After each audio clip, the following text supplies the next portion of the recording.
With that, as stated, I will not be talking about my case. I will say it every single day. Alicia Sweep lied under oath. I will not be talking about my case. The affiant, the officer who requested the search warrant, lied. I will not be talking about my case. The detective, Officer Pomplin, lied. I will not be talking about my case. The guy just fucking lied about what I said. He lied about what I said in his affidavit that he filed with the court. I will not be talking about my case. But maybe what they did was they took reports from 4 people who fucking lied. I'll never lie to you.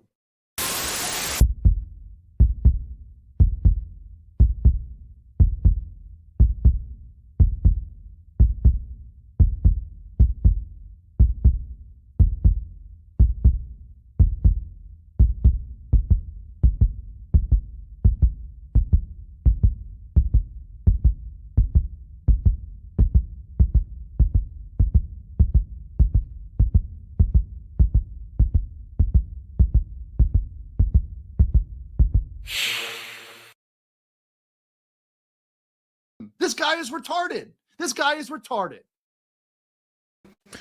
Yes, he is. Yes. Good. Yeah. From the totally real country of Australia, I bid you all good evening, good morning, or good day, as the case may be across these... who cares anymore? How's everyone doing? How you doing, RC? We're doing great. I see chat's talking about pancakes. Pancakes. Panic Pancakes. pancake. What the fuck is it? Jesus, the crew is dying off. Yeah. So Thames buried in the hills of Appalachia, and Tim is missing in action. So, and we buried Dave in Pennsylvania in a Pennsylvania ditch. Yep. No, Tim's got something else, something better to do. I don't know where Tim is. I think he's being worked to the bone. Mm-hmm. Yes, Leighton Gay. Barely, like 20 seconds. You guys are fucking killing me. How you doing, Pooks? I don't think there's anything about his case this week. We're talking about Aaron. We'll watch Aaron's thing, but yeah, that's about it. Biggest thing was regarding Aaron for the most part, and Nick being a snitch. Being a switch. I wish I had something better to do. Costy, you and me both. True. No, that's not true. This is the best part of my week. Buried in an illegal backyard coal mine in Pennsylvania. Real thing. Yeah. Yep. Imagine stealing coal. That's government coal you're stealing. Anyway, we'll jump straight into Aussie news. New South Wales drivers to be tracked in average speed camera plan. Drivers in New South Wales will be tracked by point to point like you guys have in Victoria. Oh, I don't drive, so I had no idea. Okay, so in Victoria, let me explain to the Victorian. In Victoria, on the motorways, when you get on the motorway, it grabs your plate, and then it knows the distance between 2 points. And if you take longer, like if you get to the other point that it measures you too fast, you've been speeding at some point between those 2 points, and then they send you a ticket. Oh, goody. Whereas here in New South Wales and Queensland and the rest of the civilised world,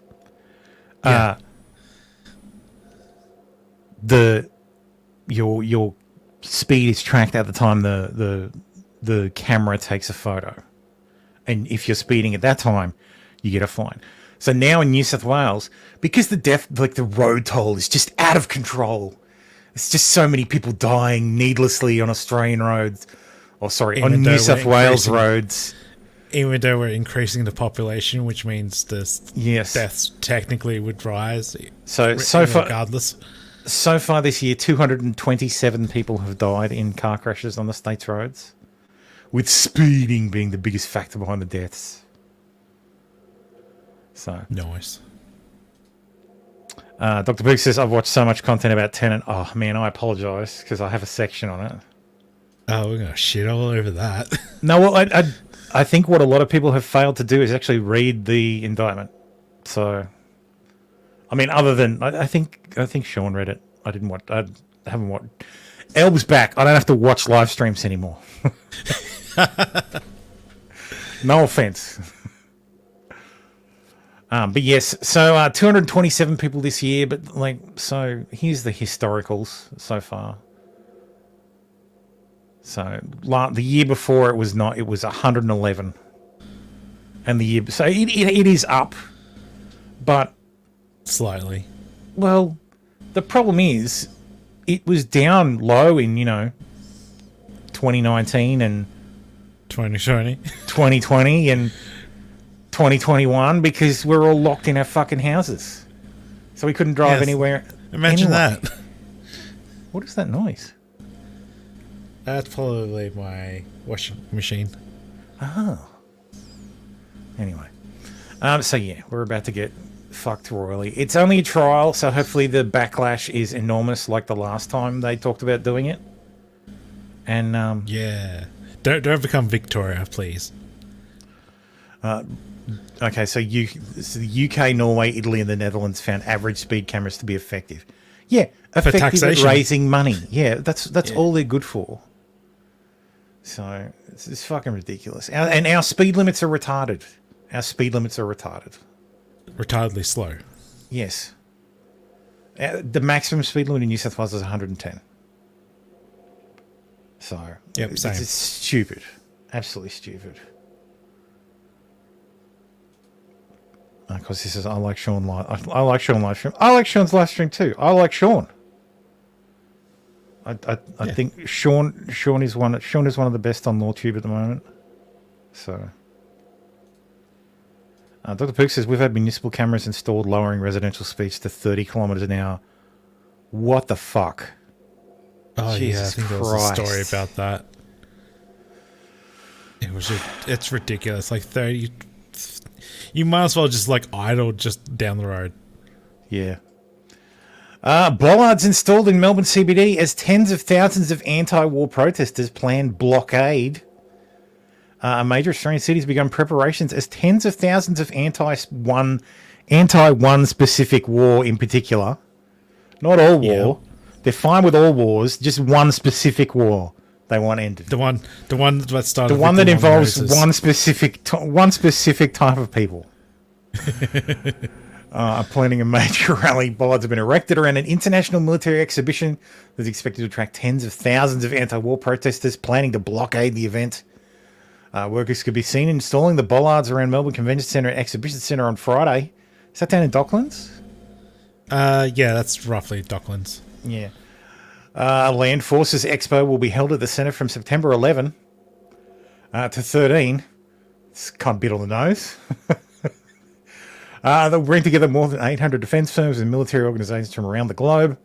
It provides an opportunity for the defence industry and government to do business, but protesters say it's a massive weapons sale where government officials and business leaders come together to do deals that end in massacres. Good.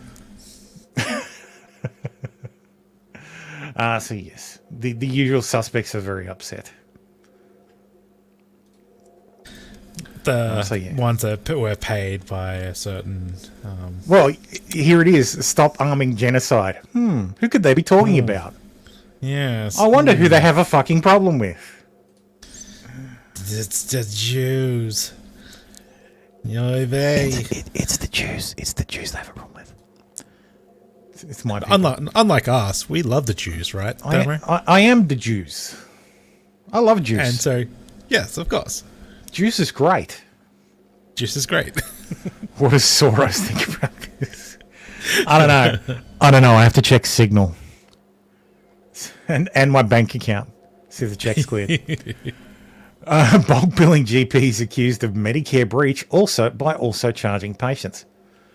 So for those who may not be aware, we have Medicare as well.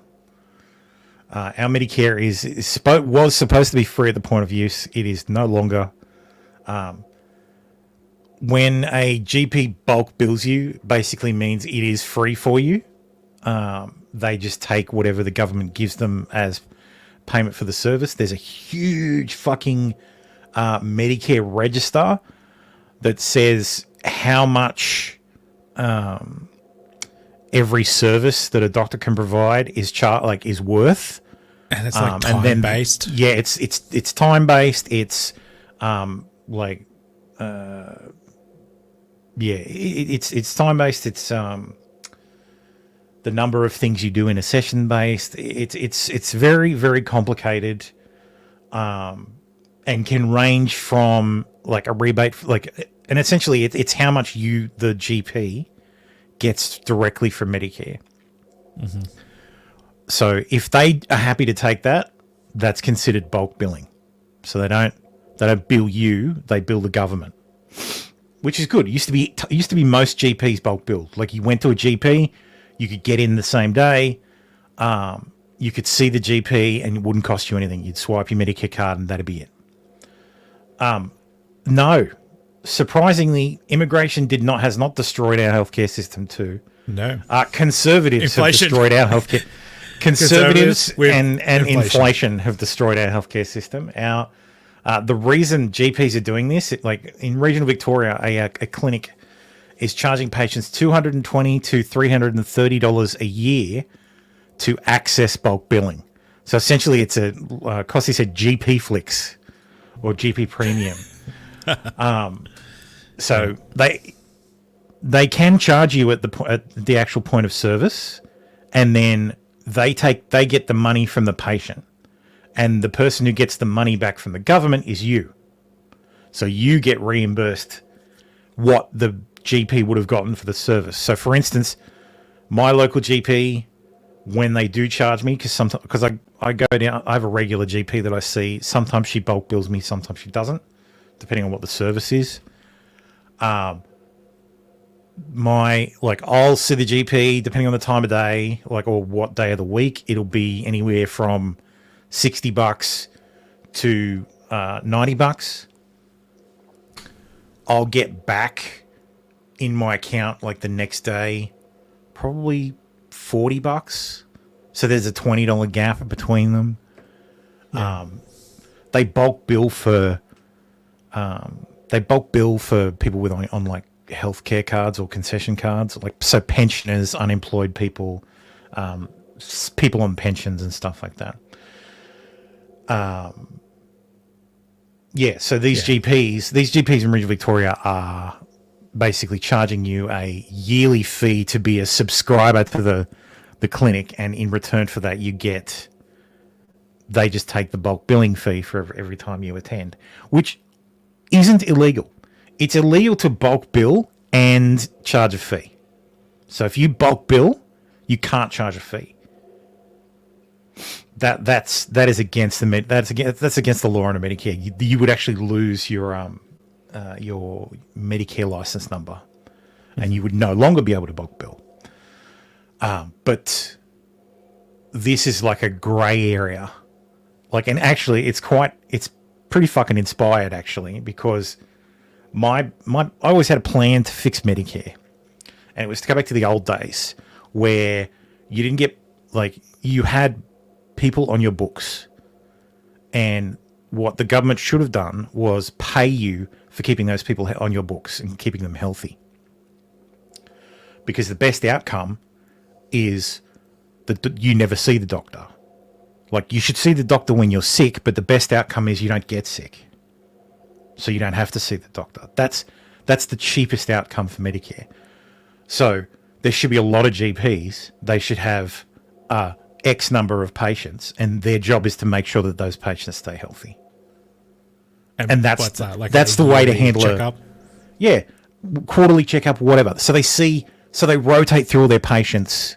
They see them as needed, but they make sure they see them every so often, and they make sure they have enough patients that they can do that. So they've got enough slots per day to fit everyone in over the course of a year or over the course of 6 months, whatever the rotation is.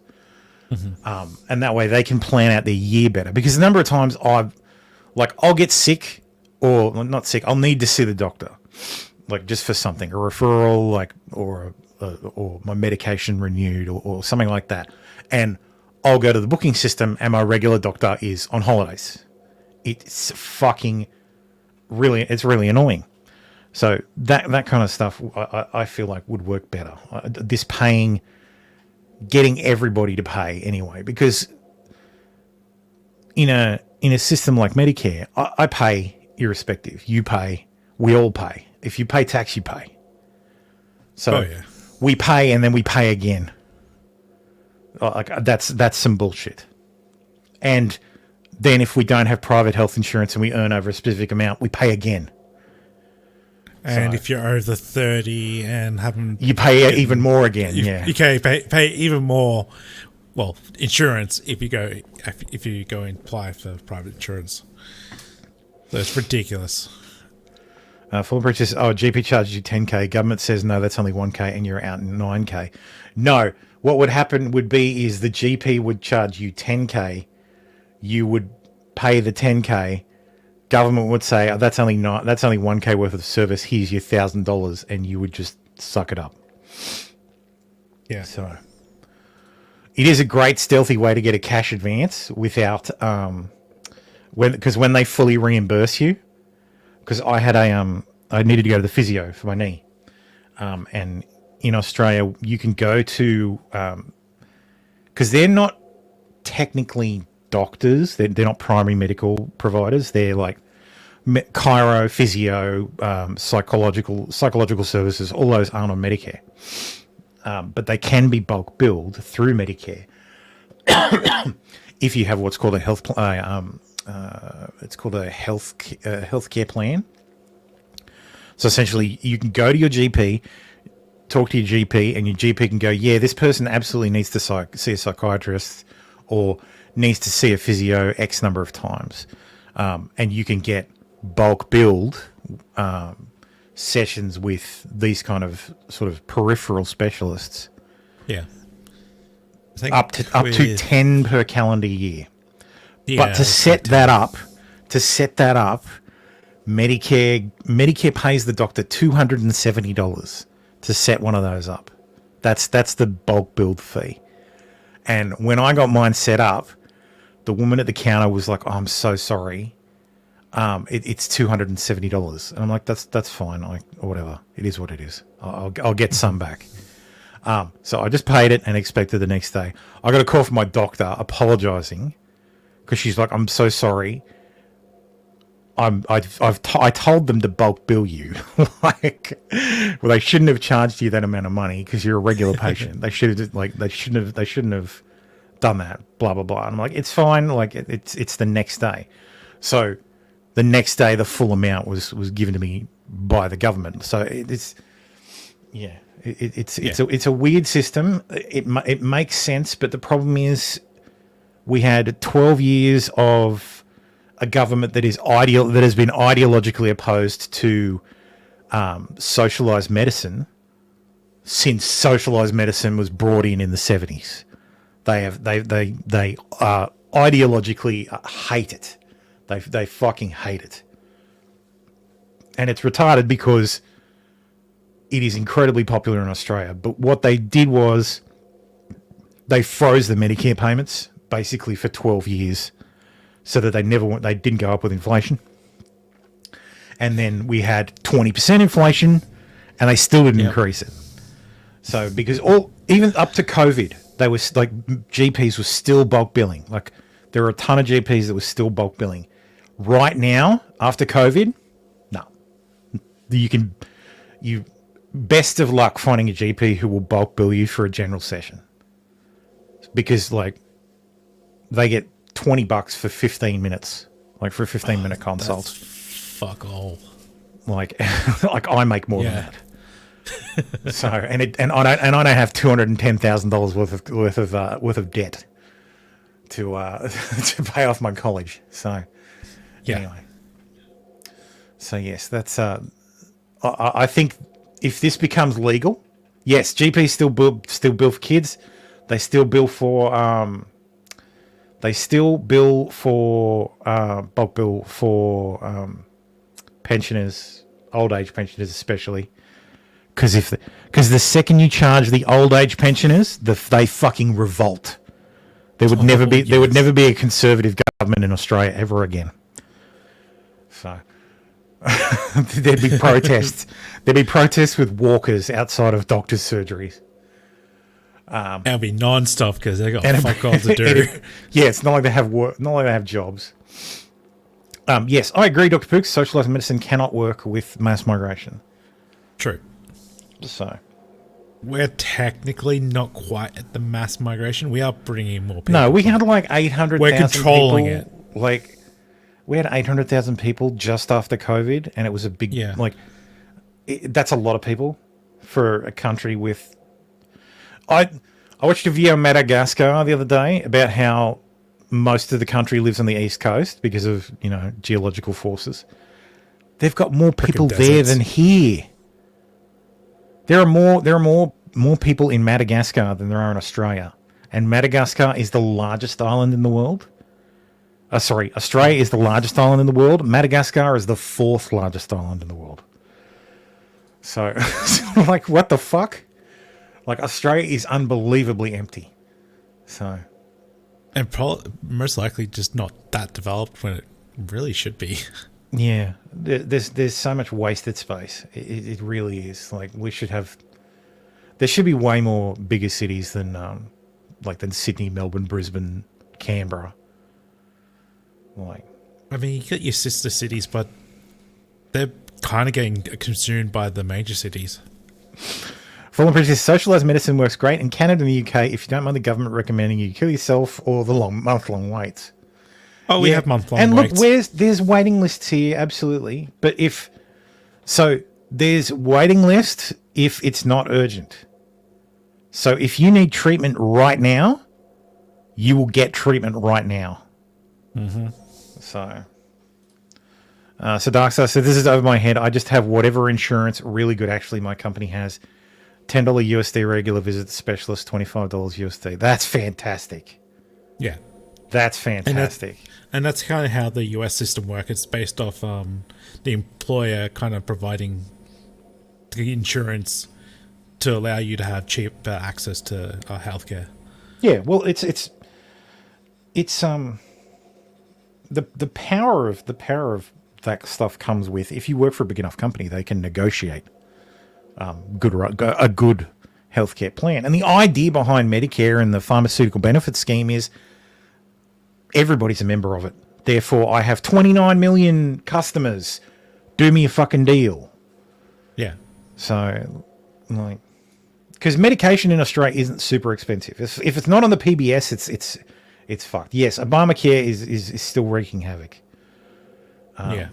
And it's the mandate. The individual mandate's ridiculous. You can't the individual mandate was always a handout to same as it is here, because we have something very similar in that our conservative government back in 2002, I want to say, probably 2003, 2004, introduced the Medicare levy surcharge. And what that does, all of the Medicare taxes and levies are they're just names. It all goes into general revenue. It can be spent on whatever they want. Exactly. The Medicare levy surcharge is basically a fine for people who earn over a certain amount of money who don't have private health insurance. And it's not just private health insurance for dental, physio, chiro, all that shit. It's hospital private health insurance. Just the hospital portion. And what they do is they hand money to private insurers, like the company Tim works for, at a rate of I think it's something along the lines of $8 billion a year of taxpayer dollars to the private sector to give Australian taxpayers a 30% discount on health insurance, on private health insurance, on the rates? On the rates, which if you're in a car accident, you don't go to a private hospital, you go to the public hospital. You can't go to a private hospital because they don't do emergency medical. No, God, no. And it's baffling. Like the private system in Australia is designed, is purpose built to undermine the public system. It really is, because so if you have an elective surgery, that if you went on the waiting list, so if you needed knee reconstruction, you can get it done in a public hospital. You won't have to pay a thing, but you'll have to wait. If you get it done in a private hospital, you'll pay, but you'll pay the difference between what Medicare pays the public hospital and what the private doctors charge. The only person you'll have to pay fully is the anaesthetist. The anesthesiologist is the only one I think you have to. Medicare doesn't cover in a private hospital. Oh, that sucks. So it's such a fucking complicated system that is made overly complicated by the fact that even private patients in private hospitals having surgeries that could be done on a waiting list in a public hospital have the government pick up 75% of the tab.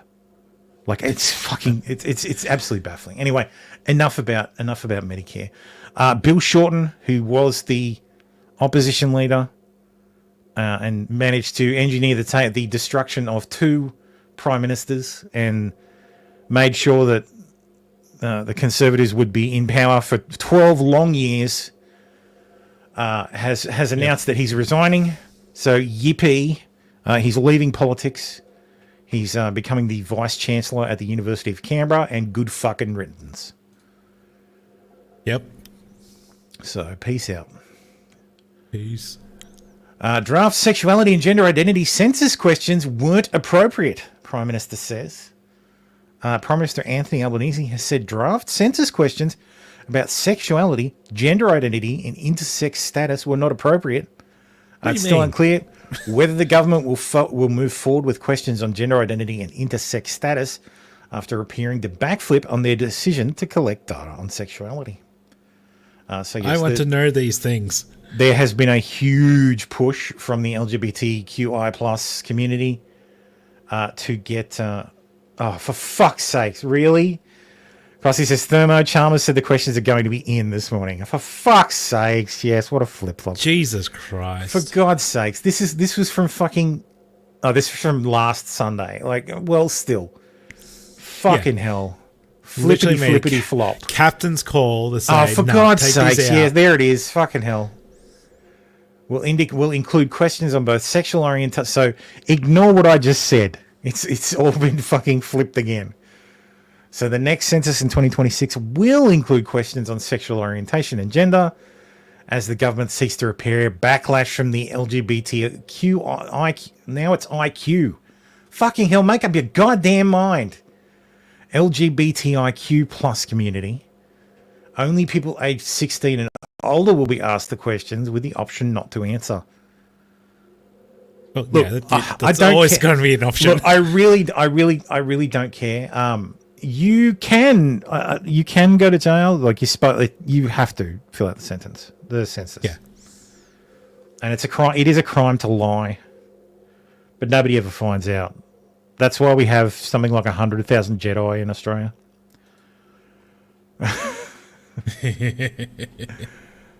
But yeah, the next census is in 2026. I don't care. I really don't care. This shouldn't even be a fucking thing. Just put it in. I don't, because the LGBT is going to fucking lose their shit when we're going to find out minority. We're going to find out that 20% of the population is LGBTQI. No, centralized in Victoria. IQ plus, whatever. And yeah, and 80% of them are in Victoria. So, like, who cares? Whatever. Well, to be fair, because it says my conspiracy thinks that having concrete numbers will actually point out how small a number there are and will affect funding with a Conservative government.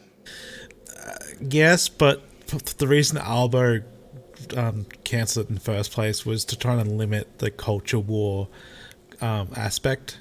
Yeah. Because the census would be going out roughly around. Yeah, because Mr. Potato will run on it. Election will happen, of course. Anyway, police officer stabbed by an 18-year-old while responding to a fake burglary call in Melbourne. Let's watch. There's no blood YouTube, so you can't take it down. Did you call police? Did you call police? Yeah. Oh! Oh, I've been stabbed! This is the Sorry, this is the first time I've heard. This is not the first time I've seen it. The first time I've heard the audio of this. Oh my cop God. going, oh, I've been stabbed. I've been stabbed. Jesus Christ, my dude.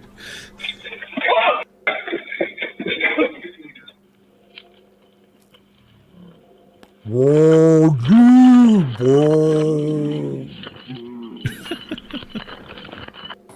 you call police? Did you? So yes, there's that. Apparently he was. It seems like he was trying to suicide by cop. That's not how you do it. Yeah. No, this would have worked in Melbourne, like back probably in the mid noughties. He would have got blown the fuck out. Yeah. The guy would have like emptied his sidearm. And then reloaded and emptied it again. Like what happened in Northcote Plaza. All right. Did you call police? Did you call police? Yeah. Oh, I've been stabbed. It's so funny. I've been stabbed. Like he bounces back remarkably well for Mainly because he's got a stab vest on. Did he have a stab vest on? I'm pretty sure those are standard nowadays. Are they though? I don't know. Yes, footage has been released of 18-year-old Moses Thuri Ari Jasingham stabbing a police officer. The teen appeared in Melbourne Magistrates Court on Wednesday afternoon after being arrested on September 3rd. He apparently called in a fake burglary and stabbed the cop because he wanted to go to heaven. Bail application was denied after police said he posed an unacceptable risk. Yeah, true. Apparently he is a diagnosed schizophrenic. Yeah.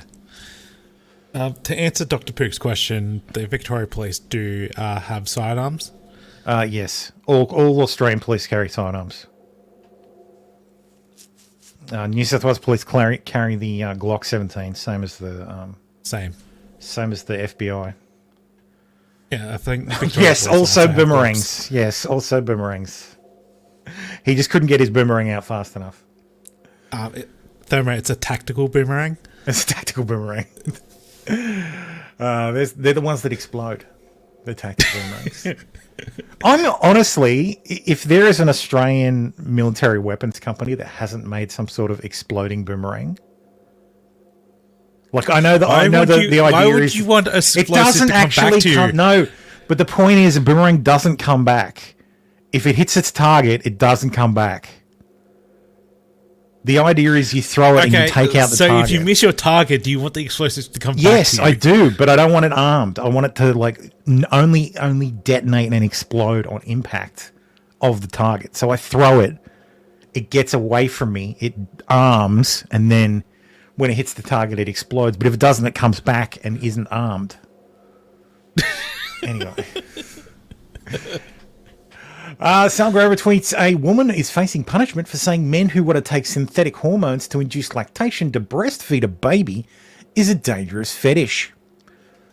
And here's the article. Victorian woman facing Queensland tribunal for labelling trans breastfeeding experimental and a dangerous fetish. A Victorian breastfeeding expert says she will not be silenced as she faces legal action over a series of social media posts denying trans women can breastfeed. Foolish woman. What you have to do is you have to do it anonymously on YouTube. Yeah. Because it is like weird us. and it is a fucking fetish. And come and find me, Queensland Human Rights Tribunal. Because that's come who at it is. me. That's who it is. It's the same guys. It's the same tribunal who took Isaac Butterfield to federal court. Yeah. Over his joke about Aboriginals. It's like, for God's sakes. Like, it's ridiculous. Yeah. Like, Queensland's really trying to take over Victoria's point of being the fuckwit. Oh, yeah, they want the fuckwit. They want that fuckwit state crown. It's like state of origin, but with fuckwittery. This is some Hunt for Red October shit. How so? Yes, that's right. Costy, the arms show in Melbourne. I should go and pitch my idea. Anyway, that's it for Aussie news. We'll do some general stuff. Man allegedly killed by ex-girlfriend's by girlfriend's jealous ex in Louisiana. Louisiana mansion murder. Louisiana mansion murder. Died trying to save her. Family says at gut-wrenching funeral. Oh, Long Island, not Louisiana. That's not a state. I know they think it is, but it's not. Long Island man allegedly shot to death alongside his girlfriend by her jealous ex-husband was remembered at his Tuesday funeral as someone who loved his kids, the gym and sports, and died trying to protect the woman he loved. Hundreds of mourners packed St. Elizabeth's Church in Melville to weep for Kenneth Pullman, the 53-year-old father of 3 who died last Wednesday when deranged gunman Daniel Coppola allegedly murdered him and the love of his life, Kelly Coppola, inside their St. James home just before midnight. Jesus, that guy's fucking built like a brick shithouse. God damn. They needed to put the that guy was so built. They needed to put it on wheels. The pallbearers had to put the casket on wheels. Oh yeah. So many memories. Where's the father of Kelly Coppola killed by Daniel Coppola speaks on family tragedy. This is the guy. This is the killer. The alleged killer, sorry. Daniel, what were you thinking? You had your daughter with you. Right side of the van, right side, over here. She's going to be traumatized. I'm sorry, what fucking accent is that? What is that? What accent is this woman, like, where is this accent from? It's like English, New York. fucking New York, like what the fuck? Daniel, And no conviction what whatsoever. were you thinking? Daniel. You had your daughter with you. It doesn't feel real. Right side, over here. Because it's so flat. She's going to be traumatized. That's not a Long Island accent. Oh, come on. Sean, no way. They don't I all agree, sound it's like awful. that. It is fucking awful, but it sounds. I know Long Island is arguably closer to the UK, but not that close. Like, this guy looks like a fucking Goomba. Like, this is a made guy or something, and that's why he did it. So there's the two decedents. That's sad. Yeah. Should have shot him first. Anyway. Apparently mascara, if you wear, for the ladies out there, or none of you, in the chat, apparently wearing waterproof mascara to bed can be harmful to your health, can ruin your vision. Interesting. Jesus Christ, that's a fucking...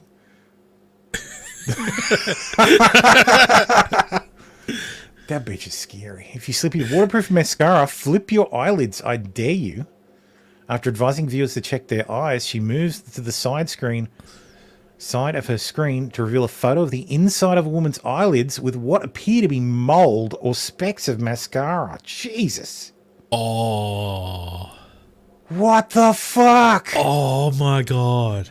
Jesus Christ. Fuck that. Yeah, like flip the...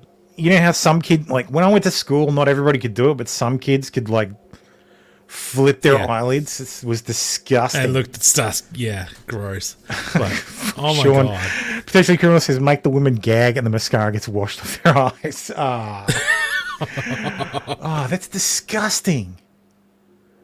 According to the study, a 50-year-old Australian woman developed a serious eye condition after 25 years of heavy mascara use with inadequate removal before bedtime. Mascara had formed tiny, hard deposits that were embedded in the skin under her eyelid. Some were coming out and scratching her eyeball. Oh, dude. Oh, that sucks. Fuck. What's it called? Like, there's a condition where you it's like corneal scratching or something. Like you can get a scratch in your cornea, and like it never heals properly. So fucking hell, Jesus Christ! Yeah. Tell the lady in your life to take the fucking mascara off before she gets to bed. Jesus, that's a Ryu story. If nobody had figured that one out. Barron Trump's new NYU classmates reveal what they really think of him. Oh, shit. You know Barron Trump is attending NYU this year. I heard that, but I don't think it's true. Until today, Barron's pick of schools has been top secret, undisclosed from the public. This is him arriving today. He's going to NYU, so if he's at all interested in girls, he's going to become kind of liberal. His daddy is. He's definitely not to make money. I feel really bad for him. He did not choose this life. His dad is his dad, and he's his own person, so I'm not going to judge. Are you worried about like Secret Service and everything being on campus? Worried? No. Excited and intrigued. That's too federal for me. Would you be friends with him? This chick is totally gonna fuck him. Being on campus. Like this one? No. Excited. She's like, yeah, she wants some. She wants that Barron Trump D. And if she doesn't get it, she'll get some Secret Service dick. Absolutely not. Of course, who doesn't want to be your friend with the Trump? Needs to like the privilege that a lot of the NYU kids have. I'm only here because of financial aid. My mom's gonna want me to marry him. She's like, yo, let's make a diss trap against Kamala. So yes, I don't know why he's going to NYU. That seems weird. Like, surely he'd be like easily get into Wharton. Like Trump's an alumni. Like, Yeah. so I think he did well. Like he did well in high school. So, like, he's no idiot. Like, he's a smart kid. So, when can Barron be POTUS? When he's 35. So. I don't know, 3 or 4 cycles. Are you kidding, Costy? They're never going to elect another Trump. It's going to be this. Oh, God, no. This Trump is the last Trump. The last Trump to be elected. Looks autistic. Ah, that's true, but yeah. All kids look autistic nowadays. Infamous tot mom Casey Anthony is dating a dad of 2.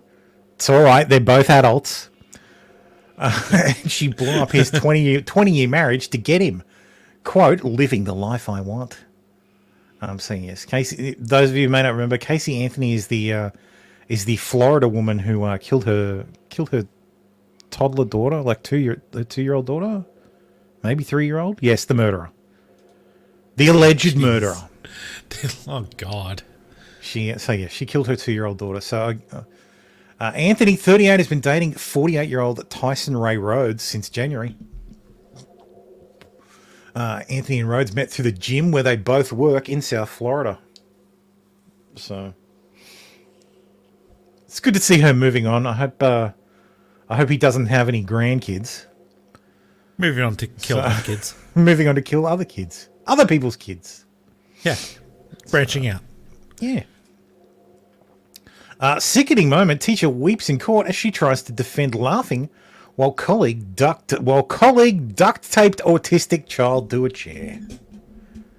An Ohio teacher wept in court as she tried to defend laughing and filming while her colleague duct taped an autistic child with Down syndrome to a chair. Jesus, autistic and Down syndrome. Like, Jesus Christ. That's a bad combo. This is going to sound terrible. Oh, Costy gifted 5 memberships. Thank you, Costy. Thank you. This is going to sound really bad. I wonder what his face looks like, because there is such thing as as autistic face. Like this is scientifically proven. But all people with all Downies look the same. So, can a Downy have autistic? Like, I have to see this kid now, but I don't think there's going to be a photo of the kid. I doubt it. Oh, they blurred his face. God damn it. 15-year-old had limited physical and verbal capability, but was seen calling for help. Like, that's fucked, man. Like, oh, totally fucked. Like, and it's the teachers that are doing it, not the right to kids. jail, right to fucking jail. Look at this fucking ham beast. God damn it. All right, let's talk about the shooting in Georgia. Oh, goody. So there was a shooting at the Appalachia High School in whereabouts in Georgia was it? It doesn't fucking say. Appalachia, wherever the fuck that is. Not to be confused with Appalachia. But yes, so a 14-year-old in algebra class got up and shot a whole bunch of kids. I think there was 4 kids killed, 13 people shot. 2 teachers, 2 students, and 13 others. Naturally, it was an AR style rifle. This is the shooter here. Bombshell text from school from mother. That's the mum. That's the shooter. Oh, God. Fallen says, wait, Thermo, thankfully they didn't fuck him while they taped into a chair. Well, yeah. That's true, yeah. At least there's that. Thank God for small mercies. But yes, the kid's name's Colton Gray. He's 14. So but apparently he had quite the troubled history. So his mother has a criminal record dating back 17 years, including jail time. She was most recently arrested for drugs and vehicle fraud this past December. You know, kids that have parents who are arrested, who like do drugs and are arrested for drug crimes, they have really low chances of making it in the world. So yeah, I know. So yeah, don't do drugs, parents. If you're a parent who does drugs, that's the worst thing you could do. Especially don't give it to your daughters. Yeah, and don't do like cocaine, meth, Molly. Don't do that shit around your kids. The mother of 14-year-old Georgia shooter Colton Gray has a lengthy rap sheet including domestic violence. Wait, she committed domestic violence, drug use, and fraud that led her to being sentenced to jail time last December. Gray was arrested Wednesday at the Appalachian High School in Winders, minutes after authorities say he opened fire on students and teachers, killing 4. Colt reportedly told police, "I did it" when read his Miranda rights. Okay. Oh, Jesus Christ. Do not talk to the police. I don't care that you shot 4 people. Do not talk to the police. Former Bridges says, Thermo, I turned out broken inside okay with drug use for parents. Well, I guess there's hope then. So... his father, 54-year-old Colin Gray, is accused of buying his 14-year-old son, Colt, the AR-15 style rifle the boy used, and was arrested on Thursday on several counts of second-degree murder, involuntary manslaughter, and cruelty to children. Public records show that Gray's mother, Marcy Gray, has a criminal record dating back to 2007 and has spent time in jail as recently as past April and was banned from contacting Father Colin without a third-party intermediary. She's got a record across 4 Georgia counties, including drug use, domestic violence, and property damage, as well as civil claims of fraud. Charming. What a fucking charming mother. So yeah, my understanding is the father was charged because he was actually told that his son had made threats in a Discord.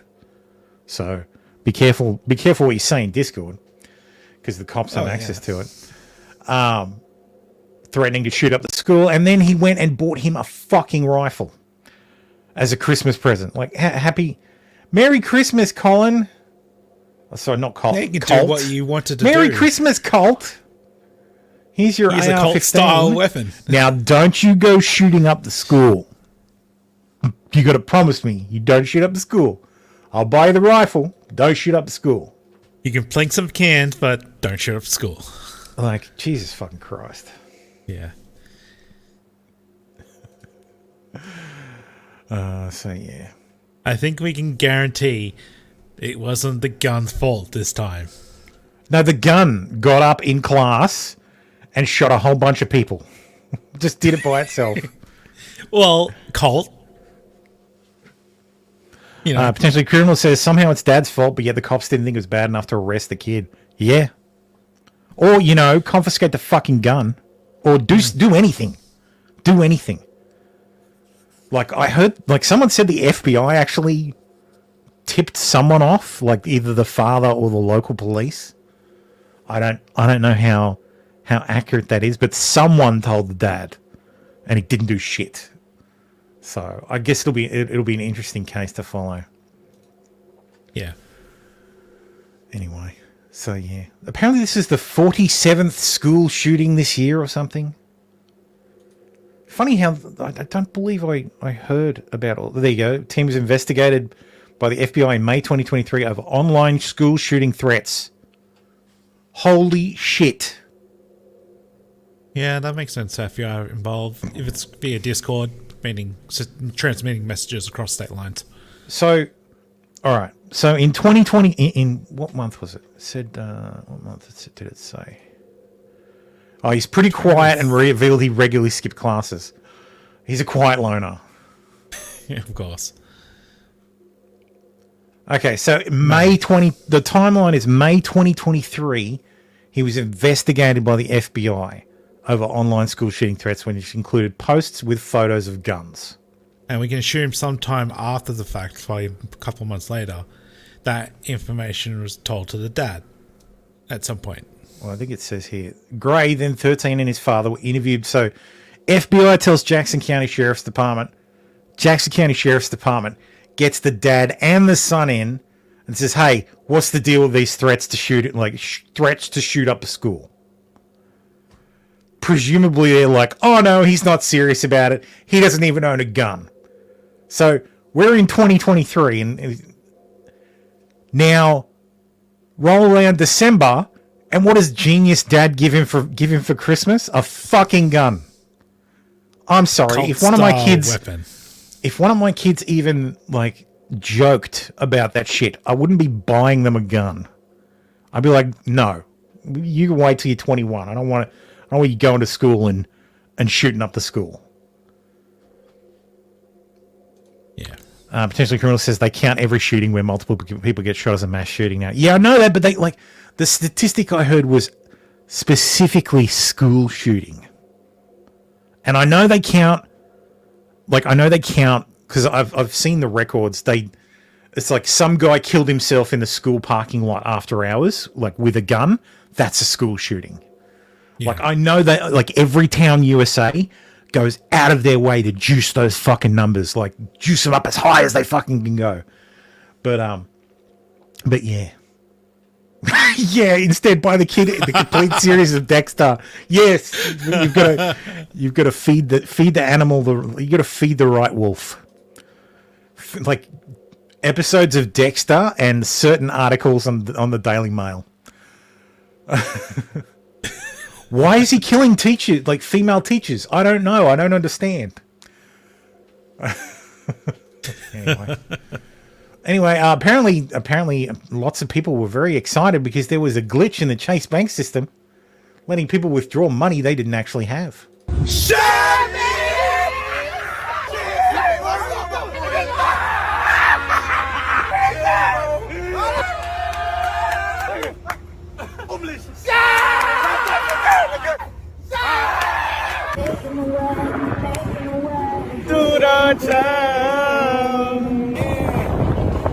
And I need you, and I miss you, and now I wonder if you know I walk 1,000. Don't do this. This is very dangerous. Just say you. Thank you, Chase Bank.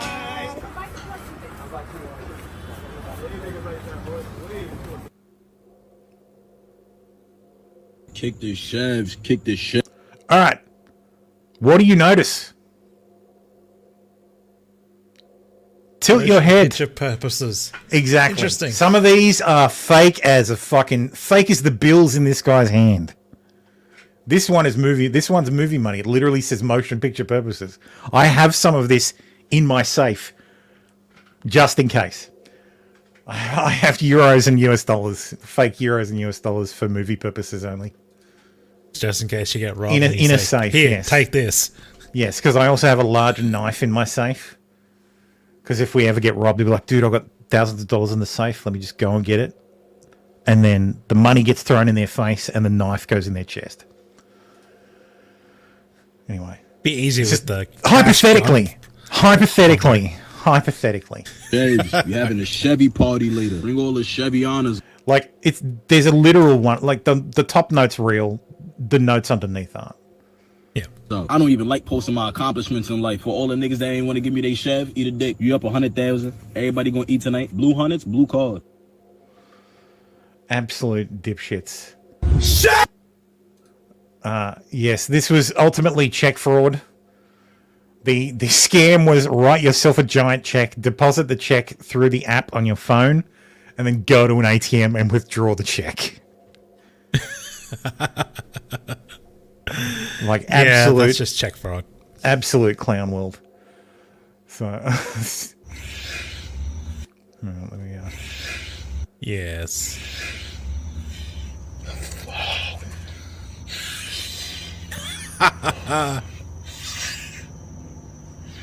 Fuck, man. They really told me to tap in. Next day I was supposed to clear. Look at my account, yo.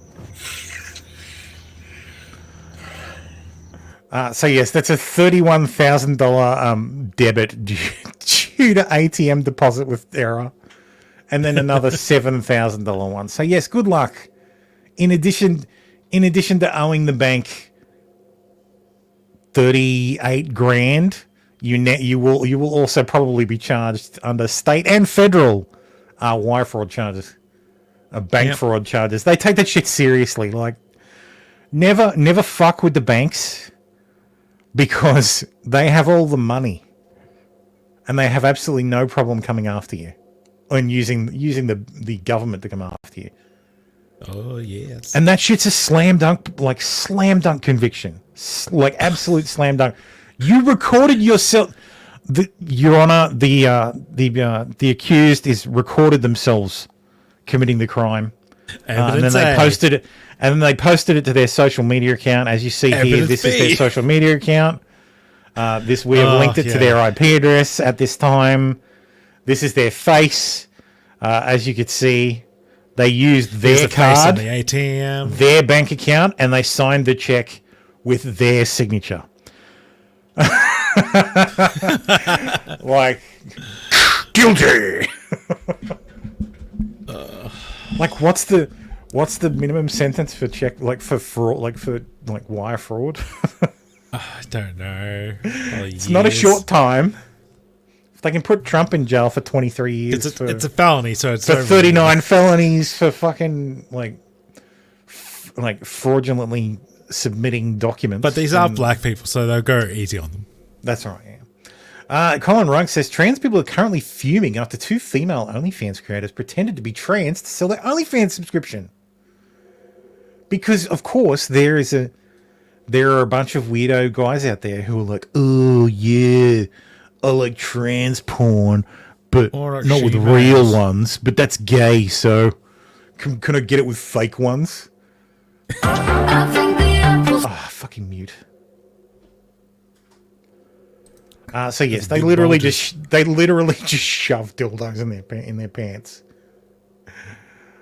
which I think is hilarious. She's a cucumber.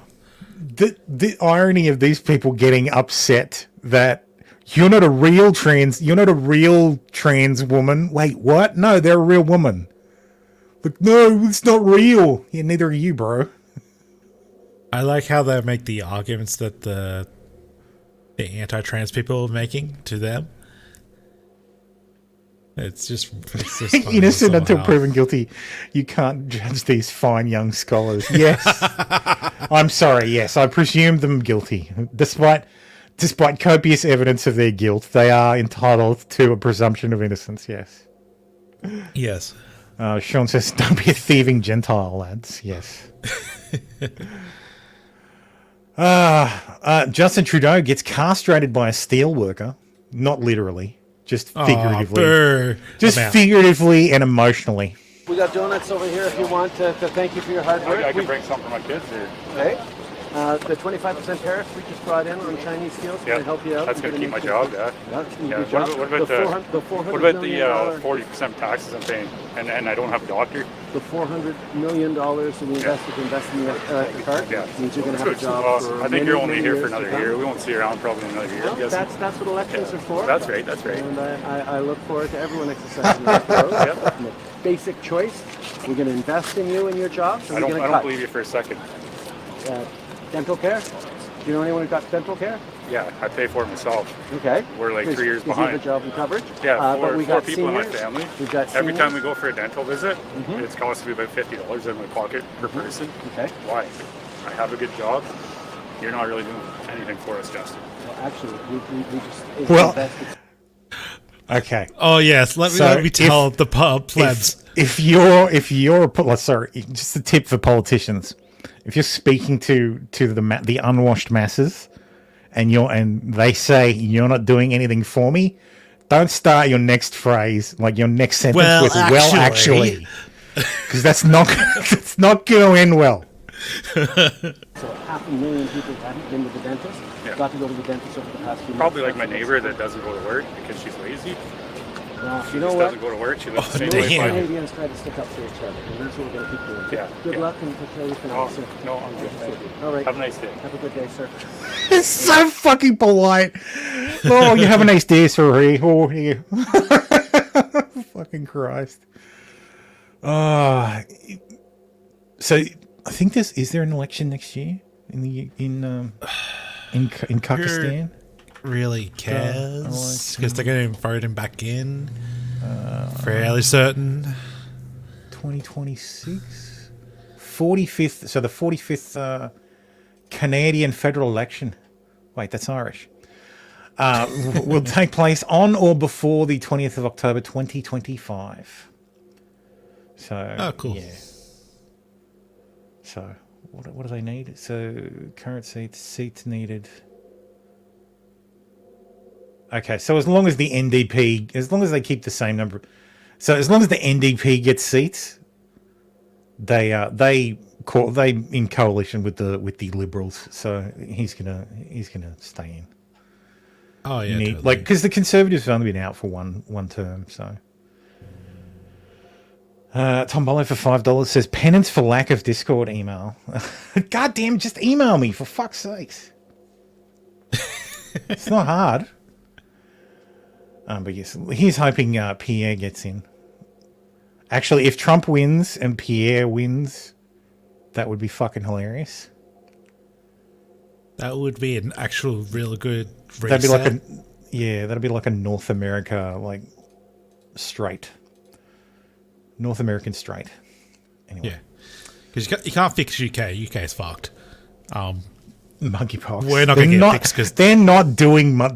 Nobody's buying what they're fucking selling. The monkeypox is not going to fucking get it done. Monkeypox is most definitely not getting it done. Cope and Sneed says the cast is getting smaller and smaller. Yes, Tim is away. I think Tim. I think it's my fault. I encouraged him to start playing WoW, and I'm pretty sure that's what he's doing. I think he's playing WoW right now. He could do both. Yeah, that's right. That's what you do. It's not like you guys pay Sometimes. attention. I'm the only one who actually does anything. To be fair, you're the only one who gets paid anything. So it's a good business balance. That's fair. Yes, this is fair. Autopsy finds 6 hostages were shot multiple times at close range in the last 48 to 72 hours. So yes, these are the 6 hostages that were recovered by the Israelis in the tunnel complex in Rafah. Turns out they weren't because a lot of the media reporting was that they were executed as the IDF soldiers approached. No, so the IDF soldiers went into the complex Saturday morning, and that's when they found the bodies. They were executed between Thursday and Friday morning. So they were killed a full day before. So, but somehow it's Bibi's fault. So, also, this is fucking hilarious. Biden claims he spoke to American hostage found dead in Hamas tunnel in latest apparent gaffe. Oh no! Oh no! What are they?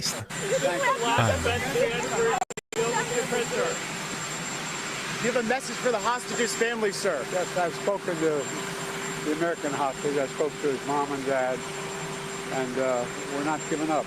We're going to continue to push as hard as we can. Hang on, we're not giving up. So you spoke to the hostage, you spoke to his mum and dad, and you're not giving up. You're going to push hard and get him back on. Jesus Christ! Fine, you fucked it up. Jesus, you made it sound like you talked to the damn hostage. I've said a few times, like, he should just fucking step down. Step down. I don't care if Kamala's president for a couple of months. There'll still be an asterisk. There'll be an asterisk next to her name. I don't care. it also fucking ties his regime to her as well, like concretely tie it. I think it's getting harder and harder for her to. Done. It's getting harder and harder for her to escape that shit. Because I've got an election update next, but there's some stuff in there where it's like you're tying yourself to it. What are you doing? Like, you're supposed to run away from this shit. That you're an idiot. But where's she run away to? She's got nowhere to run. Oh yes. While there are allegedly 16 people watching, I've taken the day of the debate off. I have the intro ready to go. So yes, I'll be covering the debate live, and I don't know who else will be on. Probably not me. But yes, probably not RC because he'll have to work. Yeah. So yes. Oh, actually, I'll let me. Did I upload the? No, I'll upload it. I'll show you the thing after. But yes, Biden and Netanyahu at odds again after U.S. president says Israeli PM not doing enough in talks in ceasefire hostage release talks. So he's this is fucking retarded. You're not getting them back. You were never getting them back. No. Oh God, no. Any hostage you get back was going to be. When is it? So it's Wednesday morning our time. I think maybe lunchtime. So yes, debate will be funny and awful. Yes, funny but awful. Oh yeah. I like to recycle. So here's the intro.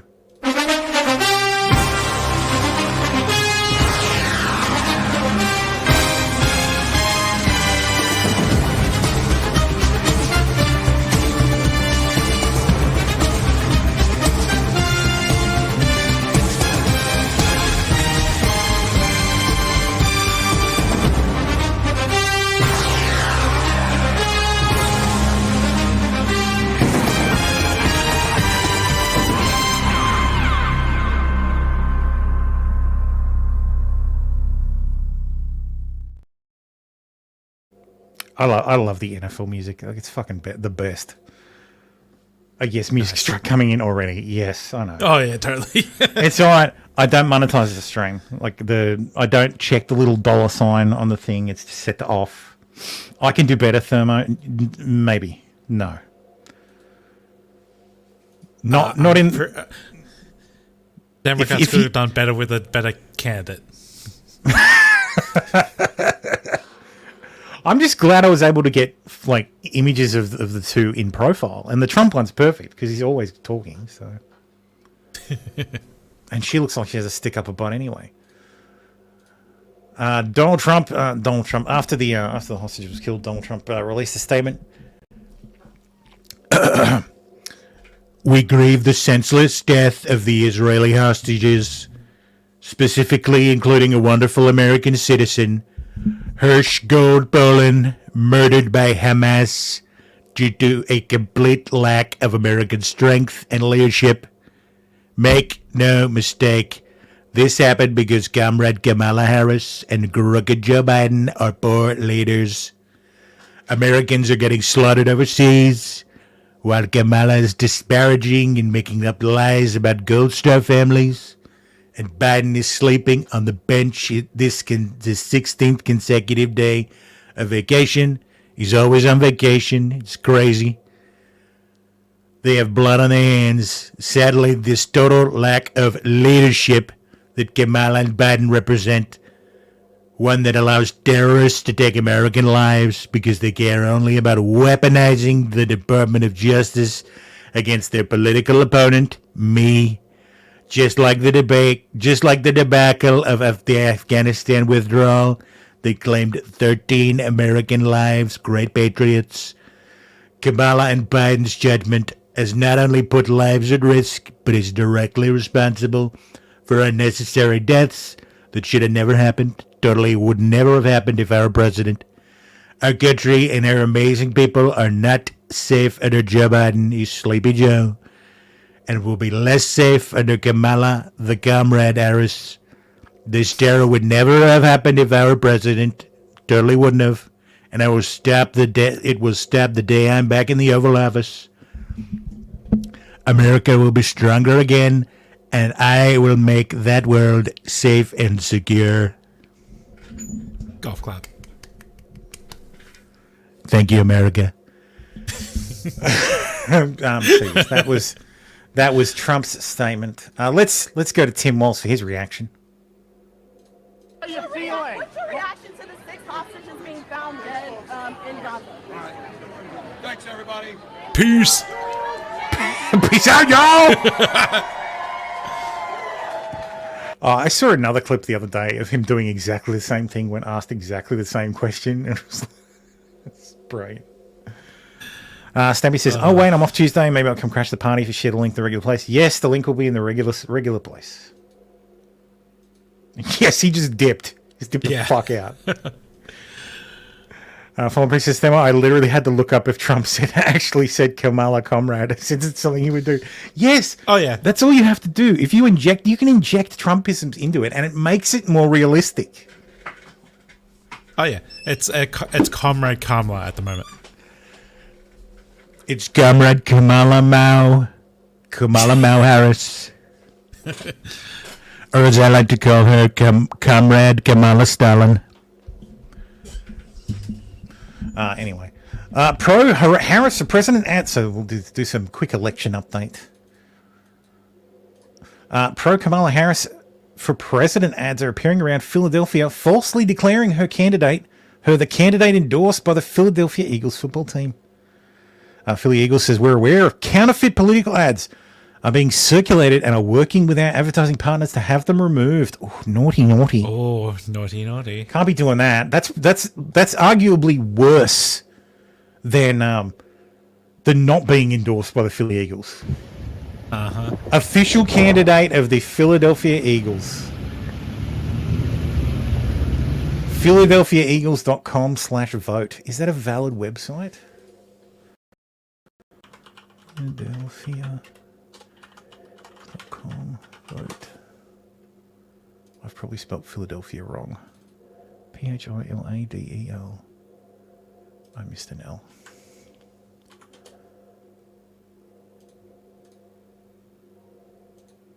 Oh, it just sent me to fucking an ad blocked page, whatever. So yeah, that's probably a scam.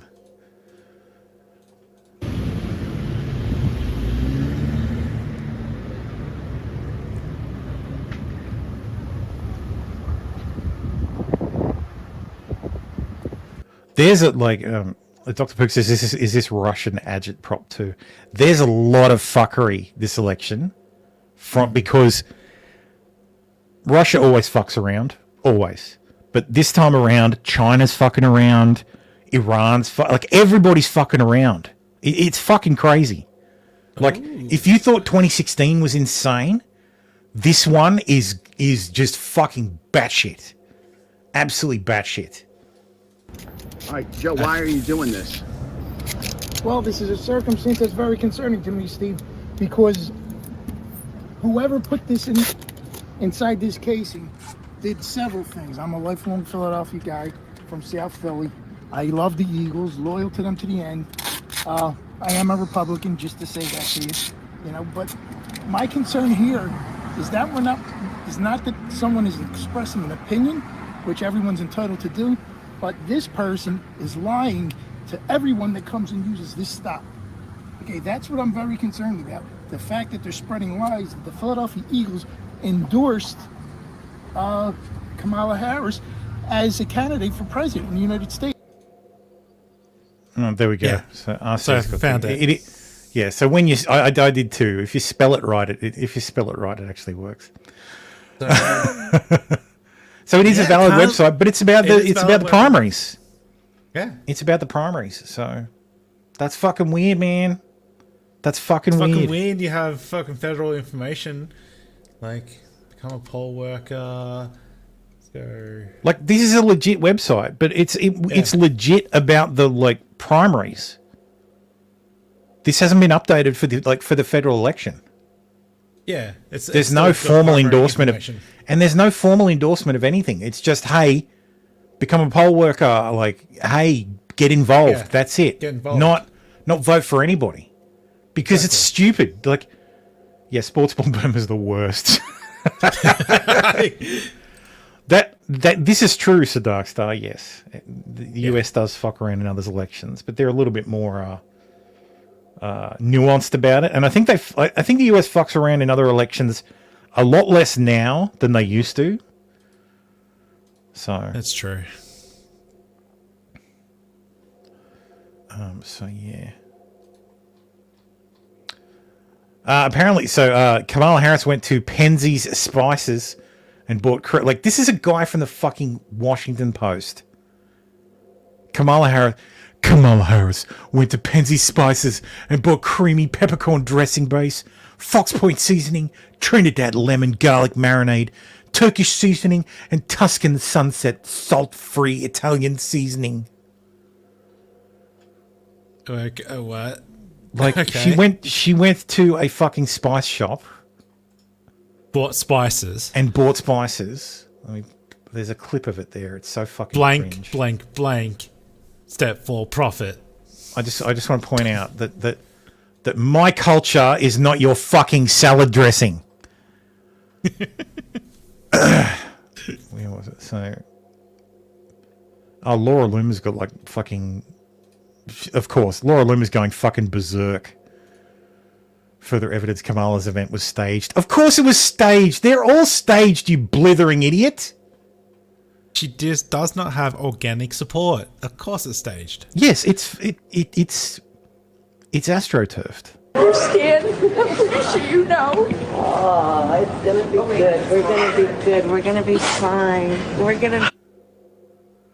Blacked out talking to her. I have no idea what I said. Really? Also charge your Really? fucking phone. God, it's so fucking like.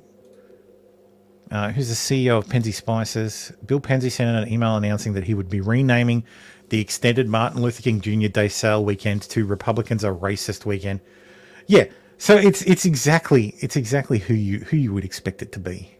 Of course, a boutique spices store. With, boutique spice store hates Democrats. hates Republicans. Hates Republicans. Yeah. Yeah, isn't Penzies the company that pledged to only sell spices to Democrats a few years ago? Yeah. So, apparently she made a statement about how everything's so divisive, blah blah blah. It's like, bitch, you went to a spice shop that won't sell to Republicans. You talking about the division is too much? Like, come on. Oh, please. But just the level of sycophancy from the fucking media, from a columnist, the Washington Post. Like, really? This is if I'm the editor of the Washington Post, this guy gets pulled from the fucking campaign, and is not allowed to cover the fucking campaign at all, because what the fuck are you doing, bro? Like, this is not news. The what she bought at fucking Penzies Spices is not news. You are literally a fucking stenographer at this point. You are providing nothing except cheerleading. Like, the absolute scum. You don't hate journalists apparently enough. that's apparently journalism these days. This interesting ad from Montana. So from Adding Politics, there are two John Testers. So this is a hit piece against John Tester, who's the I think he's the sitting senator from Montana. There are two John Testers. The one we see on TV in Montana, and the real Tester who votes with Biden and Kamala in Washington. I'm a farmer from Big Sandy. I always put Montana first. Cut! All right, let's get back to work. We need to raise a lot more lobbyist cash, and President Biden needs my vote tonight. Again. I think they've just got a look-alike. He's everything that's wrong with Washington. Nice. I'm Tim Sheehy, and I approve this message. Join my team. Give today. That's a good local ad. Yeah. I like the local ads. Like national ads, yeah, okay, whatever. It's just They're a little shit bit tons too of money being generic. thrown at each other, but the local ads are the fucking best. Like, so good. Because they can literally go for the throat. Because they know and they people. do. Oh, fuck, do they? Like, remember what I said about how attack ads used to, like, they used to do the I'm blah blah and I approve this message at the top so that you'd forget who the attack ad was from by the end of the fucking ad? Nobody gives a shit about that anymore. That's an old way of doing it. Nobody, like, Trump has just fucking changed it all. Everybody's like, fuck you. Yes, Montana has a Democrat senator. Yeah. Just like West Virginia had a Democrat senator. Blue Dog Democrats used to be a thing. So they're conservative. They're conservative during elections, and then Democrats when it counts. This is apparently at the Minnesota State Fair. Never waltz. Never waltz, Dan. I guess we'd have to ask Ricada if this is real. Oh no, fuck that. Ask Drex. Drex will be on. Yeah, Drex will be there. Drex probably visits this stand. So what's this? So this is a wheel. Small business crushed. Child trans surgeries. Tampons in boys' bathrooms. Mask mandate. What's this one? Burning Minneapolis. Tax increases.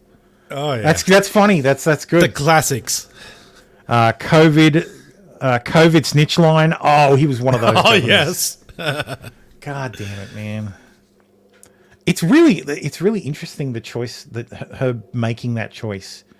Like, I've heard so many people refer to Tim Walz as her emotional support governor. Like he's her emotional support governor. Like he's her emotional support animal. He brings her around because apparently Kamala has social anxiety. Like she always has to be pre-prepared and she wants to for get social events. into office. Yes. What the fuck? Look, she's basically Gerald Ford. Like, she was never meant to be president. She was never meant to be in this position.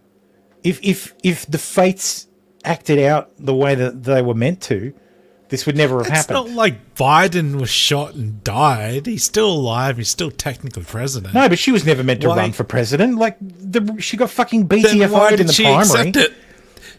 Because she didn't have a fucking choice. She's like, oh yeah, I can do it. No, you can't. But yeah, apparently, but yes, the debate is going to be fucking awesome.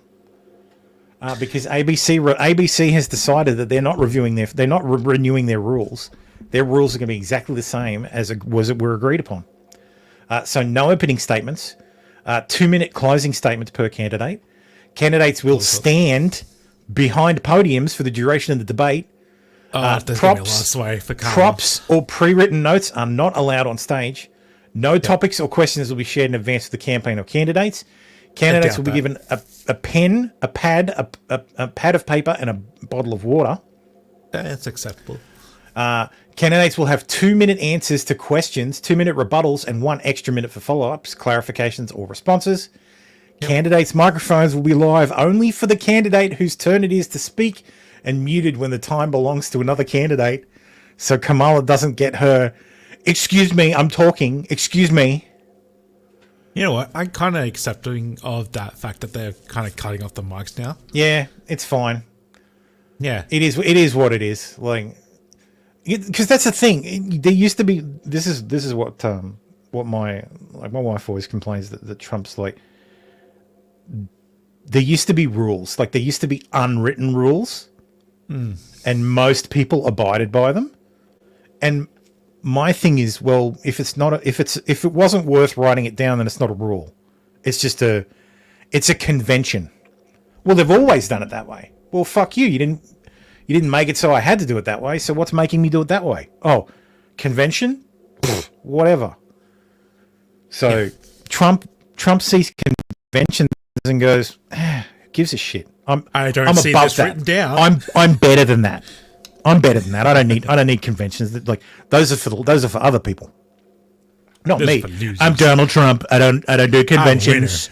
The only conventions I do are TrumpCon and what's that one with the guy with the big forehead, Charlie Kirk, Turning Point USA. Turning Point, yeah.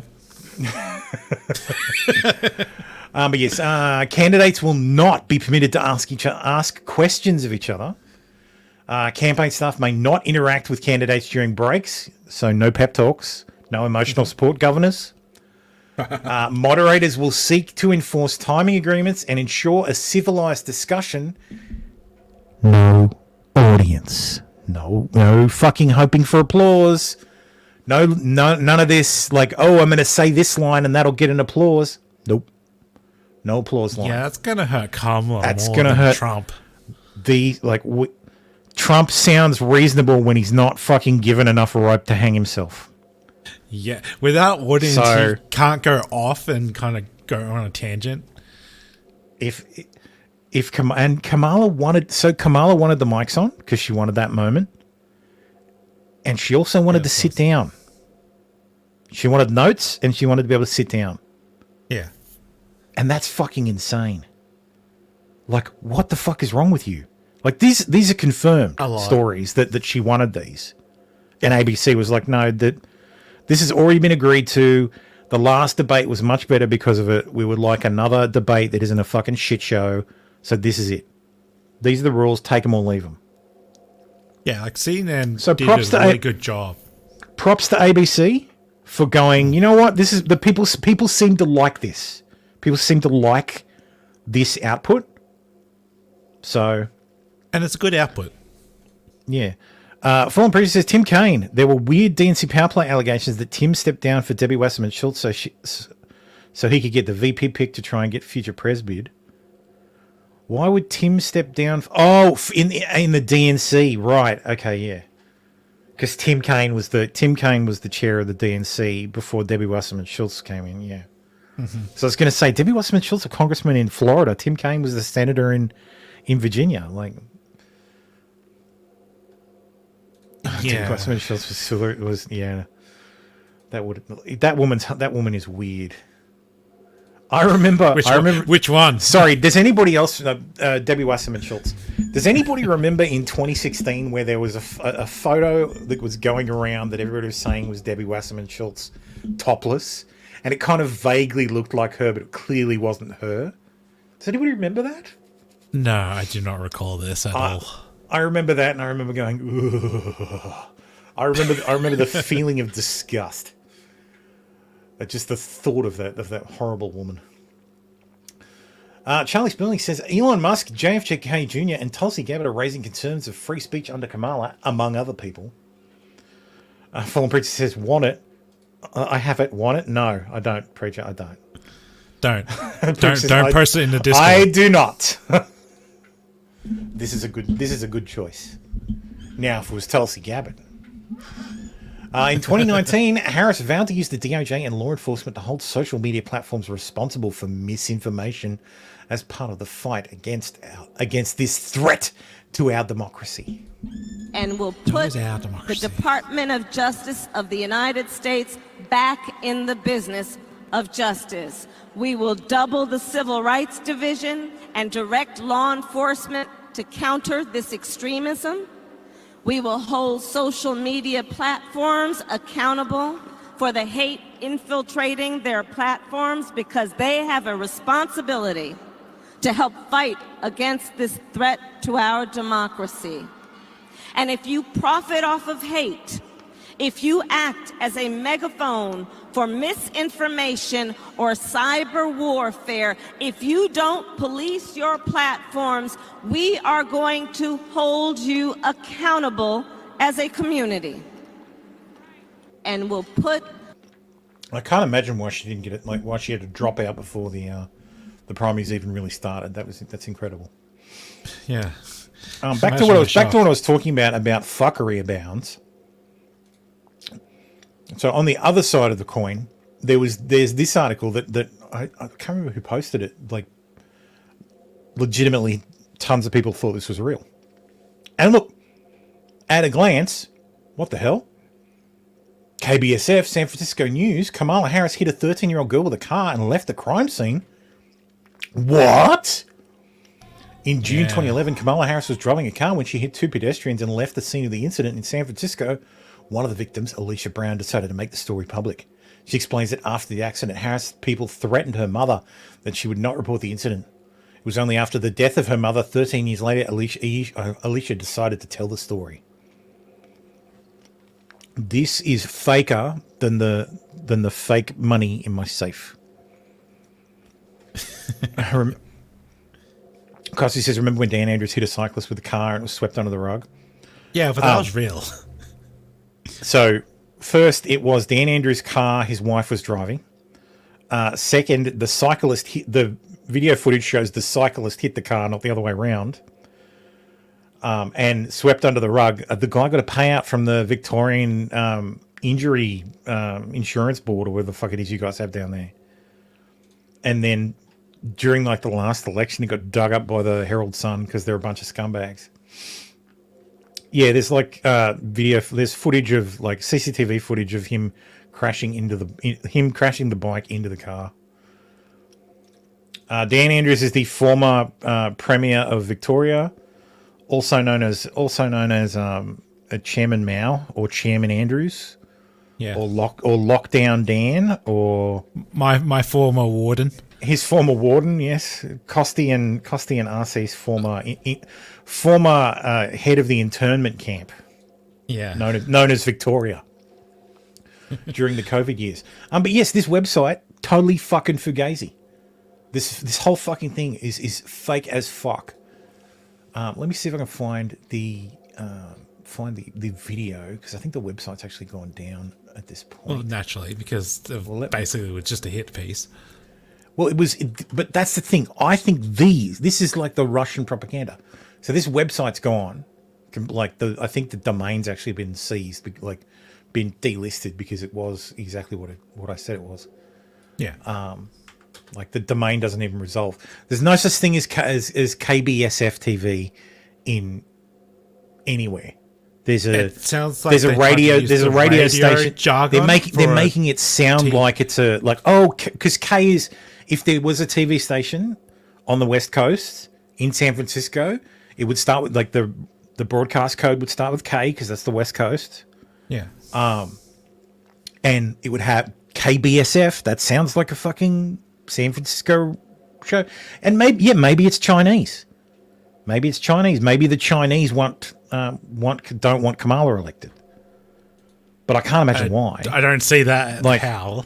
I don't know who this is from. Like, I don't know who the source of this thing is, but there is definitely fuckery abounds. And it is very concerning that there is a lot of this going around. Like, this had full-on articles. Like, this was KC Coast to Coast. This had full-on articles, like actual legitimate articles. I'm just going to see here. I'm just going to see what appears on Twitter when I search articles for and it. not like just articles taken from another site. It all felt very AI generated.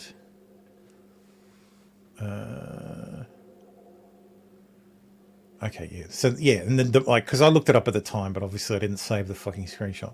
So the domain was registered on August 20. The website didn't exist before there. There's no station before that. Here's the video. It was getting late and we hurried home because my mom had to wake up early for her work. As I remember, we were crossing the road and out of nowhere a car came out from behind a parked van. We were not expecting this because there is only one-way traffic on Post Street. So we were not expecting anyone to drive from that direction. And this one's like the Canadian Independent. Like, come on. With fucking Russian text and like, come on. Rushing in the opposite lane. And my mom reacted quickly and jumped back. She tugged my arm, but she was too late to save me. And the driver also hit the brakes, but it was also too... And they've got her sitting in a wheelchair, and it's so fucking... and this sounds so this is the AI. Also, I don't think this is AI. I think this is just some African woman from Fiverr who's been fucking paid.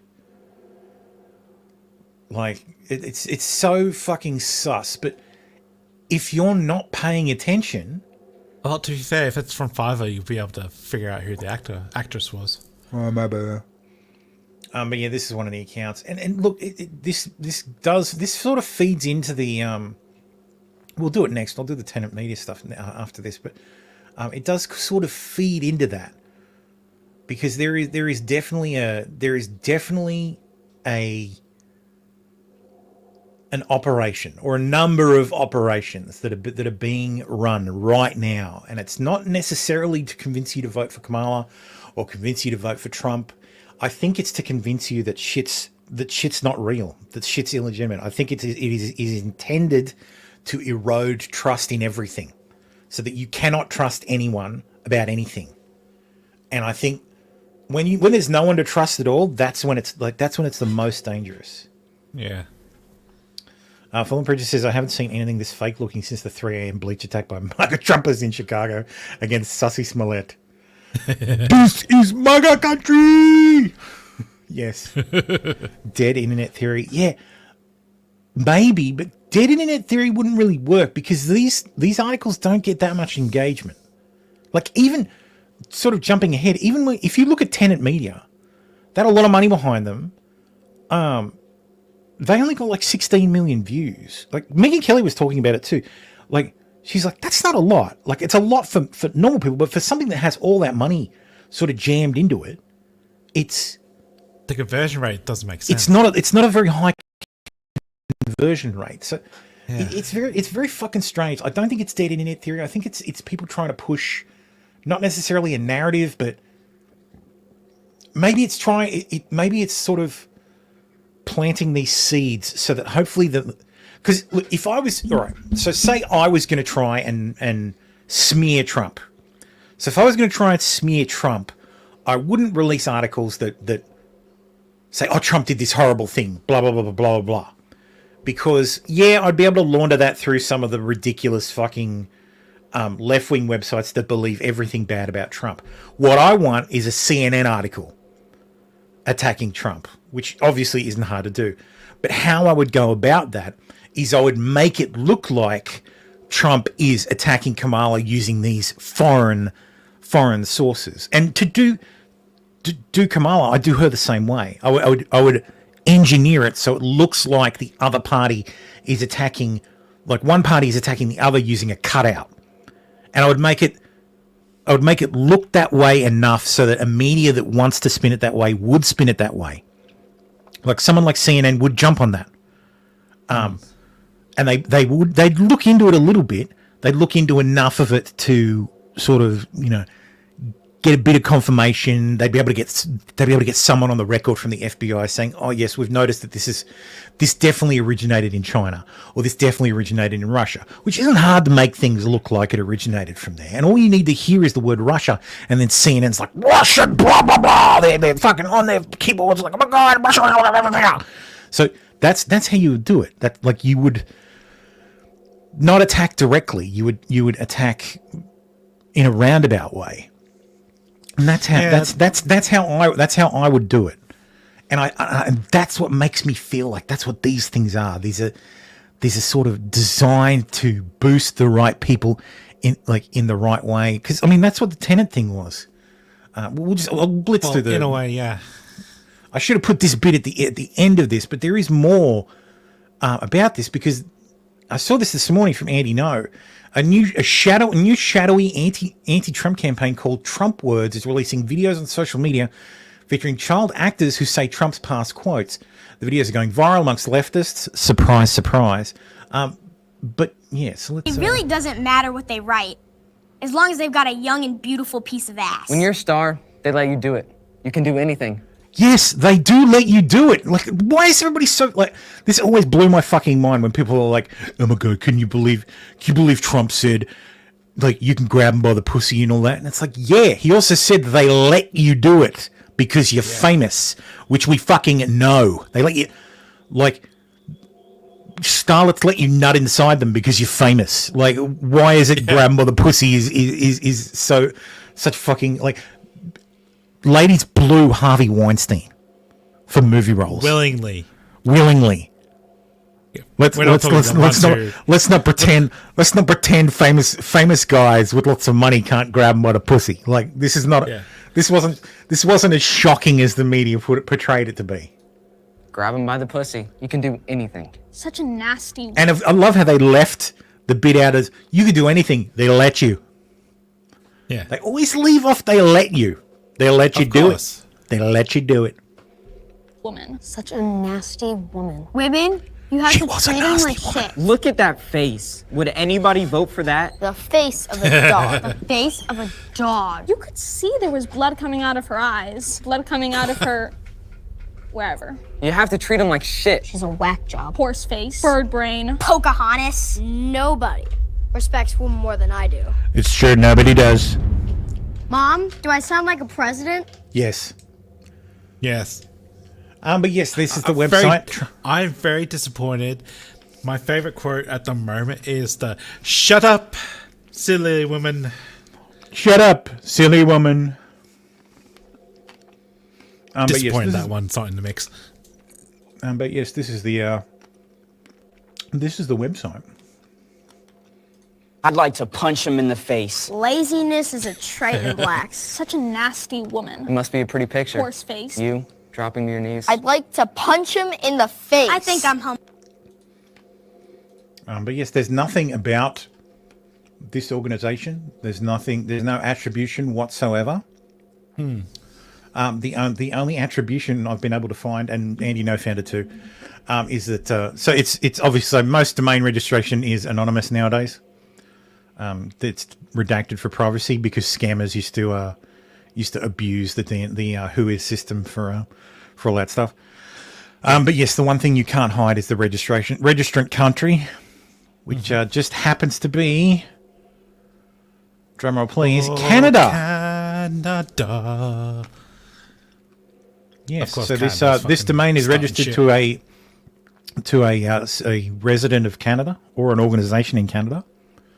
So one could say that this is foreign interference in an election and a violation of FEC regulations because this is an ad spend that isn't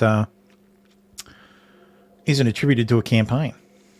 Yep. So they should be very careful with that because misdemeanors so easily get raised to felonies when FEC violations occur. Yep. The North Carolina Court of Appeals has ordered RFK Jr.'s name be taken off the general electoral ballot in the state. Ballots were supposed to be sent out, what was that, the 7th, so 2 days ago. But now they'll have to be reprinted and then sent out. Oh, that's gross. So this is one of the states where where Robert F. Kennedy Jr. was suing the states to get his name removed. And the Democrats were desperate to try and keep it on the ballot. So Right. Well, looks like he won. Well, everything. This is the thing that has me like flummoxed. The narrative is, oh, she's running away with it. She's going to win. Like Kamala Harris is destroying Trump. She's leading in all the polls. Blah blah blah blah blah. Not true. But they don't act like it. They're like, we need to keep RFK Jr. on the ballot in every state possible because he's going to take votes away from Trump. And it's like they need to do. They're doing everything possible that they would do if they thought they were going to lose, and they're fucking doing it. Mm-hmm. Yeah. Oh, dude, Fallen says, I wish those kids would quote LBJ on what he thought about black voters if they're going to quote American presidents. Oh, shit. Probably have to do this after election, so it's not election interference. Just do those quotes. Tom Boyle says, let's remember how leftists swear about everyone and call them every name under the sun and think it's just fine to punch whatever they decide to call a fascist. Yes. Yeah. Perfectly acceptable to punch a Nazi, remember? Yeah, wish kids were this based. But anyway, Donald Trump's sentencing in porn star hush money case delayed until after U.S. election. You miss me, bitch. So yes, the sentencing, which was scheduled for the 18th of September, has been delayed. Judge Mershon has agreed to a request from Trump's lawyers to delay the sentencing. It has been rescheduled for November 26th. Tim Pool most affected. Tim Pool most affected. There's no civil war. Oh, no. Yeah, no civil war. No civil war. The Harris campaign released a statement blaming Donald Trump for the Afghanistan withdrawal that was conducted 7 months after he left office. So it says 5 years ago today, the President Donald Trump revealed in a series of tweets, oh no, that he had invited the Taliban to Camp David just days before the anniversary of September 11 attacks. Trump pursued these secret talks with the Taliban without involving the Afghan government or America's international allies, and upended painstaking negotiations aimed at ending America's longest war. What? It upended painstaking negotiations? I thought it was the painstaking negotiations. Are you telling me that all these painstaking negotiations amounted to nothing and Trump just did it in a weekend at fucking Camp David? Yay, it's not just me and RC. Welcome, Baldo. Hello. Good man, how are you? Yeah. See, chat, you can shut up about it, about the number of people dropping. Chat's been upset, have they? They're like, oh no, it's only 2 left. Where's my favourite Baldo Gagger? Yeah, everybody's like, oh my god, where's Baldo? Baldo's not here. We're not watching. And they turned off. Wait, see, there it who is said straight that? away. Fallen Preacher's like, we missed you, Baldo. Yeah, they don't come from me. Oh, miss you too, To Preacher. give no shit about me. Yeah, nobody cares about us, see. Trump then disinvited the Taliban. The Camp David scheme fell apart, but Trump subsequently cut a deal secretly directly with the Taliban that freed 5,000 imprisoned fighters, allowing them to return to the battlefield to regain strength and put the Taliban in its strongest military position in 20 years. It also set a virtually impossible deadline for U.S. withdrawal and gave permission for the Taliban to attack U.S. troops if the timeline wasn't met. In short, Trump gave the Taliban everything they wanted. His own former national security advisor called the deal a surrender agreement.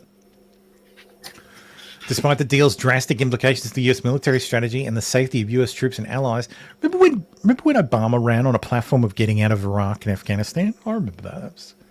When was he president?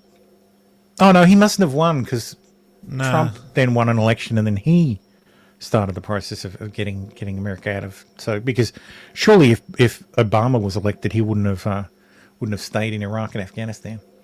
Anyway. Despite the deal's drastic implications for the U.S. military strategy and the safety of U.S. troops and allies, Trump left the Biden-Harris administration. Oh, now it's the Biden-Harris administration. With zero plans for an orderly withdrawal, only a dangerous, costly mess. Trump even bragged that the Biden-Harris administration couldn't stop the process. He started. Donald Trump wants America to forget that he had 4 years to end America's longest war. Well, he did. All he did was cut a secret deal with the Taliban that put our troops in harm's way and set the stage for the sudden collapse of the Afghan government and the Taliban's forcible takeover. Yeah, that's just bad because you just turn it around and say Obama had 8 years to resolve it and just hand it off to the next person. Yeah. This is retarded. So the Afghan military the Afghan government was always going to fucking fail. It was always going to fail. The only way it wasn't going to fail is if America went, okay, Afghanistan is like South Korea. We're going to station, 5,000 to 10,000 troops here on and off. They're going to control Bagram Air Force Base. We're going to do security of the embassy. And that's it. We're just going to make sure the government's we're going to provide Green Berets for coin operations. And that's it. We're just going to be there forever. And the people didn't want that. Like, American people fucking don't want that. And fair enough. Okay, that's fine. You don't want to do that? That's fine. But you don't have to fucking screw up the pullout. Like, holy shit. Like, why? I think I went over this last week. Why in all that is holy would you not use the fucking secure military base with multiple fucking runways to evacuate all your personnel instead of the fucking domestic airport that has one fucking runway and is impossible to secure? Like, are you fucking kidding me? You telling me you can't have an armed convoy travel from the fucking embassy to the fucking airport, like to fucking Bagram Air Force Base, and stage people there to get them out of the country? You also wouldn't have fucking Afghans falling off planes to try and get out of the country. Yeah. Like, bitch, you had 7 months to organise this. Come on. You knew it was coming. It was always coming. There was no stopping it. So what the fuck were you doing? They even extended the frickin' timeline. Yeah. Well, the US bungled that pullout so bad they're going to be paying child support for the next 18 years.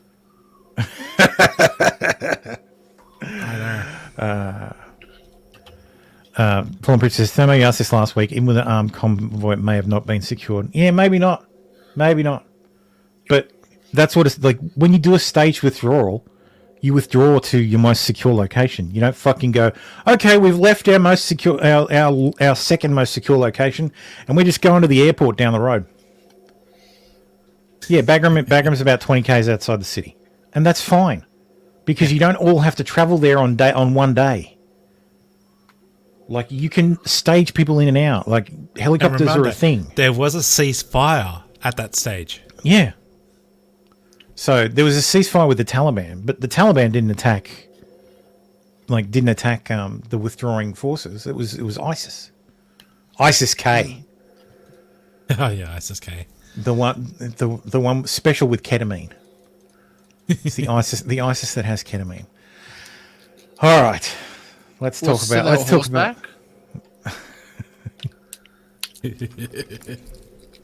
who the ketamine is for. So.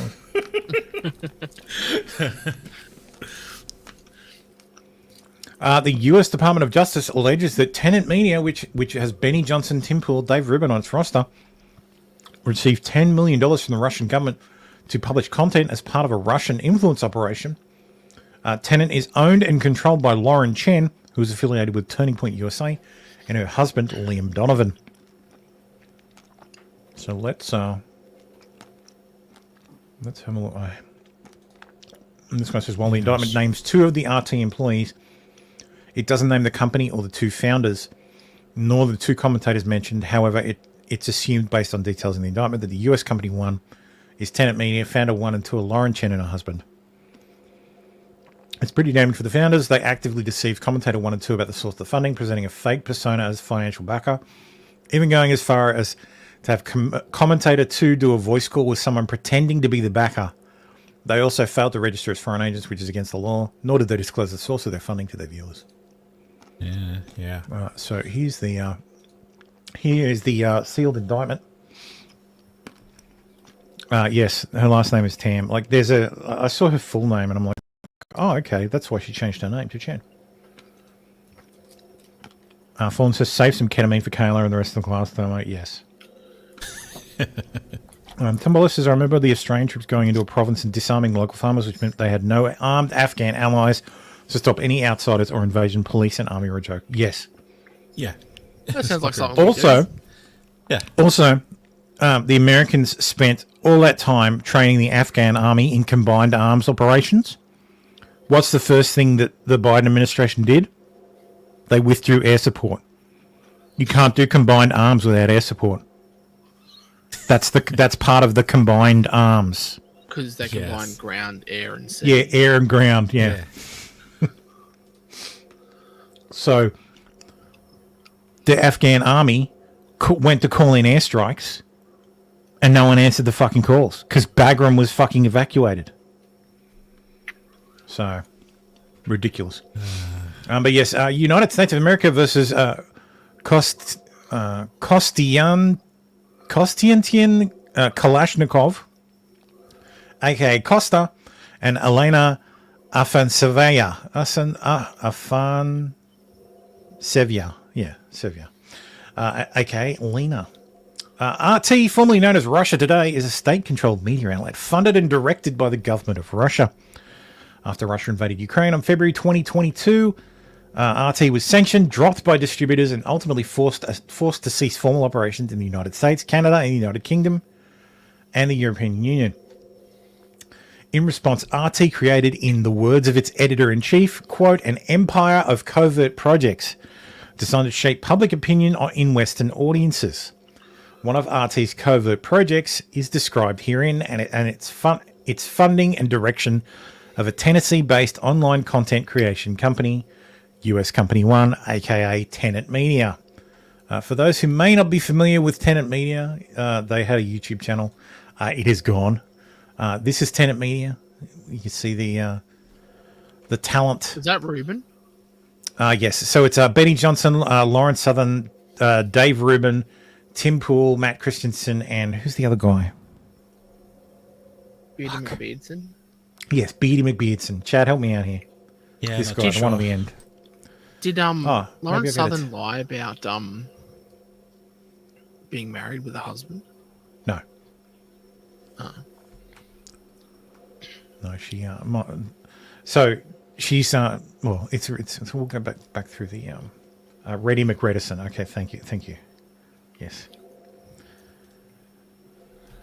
Okay, so over at least the past year, RT and its employees, including Kostya and Lena, the defendants have deployed nearly $10 million, laundered through a network of foreign shell entities to covertly fund and direct U.S. Tenet Media. Tenet Media publishes English language videos on multiple social media platforms, including TikTok, Instagram, X, and YouTube, using multiple fake personas. Lena edited, posted, and directed the posting by Tenet Media of hundreds of videos. Many of the videos published by Tenet Media contain commentary on events and issues in the United States, such as immigration, inflation, and other topics related to domestic and foreign policy. While the views expressed in the video are not uniform, the subject matter and content of the videos are often consistent with the government of Russia's interest in amplifying U.S. domestic divisions in order to weaken U.S. opposition to core government of Russia interests, such as the ongoing war in Ukraine. Since publicly launching in or about November 2023, Tenet Media has posted nearly 2,000 videos that have garnered more than 16 million views on YouTube alone. Tenet Media never disclosed to its viewers that it was funded and directed by RT, nor did Tenet or its two founders and principal executives, Lauren Chen and her husband, register with the Attorney General as an agent of a foreign principal as required by law. The Russians and the Chens also worked together to deceive two U.S. online commentators, Commentator 1 and Commentator 2, respectively, who respectively have over 2.4 million and 1.3 million YouTube subscribers. One of those is, I think Tim Pool is the 2.4. Tim Pool YouTube. Depends on what channel you're talking about. Just his regular channel. I think he's got one. I think he's the 1.4. So I think he's Commentator 2. And Dave Rubin YouTube. The Rubin Report, which is Dave's main channel. Yes. So Dave Rubin is Commentator 1, and Tim Pool is Commentator 2. Okay. So the Chens contacted Dave and Tim to produce videos using Dave and Tim's own names and leveraging their existing audiences for license and publication by Tenet Media. The Russians and the Chens worked together to mask Tenet Media's true source of funding, i.e. RT, by falsely portraying to Dave and Tim that US company, or that Tenet Media was, my brain is trying to fucking replace these in line, was sponsored by a private investor named Eduard Gregorian with two N's. In truth, in fact, Gregorian was a fictional persona. For example, during the contract negotiations, so Dave Rubin requested that Lauren Chen provide a profile or article on Eduard Gregorian. In response, Lauren sent Dave a one-page profile provided to Lauren by another fictional persona purporting to represent Eduard Gregorian, falsely describing Eduard Gregorian as an accomplished financial professional who had held various positions in Brussels and France at a multinational bank. Bank One, I have no idea who. It's probably Deutsche Bank. That tends to be a go-to for all this stuff because there's so many people working there. Including Director of Private Banking Division and Wealth Management. After receiving the fictitious profile, Dave agreed to work with Tenet Media and produced approximately 130 videos that were published on Tenet Media's platform. Background on Russian influence operation. We'll just quickly go through this. RT is a Russian state-funded media. RT's editor-in-chief said that since RT receives budget from the state, it must complete tasks given by the state. So this basically lays out that, yes, Russia Today is a government-funded and government-directed media outlet that does the bidding of the Russian government. No shit. RT propaganda is most obvious when it reports on matters of importance to the government of Russia, such as public opinion about Ukraine and the United States. When direct propaganda is not effective, however, RT has pursued malign influence campaigns in countries opposed to its policies, including the United States, in an effort to sow domestic divisions and thereby weaken opposition to government of Russia's objectives. For example, in discussing RT's coverage of the United Kingdom's exit from the European Union in 2016, an RT journalist recalled to an academic researcher, quote, "I asked my editor, what is RT's line for this Brexit? And he said, quote, anything that causes chaos is RT's line." In or about March 2022, following Russia's invasion of Ukraine in February 2022, the European Union and the United Kingdom banned broadcasting by RT. I still don't agree with that. Like, you're not a free country if they can't broadcast. You get to lie. Free speech means you get to lie. Like, it sucks, but that's what it is. You either have standards or you don't. That same month, RT also ceased its operations in the United States after major television distributors dropped the network. But RT itself has boasted, despite its lack of formal distribution channels in the United States, Canada and the United Kingdom and the European Union, the government of Russia continues to use RT to direct disinformation and propaganda at Western audiences. For example, on or about February 25th, 2024, RT's editor-in-chief declared during a Russian television appearance that, quote, public opinion in the West is changing very rapidly and very chiefly due in part to RT. RT's editor-in-chief further explained that despite being banished everywhere on February 25, referring to the start of the invasion, RT built an enormous network, an entire empire of covert projects that is working with the public opinion, bringing truth to Western audiences. As set forth below, Tenet Media is one of RT's covert projects in the United States. Background of individuals. Do I care about the background of these individuals? Okay, I do. Sorry, I'll go through the chat messages real quick. Forbes says, okay, so the problem is Tenet's connection to Russia today. Yes. So the problem is these two people, the two Russians, didn't register as foreign agents. Tenet Media didn't register as a foreign agent.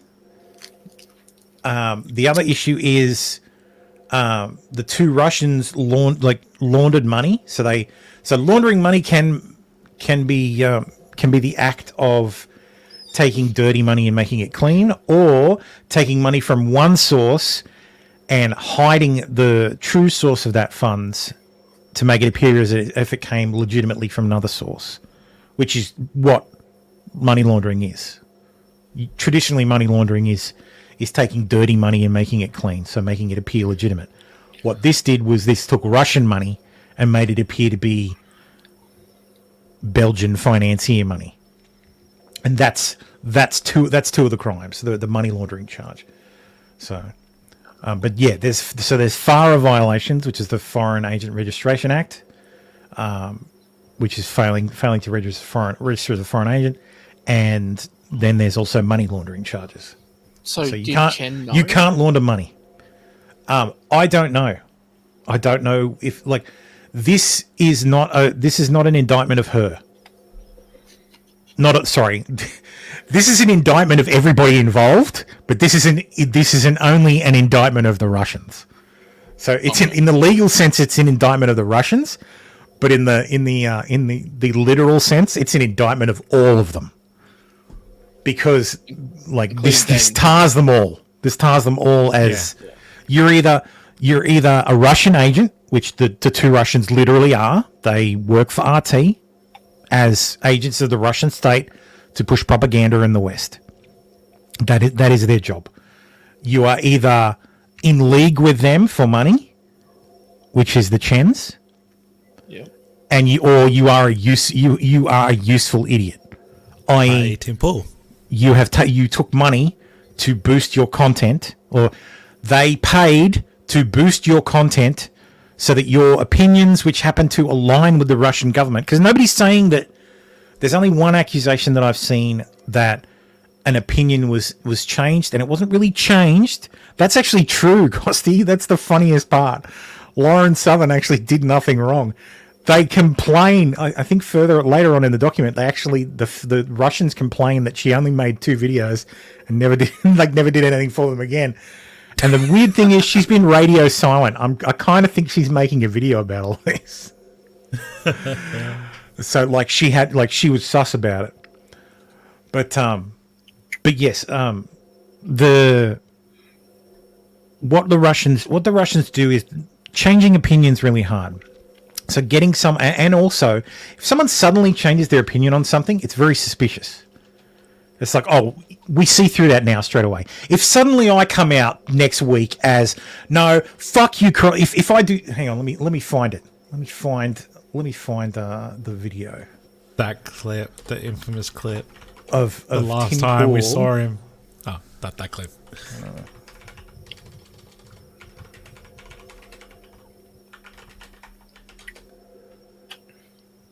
Is this going to come back as one? Yes, here it is. So let me just. So if I suddenly come out next week and start sounding like this, know it. But I don't know that it matters anymore. This is psychotic. Ukraine is the enemy of this country. Ukraine is our enemy, being funded by the Democrats. I will stress this again. One of the greatest enemies of our nation right now is Ukraine. They are expanding this war. Now, don't get me wrong, I know. You've got criminal elements of the U.S. government pushing them and guiding them and telling them what to do. So if I come out next week, sorry, chat. I've been told I'm coming in a bit hot on my mic. If I come out next week and I'm suddenly like, no, Putin is the greatest leader of all time, and Ukraine was couped by the Americans, and Russia should invade, and the Ukrainians are all Nazis, and if I do that suddenly next week, that's going to look suspicious as fuck, and I'd be checking my bank accounts for some Russian money. But Ukraine was couped by the CIA, like in 2013. No, they weren't. They fucking weren't. That was just if the CIA was as good at instigating coups as everybody thinks they are, they'd be better at their job. They're not. The CIA is legitimately like, what the fuck? Yes, the CIA, yes, Burisma did fuck around with money for the Bidens. Yeah, absolutely. Oh yeah. They're arguing that there is no corruption in Ukraine is idiotic. Of course, there's corruption in Ukraine. It's as idiotic as arguing there's no corruption in Australia or Saudi or the US or the UK. There's corruption everywhere. There's more corruption in Ukraine, yes. But that doesn't mean everything that happens there is corrupt. But yes, if I suddenly turned around and changed my position entirely, Poker says, I'm seeing the resemblance. Tim Pool. So it looks like Tim Pool. Yes, I'm wearing a beanie right now, Poker. But yes, so but as I was saying, I'm explaining how the Russians do it. If I suddenly turned around and changed my point of view like 180 degrees, that would be obvious as all hell. So what they do is they approach people who already have similar beliefs to them, and they organize ways to boost them in the algorithm or financially or help them along. This is a common tactic. Fucking America does this. America does something very similar, but they do it more. America does it more directly through what's it fucking called? Not the CIA smartasses. It's Australia does it too. It's through the ABC used to run it in Voice of America. It's called Voice of America. And the Democracy Project. There's like a State Department sponsored thing that quote unquote encourages democracy in countries. It's that kind of stuff, and mostly what it does is it helps people organize. So, but the Russians do it a bit more. The Russians do things a bit differently in that they use a hammer rather than a nail gun or a staple gun. So yes, this is how the Russians operate. So Tim Pool hasn't changed his opinions. Russia didn't pay Tim Pool to think Ukraine is the greatest enemy of the United States, which is arguably on its face fucking insane. Like I saw that clip for the first time. I've not watched Tim Pool in a really long time, but him saying that fucking rant, I had to stop for a second and go, is this bullshit? Like, is this him doing a bit? It's not. He literally means it. And that is on its... He's talking about he's talking about the into Russia. He was talking about the invasion into Russia, yes. And it's like, well, this is absurd. This has nothing to do with you, you fucking idiot. Like, if you know Tim Paul, he'd probably go off about that. He's totally irrational. But again, they're not. Tim Pool's not taking money to change his opinion. His opinion is his opinion. He has shitty opinions. He has had shit opinions before. He will continue to have shit opinions in the future. It doesn't matter that Russia has given him, $400,000 or $500,000. He didn't know Russia gave him $400,000 or $500,000. He thought it was some Belgian financier who was paying Tenet Media, and Tenet Media was licensing one of his shows. This is not an argument that these guys pushed Russian propaganda. But and I've seen people like. I've seen a whole bunch they're not pushing Russian propaganda. Their opinions align with what Russia wants to push, so they're happy to help them along. Tenet was also hosting his culture. Yeah, he was hosting the Culture War podcast. Yeah, not Tim Cast IRL. Yeah. All the rest of them, because people are fucking unhinged. People are like, "Oh, it's treason. Treason it is." Then it's like, dude, it's not treasonous, you fucking idiot. Like, I saw people saying, "Oh, Lauren Chen's guilty of treason." It's like, bitch, she's Canadian. What, you think she's betraying Canada? Like, what the fuck are you talking about? You people are fucking insane. Calm the fuck down. This is incredibly embarrassing. This is potentially dangerous for the Chens. They're done. When it comes to conservative media, they're done. Oh yeah, they aren't coming back. They are like they're. I mean, Lauren Chen's been fired from the Blaze because she was a contractor for the Blaze. The Blaze is like, holy shit, you are done. You are done, lady. YouTube yeeted the channel, yeeted all of the channels. Like her channel, 2 other channels, and the Tenet Media channel, presumably because they were all under her account, or they're all related. Yeah, because you can't do that's platform you can't. So the problem is RT is sanctioned, so they can't put their they can't get money from YouTube. So if they get money through this roundabout way, YouTube's like, holy shit, I saw a lot of people who don't were want the government knocking on my Lauren door. Chen's only been accused, and they took down her channel. They deleted her channel, and I'm like, yeah, that's kind of shitty. But I mean, what do you expect? YouTube is fucking risk averse as hell. Yeah. Granted, I'm monetized, but that's because they don't pay attention. But YouTube is incredibly risk averse, and this is one of those things where it's like, oh, YouTube paid Tenet Media all this money, and Tenet Media was a front for the Russian government, which means YouTube paid Tenet Media. No, fuck that shit. YouTube's like, you're gone, fucking gone. Can you imagine the ad into the fucking sun? Oh, the FBI, the FBI would be fucking raiding YouTube. The FBI would be raiding YouTube. Another ad apocalypse? How yeah, because it's only been 7 at this point. Yeah. So YouTube, no. My CPM is still $5.63. I don't understand that at all. Is that good?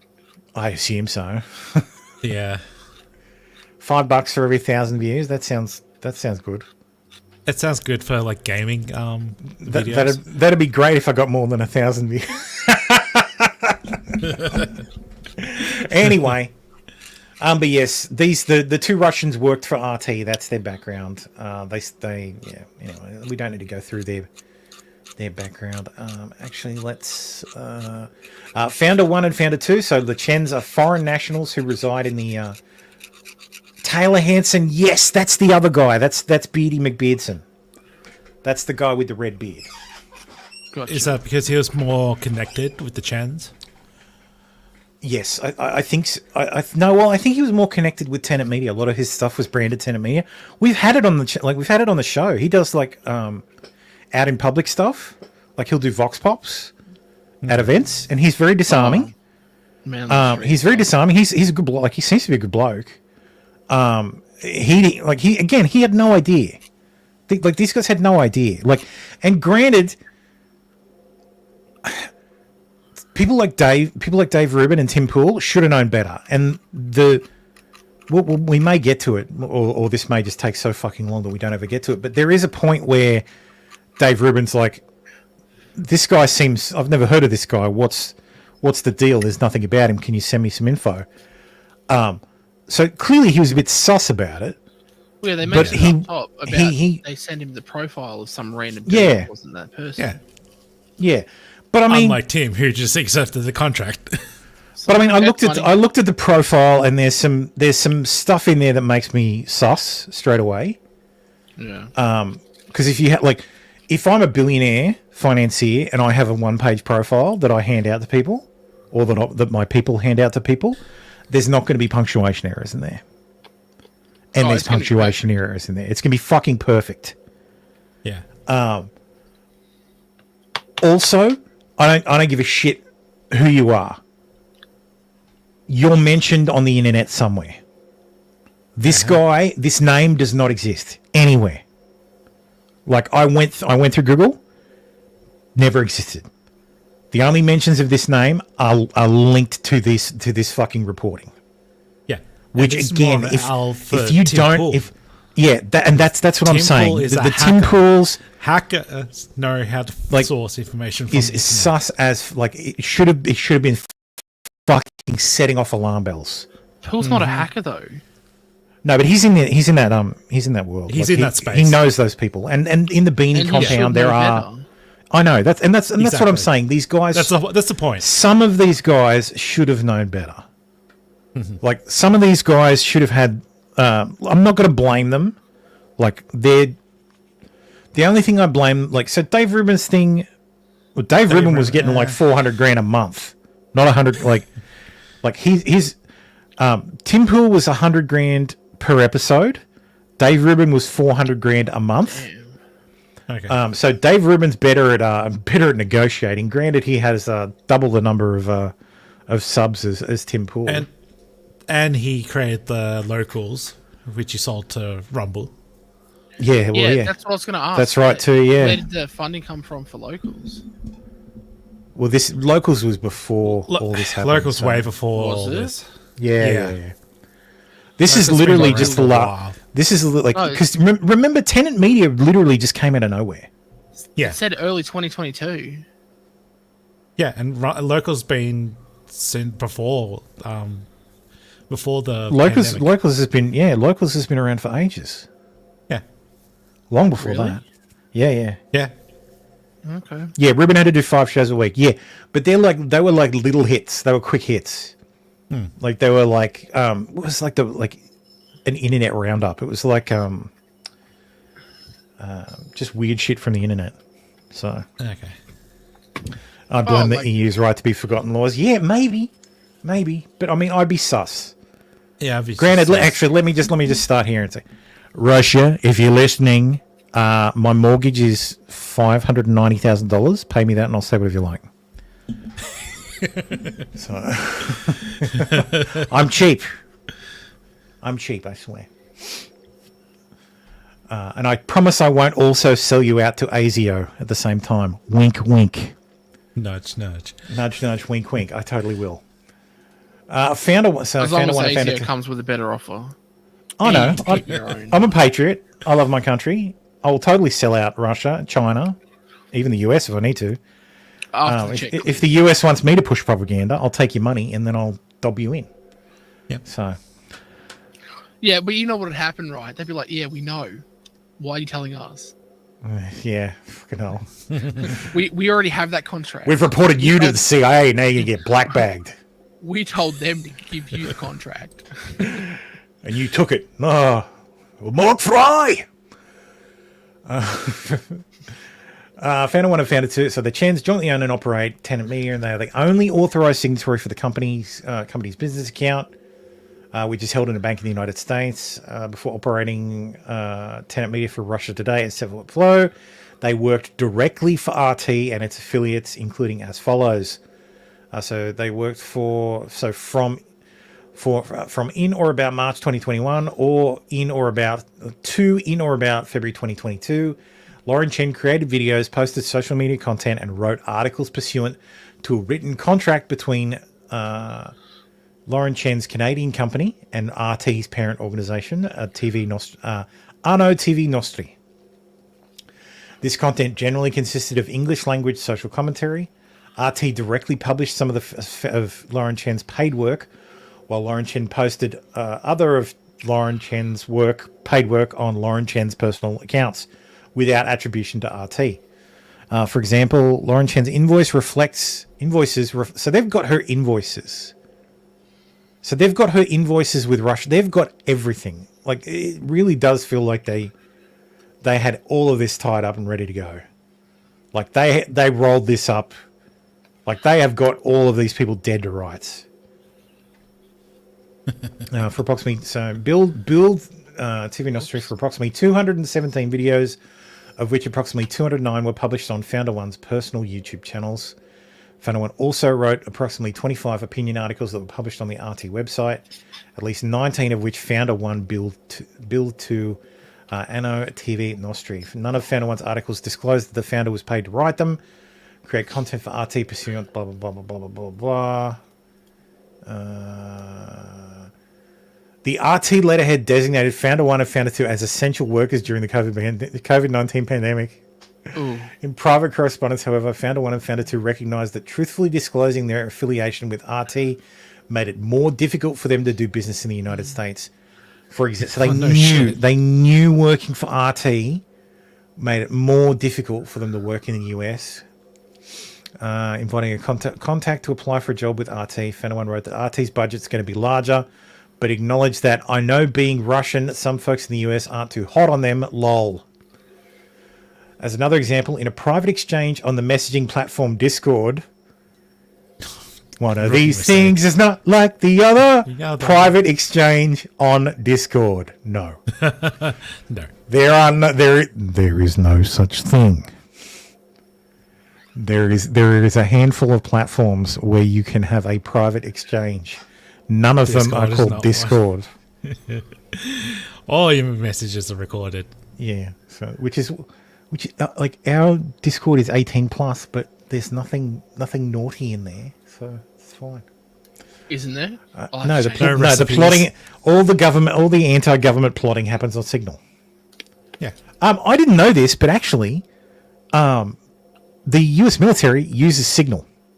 They use Signal for like group chats and communications. So it's not just for Kayla's tits.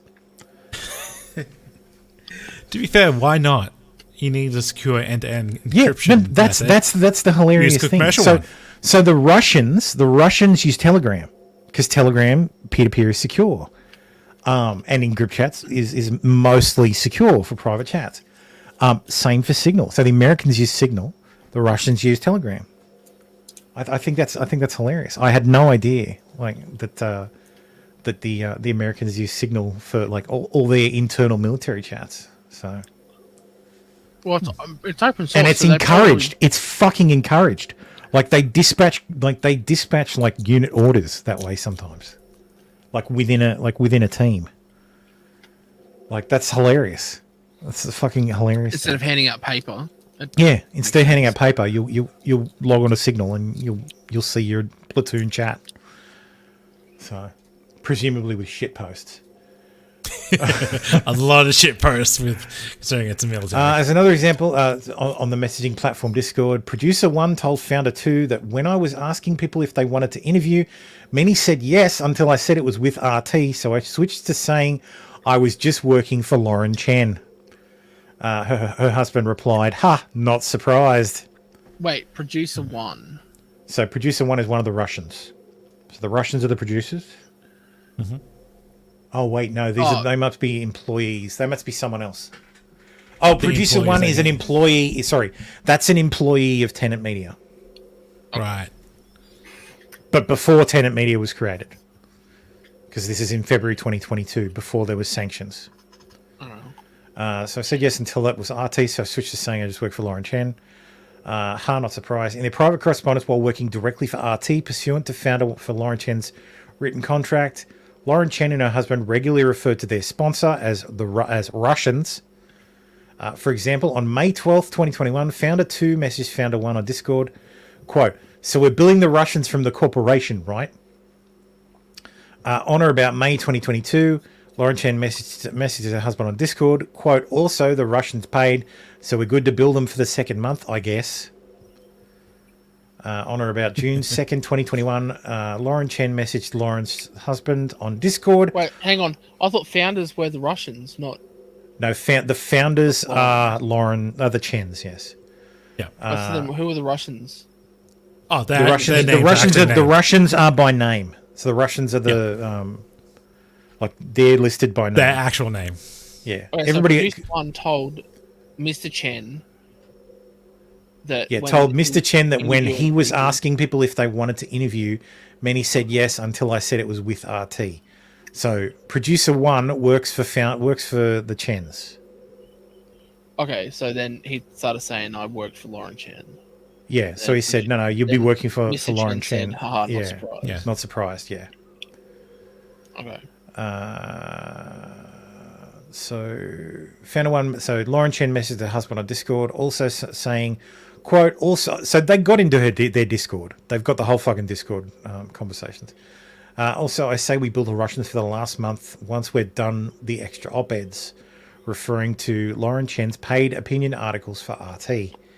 And on or about January 5th, 2022, Lauren Chen's husband messaged an acquaintance on Discord about paid leave that, quote, the Russians had offered to Lauren Chen. From in or about October 2021 to in or about May 2022, separate and apart from Lauren Chen's contract with RT's parent organization, Lauren Chen's husband also worked directly for RT and with Rupli GmbH, RT's German subsidiary. Lauren Chen's husband's paid work for RT included, among other things, preparing English language text messages describing news events. During this time, Lauren Chen's husband and one of the Russians appeared to have had overlapping business contacts. On or about May 18, 2022, a German RT employee sent a Russian language email to 6 recipients, including Founder 2, Lauren Chen's husband, and one of the Russians, requesting that they send their work email addresses to gain access to Ropli's website. Tenant Media is a United States corporation, yada, yada, yada. Lauren Chen has described Tenant Media as the US subsidiary of Lauren Chen's Canadian company. Canadian Company 1, as set forth in the above, from in or about March 2021 to in or about February 2022. Founder 1 used Canadian Company 1 to produce content for RT pursuant to a written contract. Founder 1 incorporated US company on or about January 2022. Applied with the Tennessee Department of State to transact business under its current operating name, which Company 1 uses on its website and social media channels on or about May 2023. On its website, Company 1 described it as a network of heterodox this is where it's a bit of a giveaway. As a network of heterodox commentators that focus on Western political and cultural issues. Where's that? That sounds familiar. What's this? Western and political, yeah. We're a network of actually, is the website still up? No, I want to go to the actual fucking website, not the archive. I archived it just in case. Oh yeah, so the original website's still up. Is a network of heterodox commentators that focus on Western political and cultural issues. You're not showing that RT's tagline. No, this is Tenet's tagline. So, this is how it was like. Oh, okay, so it's Tenant Media. And identifies 6 commentators, including commentator 1 and 2. So Dave Rubin and Tim Poole as its talent. Tenant Media regularly posts videos, yada, yada, yada. Background on the Foreign Agent Registration Act, nobody cares. RT's covert operations through US Company 1. Oh, you need to switch back. Yep, my bad. Sorry, I'm retarded. Lauren Chen scouts influencers for Edward Gregorian. In or about December 2022, Lauren Chen began working with an individual operating under the fictitious name Edward Gregorian, and 3 purported representatives of Edward Gregorian, Persona 1, and 2 additional purported representatives, Persona 2 and Persona 3, to launch a new YouTube channel initially under the name Viewpoint Productions. Pretty on the nose. On or about January 10, 2023, Persona 2 told Lauren Chen that Lauren Chen's first task was to find a personality that could serve as the face of the channel, and that quote, for the right candidate, we're willing to pay around $1 to $2 million per year. Shit, I'll do it. You'd work for the Russians for $1 to $2 million a year? Why not? No, It depends on what it would depend on what they'd ask me to do. If they just said, "We want you to comrade, we want you to continue pre-stream and do nothing different. Do exactly what you do now. We will give you $1 to $2 million per year." I'd be like, okay, that's fine. Done. Just continue what you're doing. Then 6 months later, can you introduce Dimitri into your pre-stream? Yes, we would like to add, we think your pre-stream could use new guest, new host. How about you introduce Dimitri as co-host? He will talk on show. He will make show much better. He will appeal to Russian audience. You will get many rubles in super chats.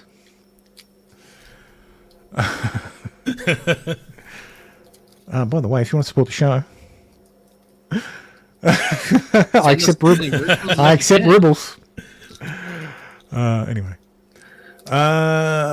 So for the ranking, so on or about January 13, Persona 2 sent Lauren Chen a proposed contract for Lauren Chen's influencer talent scouting services. So they contracted her out. Oh my god! As a talent scout, whores. Like literal whores. She was looking for whores, TV like YouTube whores. No, I'm talking like the way they describe that sounds like she's looking for a bunch of Andrew Tate style shit. Yeah, they're going to end up in Romania in Andrew Tate's basement. No, in Lauren Chen, I'd be fine in Lauren Chen's basement. You seen that rack? Lauren Chen is listed as the agent and a Hungarian entity, Hungarian Shell Entity 1, listed as the client. Hungarian Shell Entity 1 has no publicly available website. In exchange for Lauren Chen's services, the proposed contract awarded Lauren $8,000 per month, plus a percentage of any deals that Lauren closed with influencers. Over the next several months, while Lauren continued to negotiate with her contact, she accepted interim payments and began to scout for influencers for the new YouTube channel for Edward Gregorian. Sorry, that's not Edward, that's Eduard. Eduard. Yeah. Edward. Eduard. Gregorian sounds familiar. Yeah, like the monks. Gregorian monks, but there's only one N in Gregorian.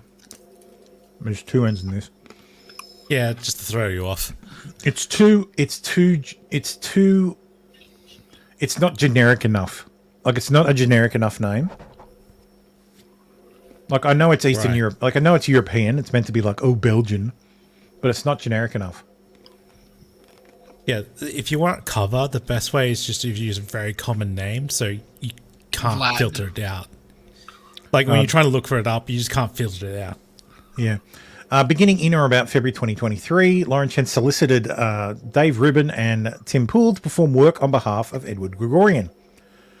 For example, on or about February 6, 2023, Persona 1 emailed Founder 1 a short list of candidates for the YouTube channel, including Dave Rubin and Tim Poole. So they've literally said, we think these two would be great. They've gone to Lauren Chen and said, hey, you should approach these two. In the same email, Persona 1 attached a receipt for an $8,000 money transfer from an entity in the Czech Republic to Lauren Chen's Canadian company. This is getting immediately sus. So Lauren Chen signed a contract with a Hungarian shell company. Her first payment comes from a Czech shell company. Yeah, but that's just because the Russians forgot who first signed the contract. Yeah, it's a different shell company. They forgot to use it. They forgot to use the same one. But like you obviously get the transfer, and you're like, this is weird. I'm getting paid by two different organizations. Like, I'd be over to fucking, like, I'd be asking some questions. So yeah, it's a bit sus. So they paid her Canadian company. She's in trouble in Canada too. I saw reporting that was the Canadian government is looking into her husband and any Canadian citizens that were involved. And I think that might actually include Lauren Southern because she did work for Tenet Media. She might have to flee. She might have to flee Canada to America to get to fucking, like, she's had to flee Australia because we basically threw her out because we were a bunch of bastards. Persona 1 requested that Lauren Chen submit an invoice for her consulting services to Czech shell entity 1, which Persona 1 described as, quote, our Czech sister company. Czech shell entity 1 has a website purporting to sell automobile parts, but also listing unrelated services, e.g. cyber armor suite fortifying your digital defense. Let me just Google that.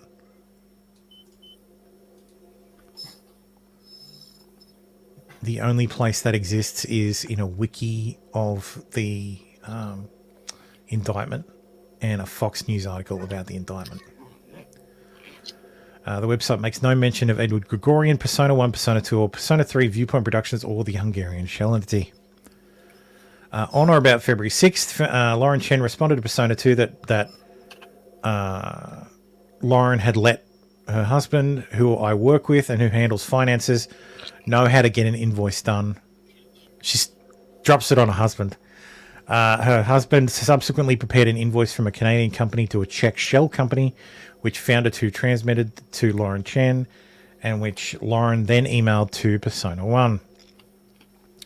In Lauren's February 6, 2023 response to Persona 1, Lauren advised that Lauren had reached out to commentator Dave Rubin and will be speaking with him today.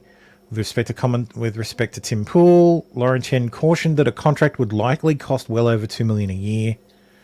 The next day, on or about February 7th, Persona 1 responded that Mr. Gregorian, misspelling the name of Persona 1's purported employer, Mr. Gregorian, was okay with over $2 million as long as we get the right person on board under the right conditions. Lauren Chen agreed to contact commentator to Tim Pool as well. On or about February 8th, Lauren Chen reported to Persona 1 on Lauren's outreach to Dave and Tim.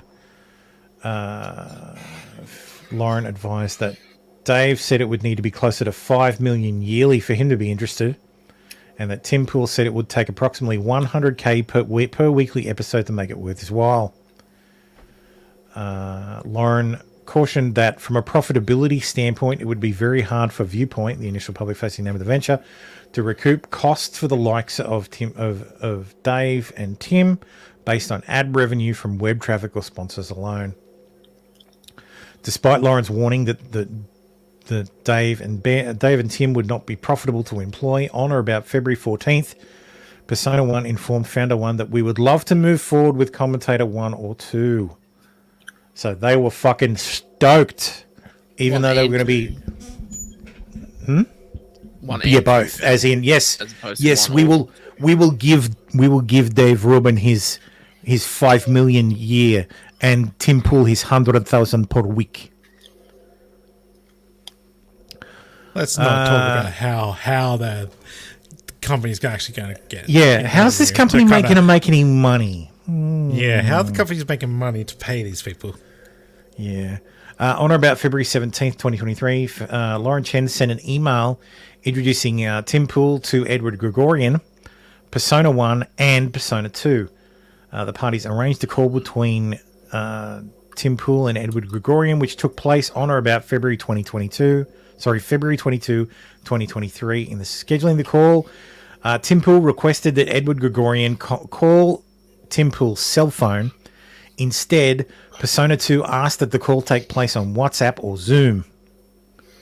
Tim doesn't do that. Tim doesn't do fucking Zoom calls. You have to come to the Beanie Mansion. That's what he should have done. And realistically, if you're going to deal with someone, like if I'm dealing with someone like that, and it's like we want to pay you X number of dollars, it's like, all right, how about I give you the first one free, but if we want to start this, you have to come to me, or you fly me out to meet you in person. We meet in person. We meet in person, and let's Full discuss stop. it. Full stop. No negotiations beyond that. Like, I deal in person, and that's it. And Like, it only has to be the one time. I don't deal with email addresses or disembodied voices or images on a screen on a Zoom call. It's too easy to fake. So, both applications offer offer encrypted communications in the place and the ability to place voice calls through voice over IP technology, capable of obfuscating the physical location of the caller. Yeah, so the Beanie Man gets a call from a Russian number, and it's like, yes, hello, my name is Edward Gregorian. I would like to give you $100,000 per week to push a Russian. To license your video of how you say culture war. On or about February 22, 2023, Lauren Chen emailed Persona 1 that Lauren had spoken with Commentator 2 with Tim Pool, who was happy with the licensing arrangement that was discussed on Tim Pool's call with Edward Gregorian. Lauren Chen continued, however, that Tim Pool would still like to know more about the company and who he will be working with. Lauren added that Lauren had assured Tim as we finalize the contract and begin working to put his show together and coordinate the launch, everyone will have time to get to know each other better and feel less like strangers. This tells me that the Beanie Man felt a little bit sus about it, but gave it the benefit of the doubt. But to be fair, that means he felt sus about it at the beginning. But he was just licensing his thing out to a distributor. Yeah. So he was like, whatever. Yeah, you give me $100,000 a week, and I'll let you. And I'll publish this episode of a show I was going to make anyway on YouTube your channel instead of my channel. And which makes and I still take the super chats. Is it a live show? The Culture War podcast? Is it like a live stream? I know it was at the start, but that went on his channel. Yeah. This isn't Pop Culture Crisis, is it? It was it was a Culture War one. Okay. Is Pop Culture Crisis the the one that Tim's team's doing? Yeah, not the one he created himself after.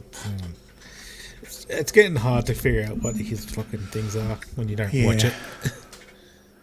On or about February 28th, 2023, Lauren Chen emailed... Oh, no, that's what we just did. Oh, no, this is more. This is Commentator 1. This is Dave Rubin. So Lauren emailed Persona 1 that Lauren had spoken with Dave Rubin, and he would like some more material about Mr. Gregorian to learn about who he would be working with. Lauren asked if there were any links, press releases, interviews, LinkedIn profiles, etc. we can move forward. So we can move forward about him, blah, blah, blah, blah. On or about March the 2nd, Persona 1 responded to Lauren Chen's email, writing that Persona 1 was unsure that Mr. Gregorian gave out any public interviews, but you could send Dave our LinkedIn page with a hyperlink to a LinkedIn page for Viewpoint Productions.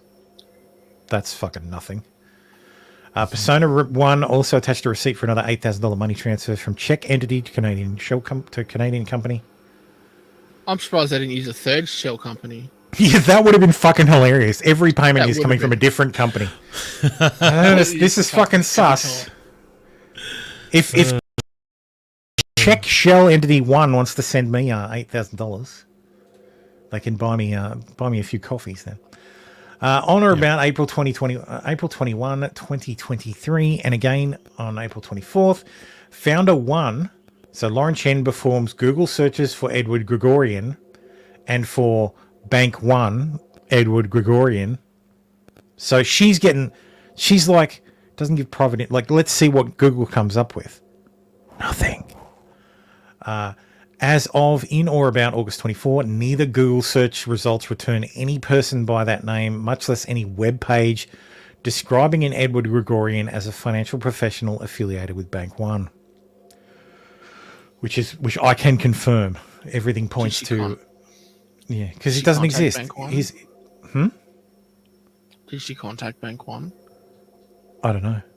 I don't know which one. I don't know which bank Bank One is. Not the Commonwealth Bank, obviously. That would have been my next step. Would have been contacting is there? Bank One. Be like, I would. You'd call them up and you'd pose as someone who's interviewing someone for a reference check. They say they worked here. Blah blah blah blah. Can you confirm if they were employed during this time? Or even they won't tell you about their role, but they can. All they legally can confirm is that the person worked there. I need to get in contact with this person. Can you put me through to their extension? Yeah. There are multiple ways it could be done. On or about April 24, 2023, Lauren Chen emailed Persona 1 that Dave was really insisting on seeing some material, profile, article, whatever, on Edward before Dave felt comfortable moving forward. Is there anything we can provide him with? Persona 1 responded that we can send you a profile of Mr. Gregorian that you could send over to Dave. On or about May 4th, Persona 1 emailed Lauren Chen the CV to provide to Dave. The profile is reproduced with redactions and blurring below. So here's the profile of this billionaire Edward Gregorian. He's deeply experienced. He's an experienced finance professional and investor, deeply engaged in business and philanthropy, leveraging skills and resources to drive positive impact, supporting a range of organizations worldwide with a dynamic presence mainly in Brussels and London, engaging in personal and professional pursuits in each location with a focus on poverty alleviation, championing free speech, and advocating for social justice causes. Born in Brussels' Ixelles neighborhood in 1975 to a French-Armenian father and Belgian mother. Bachelor's degree in economics and management at something. He was cum laude. Masters of accounting and finance and political science, financial analysis and management, corporate finance at the blah blah, while working as a junior investment bank analyst at blah blah. HSBC. It is. You think it's HSBC? It is. That's Look what it's how short actually. it is. Yeah, it is. It has to be. It kind of has to be. Yeah. It's what not other bank Deutsche would be Bank. that That's short? That's HSBC. Yeah. Which makes sense. That's like, yeah. Financial analyst and consultant for HSBC Belgium, multinational professional services firm offering audit, tax, and advisory services. Through HSBC, relocated to Singapore through HSBC to work with Belgian companies looking to expand their operations. Analyst services for something else, corporate service firm that provides accounting and payroll services, and blah yada yada yada. 2005 to 2012, various positions at HSBC in Brussels and France. No, that's Bank One. It's a different. That's a different one. That's very short too. What bank? Like, I don't know what bank it is then. Various positions at Bank One in Brussels and France. Junior risk management, responsible for analysing risks associated with various investments and developing senior risk management strategies. Senior risk management analyst and investment relations associate at Bank One private equity division, analysing potential investment opportunity. Yada yada yada yada. Senior relationship and investment manager, private banking, director of private banking division of wealth management. 2012, left Bank One to start own private equity and wealth management company, leveraging experience in both risk management and private equity to offer customized investment solutions to clients, focusing primarily on hedge funds and private equity investments. Investment management, tax planning, and philanthropic advising, investment in companies with growth potential. Family offices, high net worth individuals, real estate developers, and technology startups. An accomplished financial professional, Mr. Gregorian has observed multiple instances of misrepresentations and bias in mainstream media. That's not the proper use of an Oxford comma. Many of which have been the potential two results is two words. Like, see what I mean about this? Doesn't feel premium. Like, this feels like something like a Russian would throw together. Check. It's like one of Harris's interns did back when she ran against Joe. Tom Bollers for $2 says the Ruskies clearly got confused between send us a check and send us a check. Yes, that's very funny. With extensive experience in living and immersing himself in various cultures, he's acquired a distinctive and alternative perspective on world events that he believes is not always accurately represented to the public. In pursuit of his goal to encourage a more nuanced public discourse worldwide, Mr. Gregorian intends to establish a conservative news outlet that offers expertise and experience for a wide audience in the Western world and beyond. Bank One's affiliate in the United States has no record of Edward Gregorian ever being employed by Bank One, nor, as set forth above, do Google searches for Bank One Edward Gregorian yield any results for a person by that name. Other irregularities? You said that you saw Lauren's actual name, right? She sounds like something you'd order at a restaurant. Edward Gregorian? No, Lauren's real name? Yeah. Yeah, it does sound like something you'd order at a restaurant.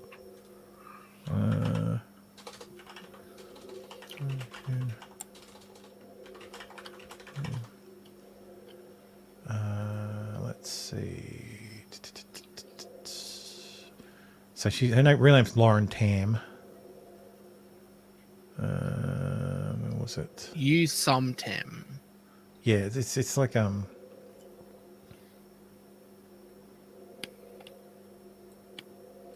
where is it? What are you looking for? I'm looking for like the name. I saw it the other day. Yeah, Lauren Yusumtan. YUSUMTAM, all like separate words. And yes, it does sound like something you would order. Yeah, that's exactly what it is. Lauren Yusumtan. So Lauren Yusumtan. Am I right? But I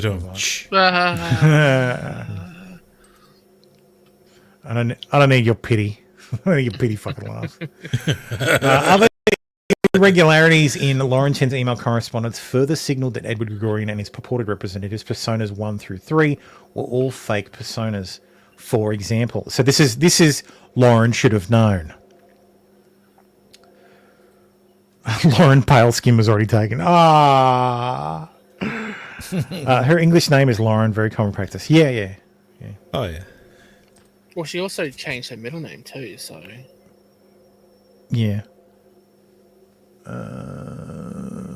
For example, on or about February 16th, Persona 1 had misspelled the surname of his boss in at least 4 separate emails.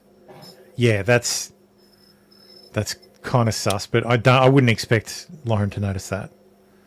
On or about February 10th, Persona 3 sent an email to a potential influencer copying Lauren and signed the email as Edward Gregorian rather than Persona 3.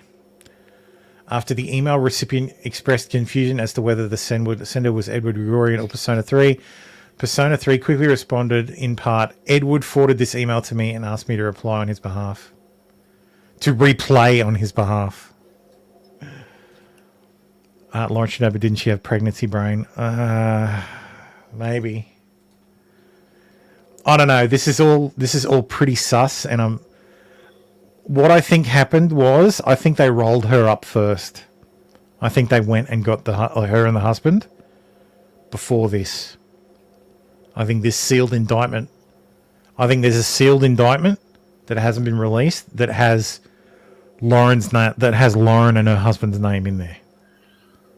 Not redacted. Yeah. So maybe, and they went.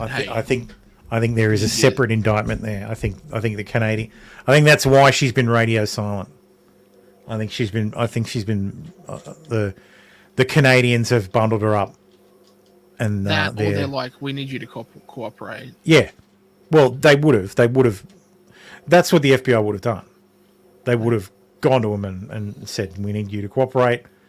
Either you cooperate, or off you go." Yep. Or you'll be an indicted co-conspirator. Or you're in the defendant's box too.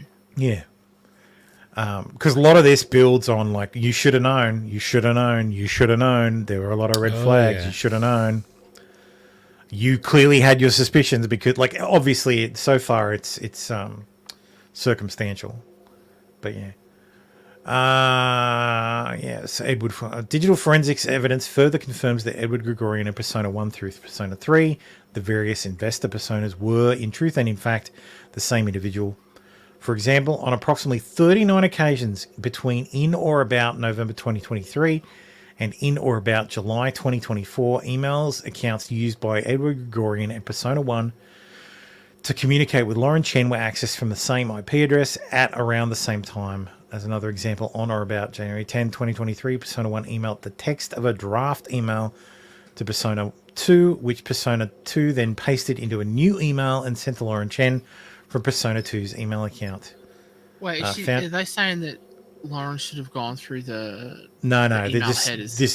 you got to remember this is the indictment for the people who ran the scam, who were because in some ways they did hide. They presented themselves to Lauren and her husband as Edward Gregorian as well, but yeah. Lauren transmitted the Edward Gregorian profile to Commentator 1 to persuade to Dave Rubin to persuade Dave to perform work on behalf of Edward Gregorian. On or about May 12, 2023, Lauren reported to Persona 1 that Dave had a problem with the profile we sent over, specifically the reference to social justice. I don't want to work for no social justice warrior, said the man who bought a baby. I think Dave Rubin. Yeah, he bought two. Yeah, he bought twins. Yeah, he bought two babies. Yeah, one for him and one for his husband. Well, yeah, that's right. I think it may be. Because that's usually a term used by liberals, but we're trying to create a conservative network. Found Lauren Chen suggested that that Dave and Edward could simply speak together to clarify the profile. On or about June 2nd, 2023, quote, Edward Gregorian circulated an email to Lauren and to Dave's assistant, scheduling a Zoom meeting for 5 p.m. Paris that day. In a prior email correspondence, Lauren Chen represented to another potential commentator, that Edward Gregorian was based in Paris. At approximately 8:58 a.m. Central Time that day, Edward Gregorian replied to his earlier email, "I'm there, guys. The time, in fact, was 3:58 p.m. in Paris, but it was 4:58 p.m. in Moscow." Approximately 2 minutes later, Edward Gregorian performed a search for the time in Paris and then replied again to his email in part, "Sorry, wrong hour, didn't sync the calendar." You don't need to manually do that, You fucking dumbass. Jesus. Oh my god. This is like Keystone Cops, like seriously. Keystone Comrades. After further negotiations in which founder 2 also participated, so the husband, Lauren and her purported representatives of Edward Gregorian secured contracts with Commentator 1, so Dave and Tim specifically. So Dave's contract, which had been between Dave and Dave's production company and US Company 1, Tenet Media, for 4 weekly videos to be hosted by Dave and live streamed by Tenet Media in exchange for a monthly fee of $400,000 plus a $100,000 signing bonus and an additional performance bonus. Dave's production company agreed that any and all content created under this agreement shall be the property of Tenet Media. Tim's contract, which was between Tim's production company and Tenet Media, provided for weekly videos to be hosted by Tim and live streamed by Tenet Media in exchange for a fee of $100,000 per video. Tim's production company granted Tenet Media a non-exclusive non-transferable license during the applicable license term to display, transmit, and distribute the licensed content. So See, Tim. It belongs to Tim because the license is over. Yeah, Tim was the smart one. Tim should fucking just take all that content, post it on YouTube, and be like, just rebroadcast it, and just make more money off it. That's fucking hilarious. Where Dave Rubin. So Dave's a better negotiator. No, Dave's not a better negotiator. No, he's not. Because he's off 4 weekly videos, $400,000 with like so. And Tenet Media owns those videos. Tim did the better deal. Yeah, 100K per video, which is fine. He grants a non-exclusive, non-perpetual license. Yep. Non-transferable license, so Tenet Media can't give it to someone else, and it's only valid during the license term. Yeah. So it basically belongs to Tim. Yeah. So all the content that he produced. I take back what I was thinking. What I was saying before. Tim's actually a better negotiator. Yeah, like in the money wise, Tim has negotiated. Dave got more money, but it looks like the reason why Dave got more money because he made was more content, giving them, made more content and gave them the content as well. Yeah, he's very much selling the content to Tenet Media, whereas Tim was just licensing it out. Yes, Costi, I'm a Tim Bull simp. We're not going to fucking simp for Dave Rubin.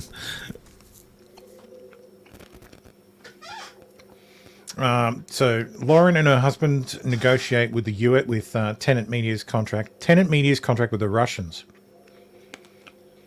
In or about mid-2023, as Lauren Chen worked to recruit Dave and Tim to perform work on behalf of Edward Gregorian, Lauren began negotiating to expand an expanded role for herself and her husband and Tenet Media in their developing enterprise. On or about the 31st of March, Persona 1 emailed Lauren a draft of the new contract that we would like to offer. Persona 1 described the new contract as consisting of 2 stages. The pre-talent signing, where your scope of work is similar to now, and the post-talent signing, which is after we sign Tim and Dave with your help. Persona 1 advised that the scope of work will grow substantially to include managing the channel in the post-talent signing phase with new areas of responsibility and our new offered compensation. In a subsequent email on or about April 14th, 2023, Persona 1 informed Founder 1, so Lauren Chen, that the management... I'm sorry, chat, it's very hard to fucking keep in my brain find and replacing on the fly. Management and marketing for the new platform's social media accounts will be done by a Russian firm we agreed to hire. Hold on.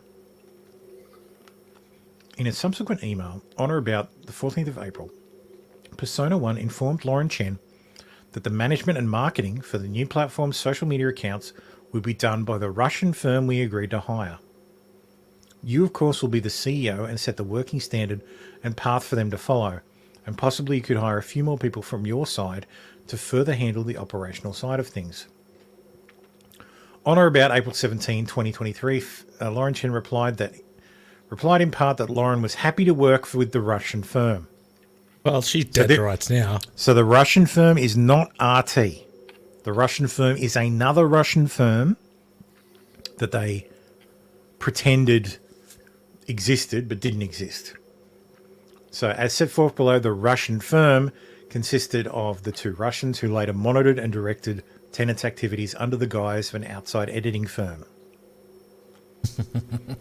Lauren Chen's husband worked close with Lauren Chen to negotiate their expanded business arrangement with Edward Gregorian. For example, in private messages on Discord on or about April 28th, Lauren's husband messaged her that the investors also have full rights to the IP, and so if we grow the platform, they can still technically take it away. Lauren replied that the French clarified that we own the channel, but they own the rights to the content. So in the event of a split, I think we'd either need to pay them out for the rights or remove the videos, but we'd keep the platform, i.e. Tenet Media. Okay. Lauren's husband also helped Lauren recruit additional commentators to work for the US Company 1 and Edward Gregorian. For example, on or about May 22, 2023, Lauren Chen messaged her husband on Discord that Lauren needed to send a prospectus for the company to a potential commentator, Commentator 3. This, I believe, is Commentator 3, I believe, is Benny Johnson. Noted Vivek simp, Benny Johnson. Yes. Lauren Chen's husband responded with talking points for the prospectus, adding, though I think we should probably borrow some of Gregorian without the extra ends language here. Commentator 3 later particularly agreed the to social work. justice language. Yeah. Commentator later agreed to work with US Company 1, so Tenet Media. On or about May 12, 2023, Lauren sent an email to Persona 1 in which she proposed that, quote, we keep the contract between us with my Canadian company, but for Commentator 2's contract, it will be through our American subsidiary. So for Tim Pool's contract, it will be through Tenet Media. Mm-hmm. In his subsequent email on or about May 19th, 2022, Lauren Chen explained that she wanted for her personal payment to be under the Canadian company, but payment for the influencers to go direct to the US company. On or about June 13, consistent with her proposal, Persona 1 emailed Lauren Chen a final service agreement that named Lauren Chen and her company, and the US company as the service providers. The contract provided a monthly fee of $8,000 for the first stage, a monthly fee of $25,000 per month for the second stage. After signing Commentator 1 and Commentator 2, so Dave and Tim, keep saying Ben Poole. Did Chen and her husband not employ lawyers to review their contracts? No, of course not. Or if they did, they were the internet variety. No offense, Sean. The client named on the contract was engagement. So, and additional performance incentives and commissions for engagements closed with talent. Yeah, they got Spectre to review it. Yes, Spectre did it. The client named on the contract was neither Eduard Gregorian nor Hungarian shell company. A third shell company. Ding, ding, ding. Czech bingo. shell entity, but rather an entity based in the United Kingdom. UK shell entity that has no website. After forwarding the contract to her husband and discussing it with her husband on Discord, Lauren signed the contract. Despite describing Tenet's investors to Dave and Tim as Edward Gregorian, a purported financial professional from Western Europe, Lauren and her husband admitted to each other in their private communications that the investors were in truth and in fact the Russians. The same term that Lauren and her husband previously used to refer to Russia today while working directly under contact with RT as described above. So they fucking knew. So this is the bow that ties them together. This is the bow that ties them together. So this is saying that hey, they played along. They said to the commentators, they said to Tim Pool, they said to Dave Rubin, they said to Benny Johnson, they said to Lauren, they said to all of them that these are like, no, it's Edward Gregorian. This is a real guy. It's not a fake. This is totally real. And they played along, but they knew they were working for the Russians. Trust me, bro. Yeah. On or about May 27th, 2023, Founder 1 messaged Founder 2 on Discord. So Lauren messaged her husband on Discord. Quote, I'm going to ask the Russians about hiring Producer 2 this coming week. So they're just straight up referring to them as the Russians. Yeah. Approximately 2 days later, Lauren messaged Producer 2 on Discord. Quote, here's a list of responsibilities I sent over to the investors to approve bringing you on. Waiting to hear back on timelines, salary. On or about August 8th, 2023, Persona 1 informed Lauren and her husband in Discord that their request to hire a producer booker, i.e. Producer 2, was approved. Lauren and her husband await payment from Moscow. On or about May 31, Kalashnikov created a private Discord server containing a channel initially comprised solely of Kalashnikov, Lauren Chen, and Persona 1, so the fake person that is also Kalashnikov. The investor Discord channel. Kalashnikov employed the Discord user. I'm gonna make a channel in the Discord called Investor Discord channel. Oh, please do. He employed the Discord username Costa K, which includes and only Costa can access it. Kostya K, which includes a variant of his first name and the first initial of his last. Oh, this is interesting. In order to use the Discord messaging platform, Discord users must first create or join a server. Servers are then broken down into subcategories of channels. Yada yada yada. Hey, retard! This is what Discord is. This is for the retards reading the document. Don't know what Discord is. Yeah. On approximately 38 occasions between in or about December 23 and in or about January 2024, Kalashnikov's Discord account was accessed from a Moscow-based IP address that was also used to access Kalashnikov's personal Gmail account on approximately 10 occasions. Dude, they have everything. Discord's given them IP logs, like fucking everything. Why not? Like, if I was Discord and the FBI, or it was the FBI, right? Came to my door, I was like, hey, this is a counterintelligence investigation. So this is the FBI's bread and fucking butter. This is the entire purpose of the FBI, counterintelligence. Yeah, which so is the FBI's job. Could you provide the FBI's real job and the job that they're actually good at is catching spies. So they haven't always been good at it, but they are good at it. So, because the CIA can't operate on American soil. That's why, yeah. They can't legally operate on American soil. And where are foreign spies attacking the United States? On American soil. Mm-hmm. It's a lot of the reason why the FBI has such weird rules around. So it's why the FBI, why it's a crime to lie to an FBI agent, is because it's a counterintelligence agency.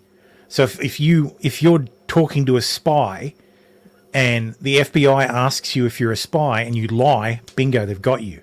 They've got you on a charge straight away because you've lied to the FBI. So all they have to prove is that you are a spy, and they can arrest you and charge you with lying to the FBI. It just happens that the FBI now does other shit, and those laws still apply. So you get fucked like oh God, what's his name? Jesus, it was right there before. General Flynn. You get fucking flinned by the FBI. So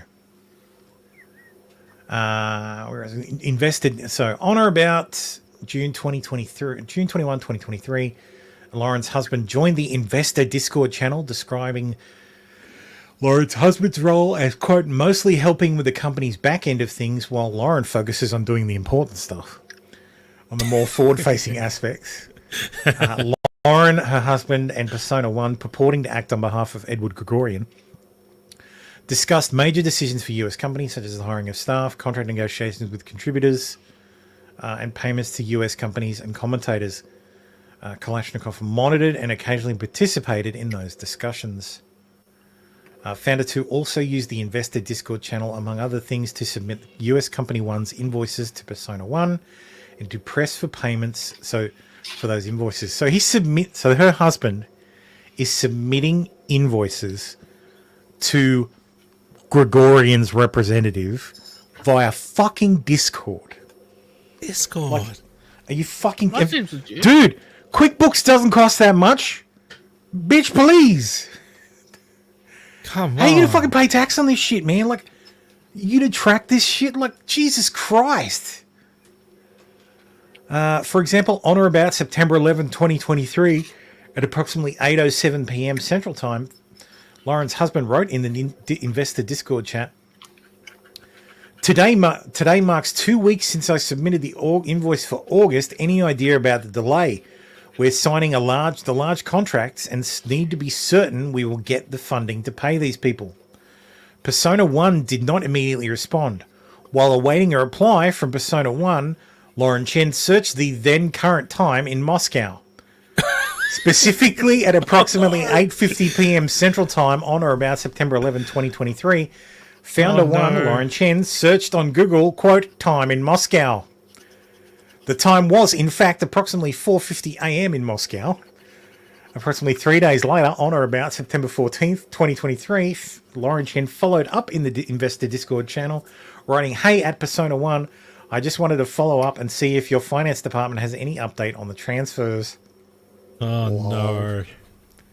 Why are you Dr. Pook says, "Interesting that Chen was labelled as being the face of Tenet in the indictment. As far as I know, she never publicly did any promo for Tenet." Yeah, I think a lot of people, a lot of normies, like people who aren't actually involved in the back end of stuff, had no idea she was involved. I had no idea she was involved. It would have made a lot more sense where this came out of nowhere. Yeah, that's right. Fucking Tombola says, "For fuck's sakes, not even DuckDuckGo." Like, I don't get it. You can actually put alternative times in your Windows thing. Like, Yes. I've got three I got two at the moment: the UK time and the US Eastern border. Like, you don't need to Google it if you. Oh God! Like, I used to have, like, on my phone, I used to have. Actually, I don't think I have it anymore. I just have local time now. But when I had to deal with Boston time and London time, I'd have them both, because keeping all of it in line is a pain in the ass. And the phone's better because fucking I hit Windows the only button. has two. You hit the button on the phone, and on the front page of the phone, it has the fucking time, the time it is now, the time it is in the places you care about. Like, well, because I'm seriously.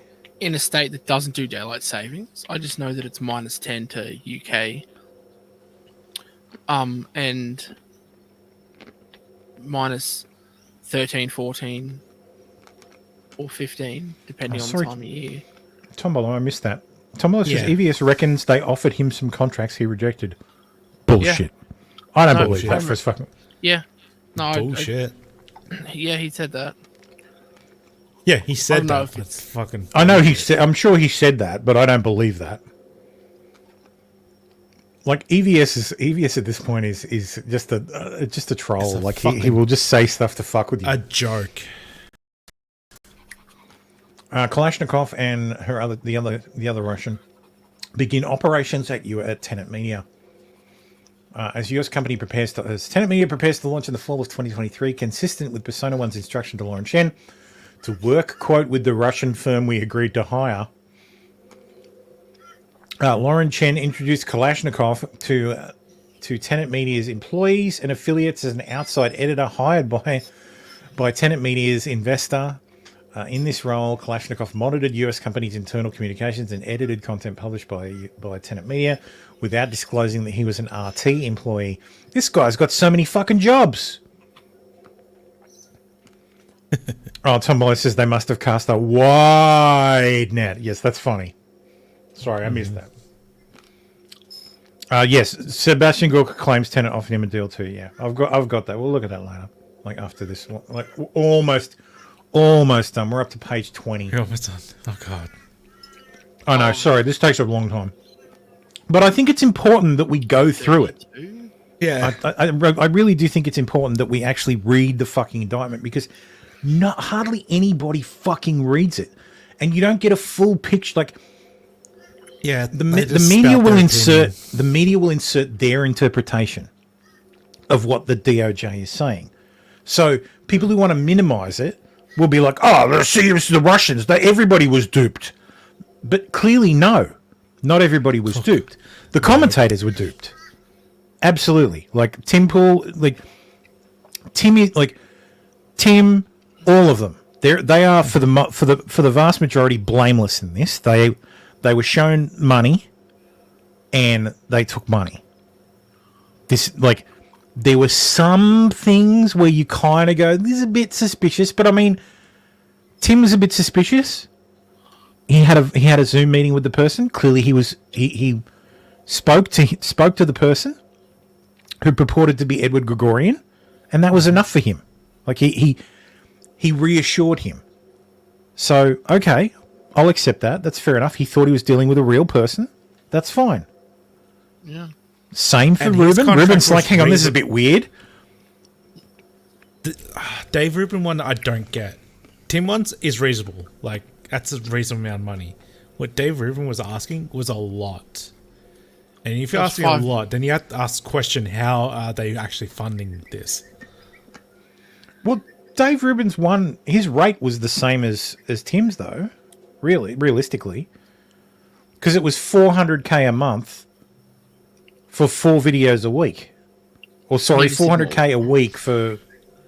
It was 4 videos a week for what he was getting, and he was getting 4 times what Tim was getting. And Tim was doing the same content anyway. It was just going to put it under. I think it was just a live stream. Yeah, so that's what I mean. Tim was already doing the content, wasn't he? Let's not pretend live streams are just fucking things that appear out of nowhere. Like some of them take effort. Thank you. Some more than others.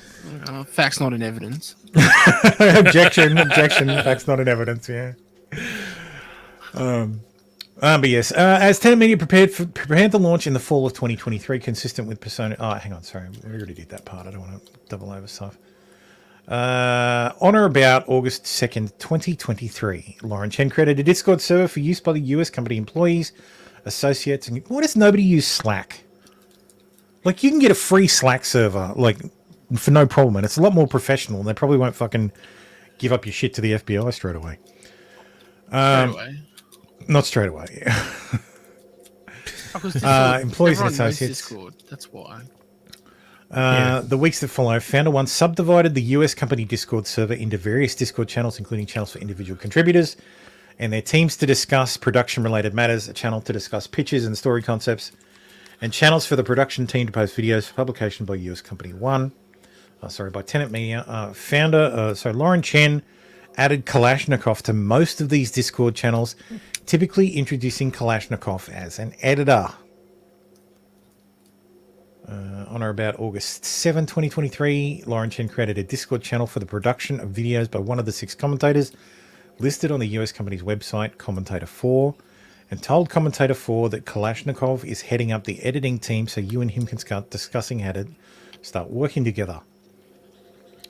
Through this channel on Tenet's Discord server, Kalashnikov requested raw footage from Commentator 4 and later shared an edited version of Commentator 4's first video for Tenet Media. Kalashnikov similarly participated in a Discord channel on Tenet Media's Discord channel server for another commentator listed on Tenet Media's website, Commentator 5. Communications on that channel included, among other things, Kalashnikov's requesting raw footage from Commentator 5 and sharing an edited video.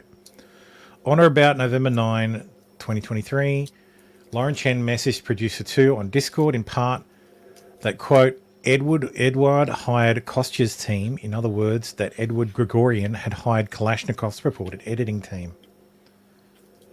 So Matt Christensen is number 6. I don't know who Commentator 4 is yet. I know Lauren Chen's is explicit because she's the only female and they refer to her as her. Mm-hmm. Lauren Chen or Lauren Southern? Lauren Southern, yeah. Yeah. Lauren Southern. On or about November 9, that Edward hired Kostya's team. In other words, Edward Gregorian had hired Kalashnikov's purported editing team. On or about August 17, Kalashnikov informed Lauren Chen that he had added Helena Shudra, whom Kalashnikov described as a member of my team who would be coordinating the editing team to the company Discord server. Digital Forensics confirms that Helena Schroeder was in truth Afana Savaya, an employee of RT. For example, the email account used to register the Helena Schroeder Discord name bears a Russian web domain, and the email handle, Afelena 1997, which is comprised of the first 3 letters of her surname, a variant of her first name, Elena, and her birth year, 1997. Moreover, in or between February 24 and or about March 2024, the Helena Schroeder Discord account was accessed approximately 173 times from Moscow-based IP address, and that was all. Use a fucking VPN! Jesus, the most baffling thing about this is these people work for RT. They are literally committing crimes in furtherance of a conspiratorial plot to manipulate the public discourse in the US. And they're not even using a VPN to hide that they're logging in from Moscow. Like, are you fucking kidding me? They spent all this money. They could have set up a bunch of different private. How does RT not have their own fucking VPS service? Yeah, like they could slag at any moment. It's like running on some grandma's Hey, RT. Grandma's basement. RT, I have 20 plus years experience in IT. Give me a call. I'll hook you up. One-time fee. And FBI, after I've done and cashed the check, give me a call. I'll sell them out. Hook you up. I'll hook you in. On approximately 163 occasions, the same IP address was also used to access the Victoria Pesty Discord account, which, as set forth below, was another fake persona used by Afana Savea at Tenet Media. She initially adopted a similar editorial role as Kalashnikov. For example, in communications on the Tenet Media Discord server, she solicited raw footage and circulated edited videos for review by Commentator 4. After the public launch of Tenet, however, she used the Helena Schroeder persona and the Victoria Pesty persona to push RT messaging through Tenet Media and expand its viewership as set forth below. Thermo offering to work for the Russians, yes, and in the same breath, Thermo offering to sell the Russians out to the fucking Americans. Mr. Thermo, and then I'll sell all of them out to the Australians. Mr. Thermo, what is this FBI SSH port forward for? Costi in Discord just messaged and said, which is the channel that Thermo does his Russian deals in? It's in general. It's in the general chat. It's the one called General but no Dave. Oh no, sorry, it's in the other one. It's in the General but only Russians. But only the Soviets. No, I grew up during the Cold War. Fuck the Russians. I still hold a grudge. I don't trust the Russians. Fucking hell. I'll take their money and then I'll sell them out. Fuck the Ruskies. Fuck those fucking Ruskies. On or about November 1st, 2023, one of the 6 commentators listed on the company's website, Commentator 6, posted a video on YouTube announcing the launch of US Company 1. I think this is the who was the guy with the beard? Or is this Matt Christensen? No, Matt Christensen. They said it was. Okay, so in the video, Matt Christensen explained that the US Company 1 was a project of Lauren Chen and her husband, who were, quote, trying to build a new platform for independent media with an initial lineup of 6 content creators, namely Commentator 1 through 6. After the public launch, Afana Savea, using her covert personas, Helen Schroeder and Victoria Pesty, aggressively advanced RT's investment in US Company 1 in at least 2 ways. Tombola says, Investors Channel, yes. Fallen Priest says, anyone else having weird hiccups of Thermo's audio whenever he mentions the FBI? I have no idea what you're talking about. Yeah, we're all on the same network, so we don't hear it. Yeah. Yes, that's right. First, she demanded that Lauren Chen press Tenet's hired commentators to share Tenet's content with the commentators' pre-existing audiences, thus magnifying the impact of RT's messaging through Tenet Media. For example, on or about the 16th of February, she messaged Lauren Chen on Discord, quote, I do worry that neither Commentator 3 nor Commentator 1 share any raw video posted on X. Commentator 2 share only one video this week. Commentator 4 didn't share any raw video. She only shared her mini doc and its promo. There you go. So Commentator 4 is Lauren Southern confirmed. Yep. Commentator 5 is good at sharing our content so far. Can you go back to the website? Yeah, do I have it open? Yeah, Tenet Media website. So we can put faces to these if I go talent. So Lauren is commentator 4. Tim is commentator 2. I think Taylor Hansen is commentator 5. Mm-hmm. Dave Rubin is commentator 1. Matt Christensen is commentator 6, which means Benny Johnson is commentator 3. Yep. Okay. So if that brings it all into perspective for everyone. A little bit. Yeah, I hate that they redact this stuff, but I understand why. But yes, apparently Taylor is good at sharing their content, which is fair because I'm pretty sure that's his only job. Like did he have a big following to begin with? So I don't even know this person. Did any of these commentators lose their channel? I think Taylor Hanson lost his YouTube channel. So is it because he was shilling way too hard for Tenet Media? yeah, so here's his Taylor Hanson's YouTube channel. It's gone. So, but he's only got 180k followers only. So he's made a statement. He said, "Announcement: Tenet Media has ended after the DOJ indictment. I will now be pursuing other job opportunities, so I may continue to report on vital news stories this election season. If you'd like to independently fund my work or think I'd fit in well at another source, let me know. All help will be greatly appreciated during this transition period. I hope to be back on the ground, providing you all with breaking news as soon as possible." Should send him a message that starts with, "Hey, comrade." Yeah, there we go. And here you go. He's actually posted his banning. So we've removed your channel. We reviewed your content and found severe repeated violations of the community guidelines. Really? What community guidelines? Like, again, YouTube never fucking explains.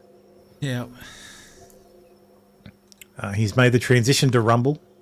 His Rumble account is here. Kiss of Death. Yeah, imagine being on Rumble. Pfft. He's got 371 followers on Rumble.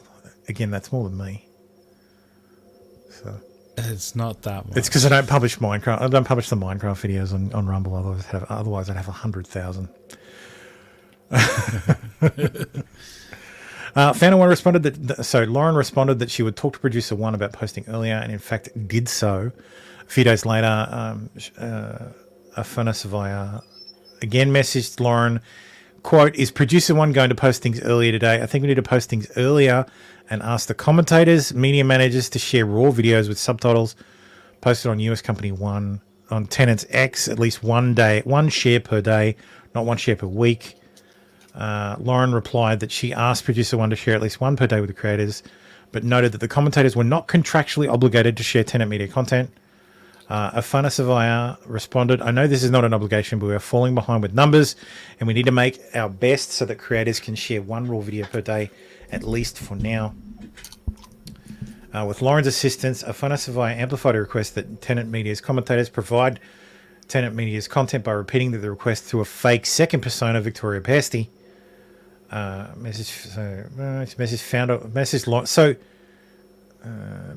Okay, so this is.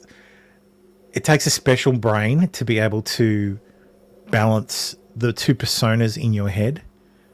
To be able to go, oh yes, as Helena asking Lauren Chen to message and send an invite for Victoria, who is also me. Like it's really fucking, yeah. So the Russians actually did care about metrics even after giving away the farm to Ruben and Poole. Yeah, exactly. They did care, of course.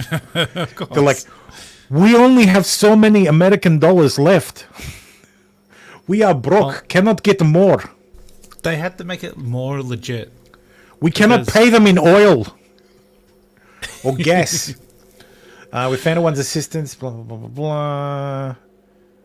After Lauren Chen responded that she had already sent an invitation yesterday, Helena replied, "Sorry, I thought you would send it to me here," thus implying, oh, dude, and she couldn't keep it in line. She thought she'd send it to her here, was operating both the accounts. Lauren then assured her that Lauren would intro Victoria into the chat and restate the importance of social sharing. The next day, as promised, Lauren posted a message to the US Company Discord server introducing Victoria Pesty from our investors team. Announced that from now, our top priority should be establishing Tenet social media presence so that we do ask that you start sharing companies' posts through your own social accounts daily.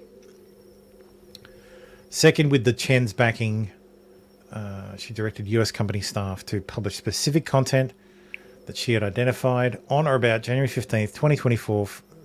Lauren wrote in the channel on the company Discord, comprised of Sofia Kalashnikov, Founder 1, Founder 2, Producer 1, Producer 2, and Producer 3. So, hi, Producer 3!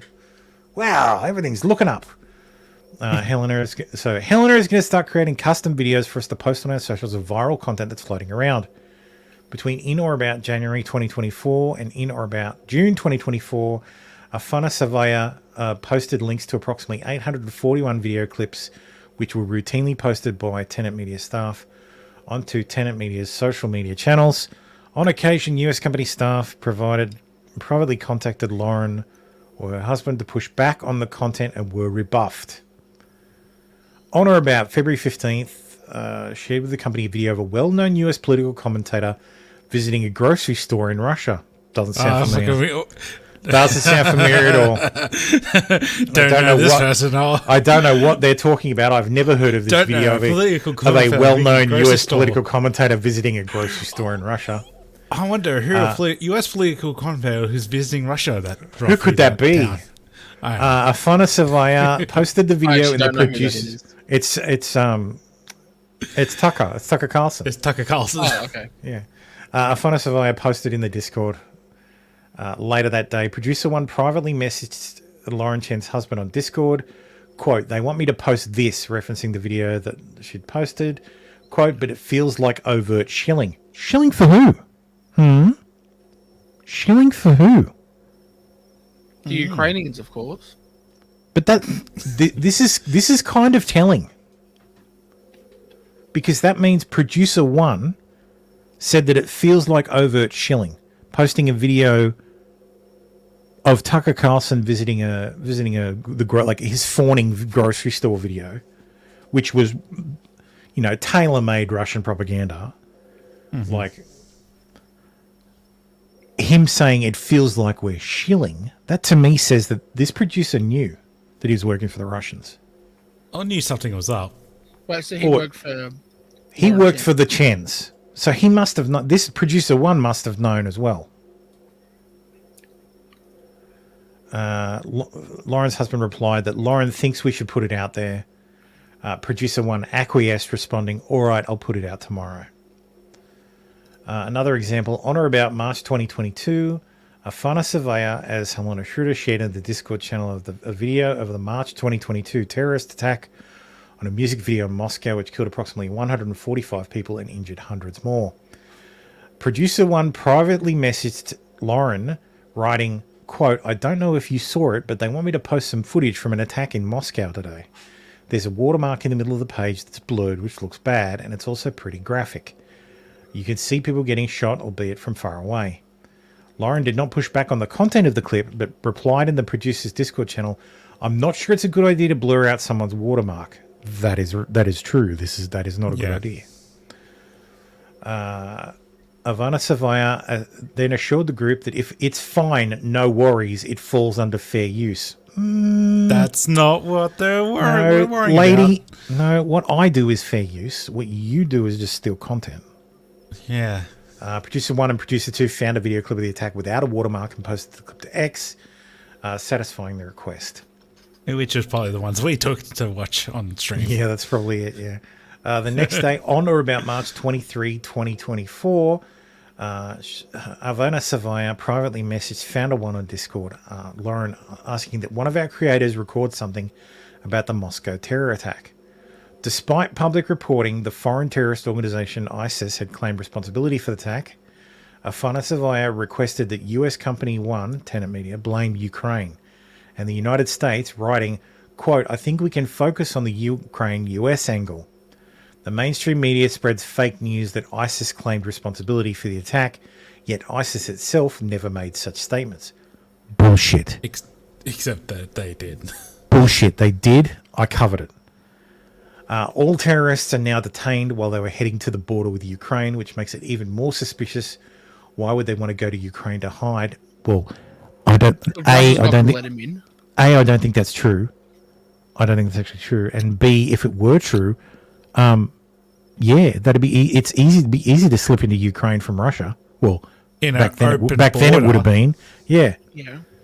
But the Ukrainians aren't going to let the Russians in to come get them. They're not going to surrender them. Well, also, crossing the border into Ukraine is crossing the border into Special Military Operation Ukraine, not actual Ukraine. At which point you can just get the fuck out of Dodge. Yeah.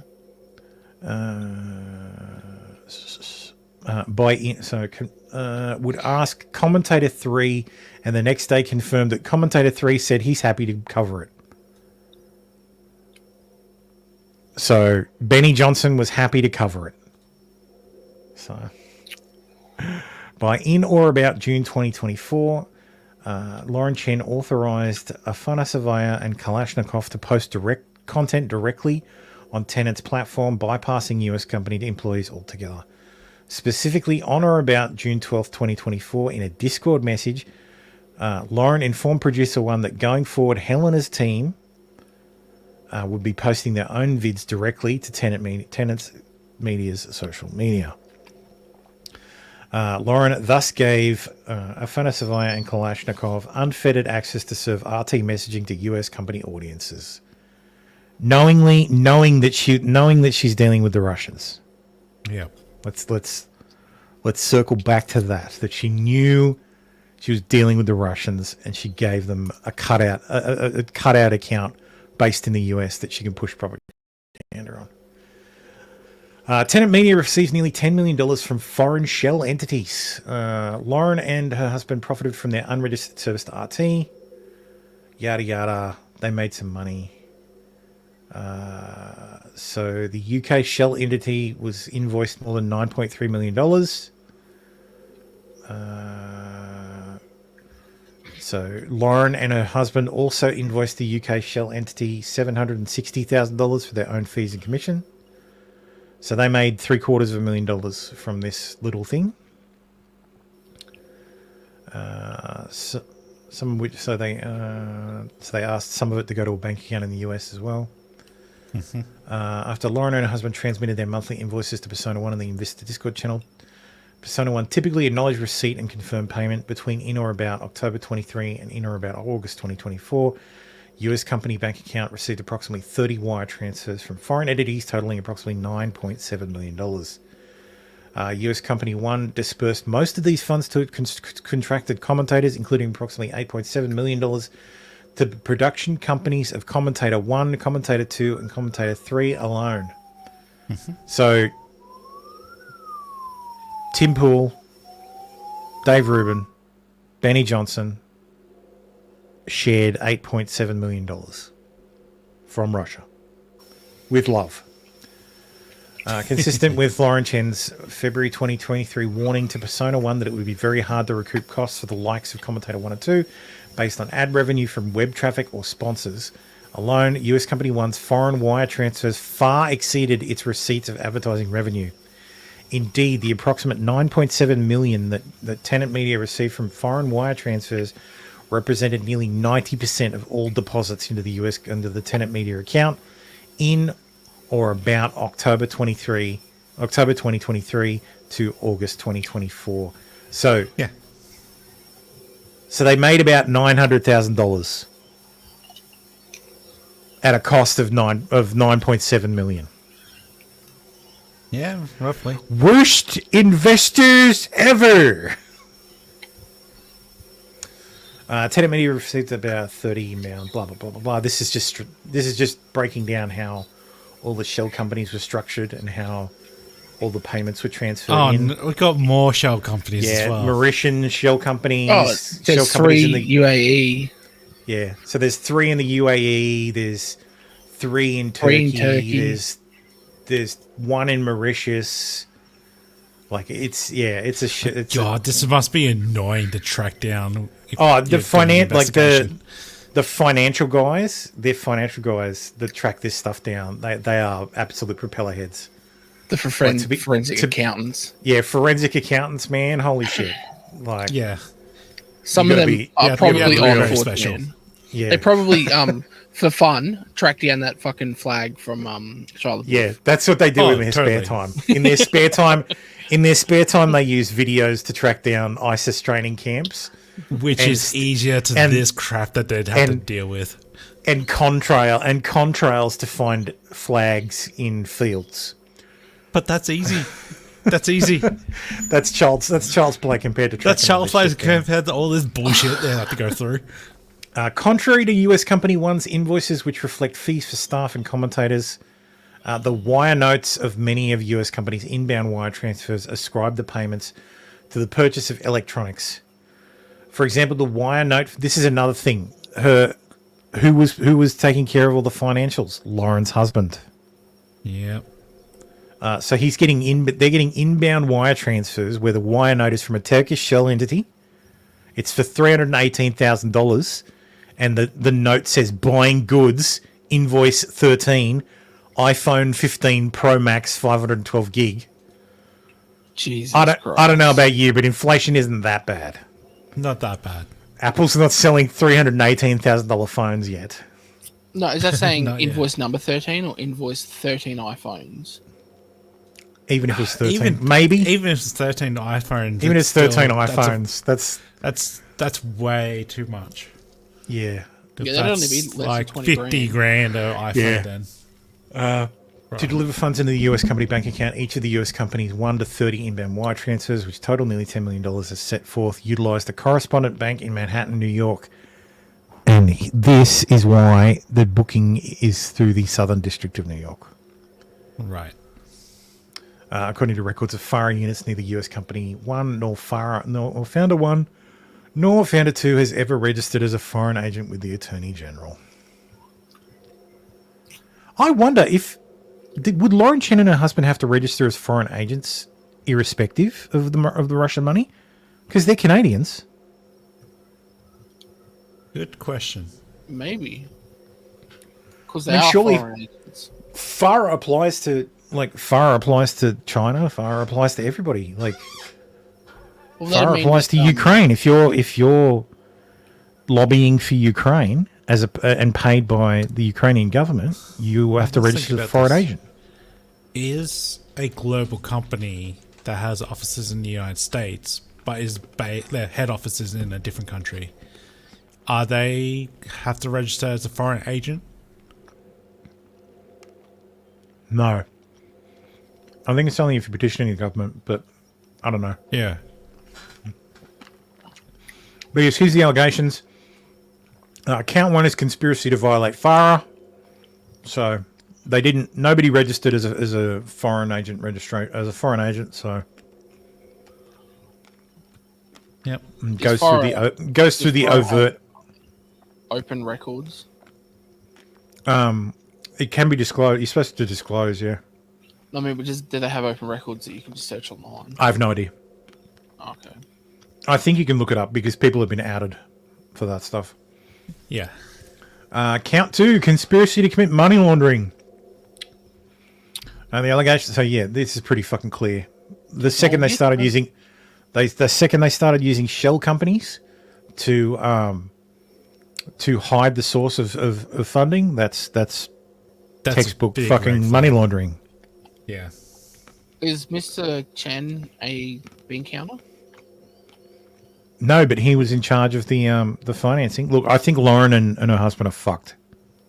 Oh, turbo fucked. No, I was just wondering if because if he was a proper bean counter, he would he'd be really fucked. Yeah. Because he should. That's it. As a bean counter, he would look at that and be like, "Hang the fuck on! There's how many different shell companies? Why is this company and then this company and then that company, and invoice $300,000 for an iPhone or even a well, he would iPhones? see it. He would see it on the invoices. Yeah, but he could just claim and the wire transfers. You can claim ignorance, but that only goes so as a far. bean counter claiming ignorance would just be so much worse. They'd be like, "Hey, this is it's not going to fly." Trained in this. Because you didn't. I don't know what anyone. I don't know what he is by trade. So. If he's a bean counter, that'd just so bad. So yeah, but yes, that's the indictment, chat. So now you can say you've read the indictment, you know exactly what it says in there, and everybody on social media is wrong. Unless they're saying that the commentators are for the most part don't have anything to deal with it. Yeah, I would not agree with Tim Pool's assertion that they are the victims, because if that's what a victim is, I would like to be a victim. Yeah. Like, please send me my check for being a victim. Like, but yeah, Ashley Sinclair says a DOJ indictment suggests that Lauren Chen is a Russian agent who's said to have accepted upwards of $10 million to start Tenet Media to push divisive political rhetoric, Russian propaganda. And in it's the US. hard to argue. It's hard to argue that that's accurate, but this is basically Cassandra. Watch this shit. Exeter was misogynist because he said there's two genders, right? But what I see on the right is actual genuine misogyny. I don't know that that's organic, and I may be stepping into my own conspiracies here, but I don't think it's coincidental that right before the election, the right becomes the exact caricature of what the left had said the right was for years, and it wasn't. You know, many of us on the right knew that the right was not, you know, this anti-Semitic, misogynistic group of folks, and now all of a sudden we're seeing this rise in misogynistic rhetoric and people who fundamentally believe that women shouldn't vote. Those of you out there who will just say, well, it's simple, we need to repeal the 19th. And trust me, I am no fan of the 19th Amendment myself. So it turns out that some portions of the internet are just now finding out that I don't actually support democracy, and they're very upset about it. And people who fundamentally are siding with the people taking over our universities right now, I don't think that's organic. I think there's a lot more foreign bot farms and outside influences boosting these people in the retardosphere than we have any idea about right now. I think it's fundamentally... I'm stealing that, the retardosphere. Nice. I think Ashley Sinclair worked for, like, the Babylon Bee, maybe? I think. Yeah, I think that rings a bell. Oh, she's a brand ambassador. She was a brand ambassador for Turning Point. Okay. She's a right-wing commentator. Yeah, no shit. Wow, no. Yeah. Yeah. Sorry, Chad, if you can hear chewing, I'm just eating chocolate freckles. Ooh. Alan's freckles are the best. Yeah. But yeah, there's definitely a subset of the right that is the retardosphere. That's like, are you kidding? Like, really? Yeah. Like the Groypers. Yeah. Oh, the Groypers are totally an op. I just can't figure out who's paying them. Yeah. I think the Mexicans. No, the Groypers are so retarded. They're doing it because they're doing it for free. Lols. They're doing it for the lols. Dr. Pook says, I'm gonna miss being distracted by Jen's beauty. Yes, well. Well, given that she's going to be unemployable, you might be seeing more of it. Yep. In February 2023, so Dr. Gorka says, always follow the dollars. In February 2023, Lauren Chen approached me to be the face of a new media outlet, Tenet Media. The money looked great, but I wanted to know where it was coming from. Simple question. I don't know that it's true that he would be the face of it, because it's pretty clear from the indictment that the Russians had two people in mind. They wanted that because they out and out said, go and talk to Dave Rubin and go and talk to Tim Pool. Yeah, but Chen could have been disenfranchised we want liberals. Sebastian Gorka.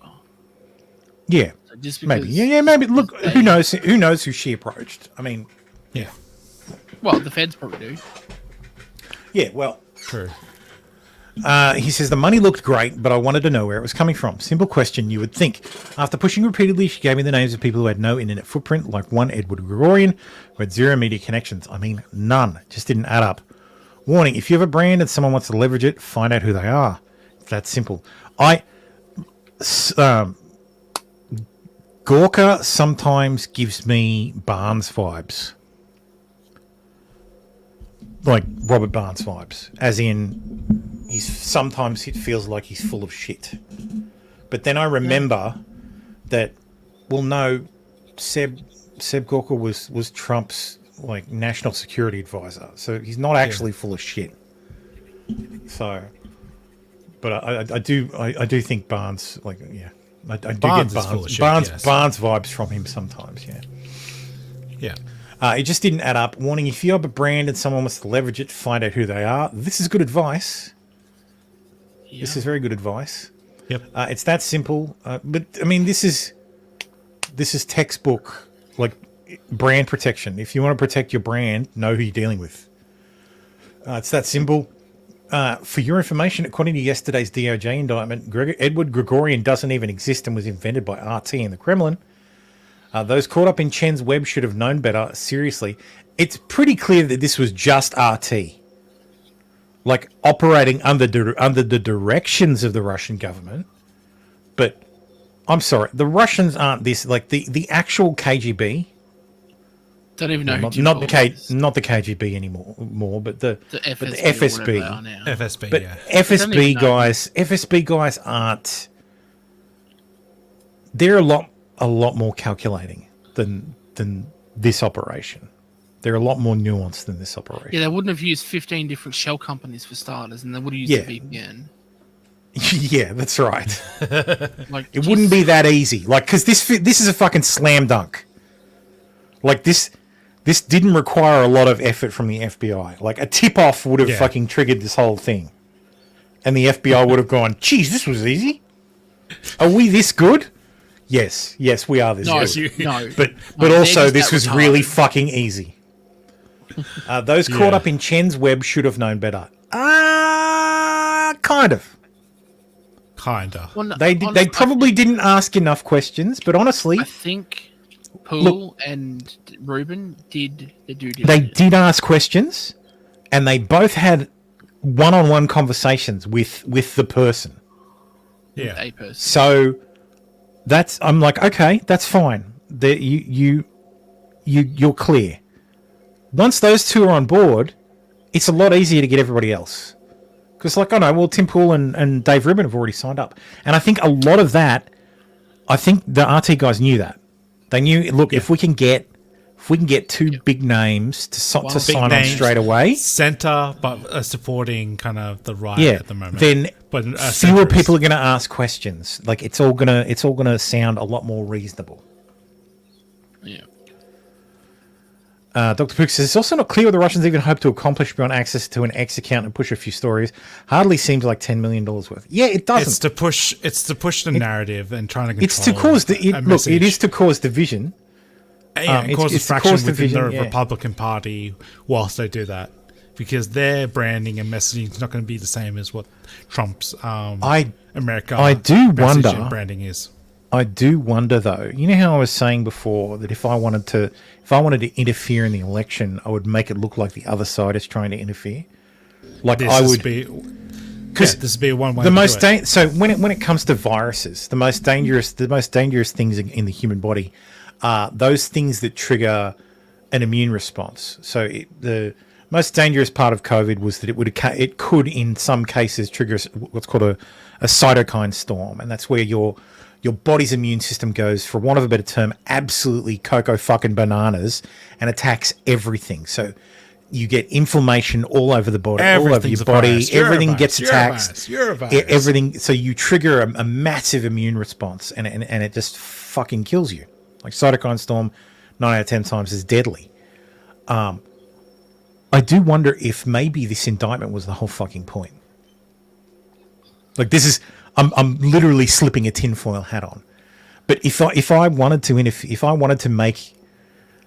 embarrass one side, because he wanted to start a conservative news channel, so it was very targeted at conservatives. They approached someone they dealt with before who was connected. So RT knew Lauren Chen because Lauren Chen. So clearly you've got. If I'm RT, I know Lauren Chen. She's happy to play ball and quote unquote work for the Russians. She's happy to cash the checks. She's fine with that. She's connected to a lot of people in conservative media. She has phone numbers. She has cred. Like, so she worked for the fucking. Well, yeah, she had at the time. She worked for the fucking Blaze. So she's got a fucking direct line to Glenn Beck. So that comes with cachet as well. All of this stuff comes with cachet. And that can be used by the Russians to leverage this in more. But it was so amateur hour that it does make me think that maybe this was the end game. The end game was for the whole thing to get rolled up by the DOJ, like the FBI. Like to the point where maybe the FBI fucking tipped them. Like maybe the FBI got tipped off by the Russians. Yeah, but who'd they wrap up? Like, okay, they've destroyed. Well, nobody's been arrested because the 2 fucking Russians are in Russia. That's what I mean. So what? This doesn't. This. No, but what does it do? Understand it. What does it do? What has it done though? We've had a fucking litany of stories about how conservative commentators were secretly working for the Russians. And again, it ties back into that Trump-Russia existing undercurrent. So the media can paint it as, oh yes, remember 2016, Russia, if you're listening, I want if you can get the 30,000 emails that Clinton deleted. Like, you know, that Trump asking for Russia to leak emails, which is not what he was asking. He was replying to the DNC emails had already leaked, and he went and said, Russia, if you're listening, can you go and find those 30,000 emails that Hillary deleted? Which became, he's soliciting help from Russia. It's like, dude, that's not what he's doing. So, yes, it also changed the news cycle all week. Yep. So what else happened? We're 4 hours in. How much have I talked about? Aussie news. Can't remember. And this. 3 hours. So, goddamn. So yes, and this makes everybody on the conservative media side, it makes people think twice. Because the narrative, if you haven't read the indictment, it is easy to spin a narrative that Tim's opinions were bought by Russia. Yep. That Dave Rubin's opinions are bought by Russia. Ben The Johnson's conservative commentators are all bought by Russia. Yep. So And the Ben win Johnson's is connected the win to is the TPA USA. victory. So the outcome is potentially, hey, we've just discredited conservative media in its entirety. Yeah, we've managed to almost touch every conservative media outlet. We've continued that. We've made the divide harder again, because now the left thinks that conservatives are all Russia supporting, like Putin lovers. Because remember that time Tim Pool was busted for taking money from the Russians. But if you actually read the indictment, that's not actually true. Yeah, he took money from who he thought was a French Belgian billionaire who was interested in social justice and wanted to start a conservative media company. Because he trusted someone who probably... Because he trusted a friend. Acquaintance. Yeah. Because he trusted a Canadian. Never trust a fucking leaf. Yep. Never trust a fucking leaf. And I can see this galvanizing the Democrats voters to vote. To Vote for the anti-Russian party. Well, yeah. Rocco Castrano found this old clip, which I think is hilarious. But it's in reply to Will Summer, who's a fucking piece of shit. It says, Wild Night on Tim Pool's YouTube show tonight after Tenet media indictment. Quote, when I first learned of this story, I was skateboarding. Okay, thanks, Tim. What? But yes, this is Tim Pool classic, I guess. So what happens with social media, particularly YouTube, where it's really easy, you can have a foreign agent or even the government or some corporation or whatever say, this guy talks about things that we really like. Dump ad money into his channel through Google AdSense, and they'll never know we were the ones funding him, and you can't prove it. So do you think you think that's something like YouTube should be looking into, or somebody should audit YouTube for that kind of information? Definitely. If it's foreign? You think YouTube's in on it? I don't think YouTube's in on it. I think YouTube doesn't care. Yeah, 'cause and it as serves long their as goals. journalists don't call them out for it, they're not going to say anything. That's going to cause another adpocalypse. Are you ready for that? That's the big problem. But I think I've said it a million times. If they announced that they were going to like ban Twitter, I would lose my account. I'd be like, dude, Twitter's terrible. Yeah, it get rid is. of it. Just get rid of it. bad I'm for half humanity. kidding. Like, No, it's bad for us. you know, but if I found out that someone was secretly funneling money through AdSense to my channel, I'd be like, cut it all off. I don't care. Well, I'll go I sleep in a might have ditch. some news for you.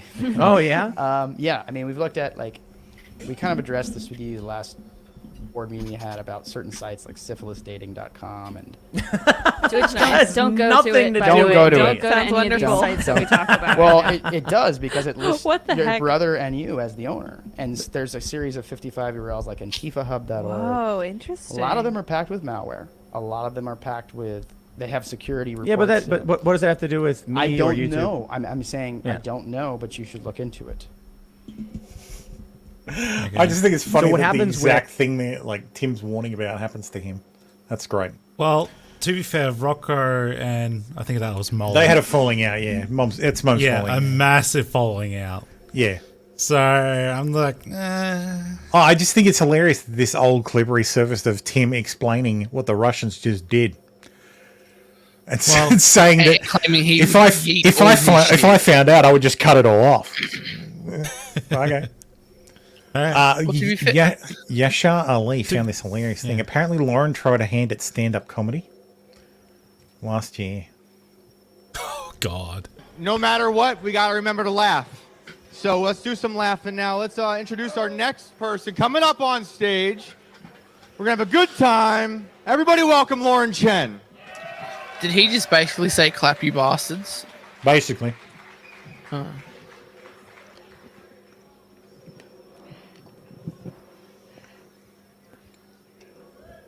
All right, how you guys doing tonight? You good? Yeah. I'm so happy to be here. I'm so happy to be with you. I'm so happy to be in Austin. This is an amazing city. Are you guys from here? You locals? Heck yeah. It's so awesome. You guys, you clean up amazing, okay?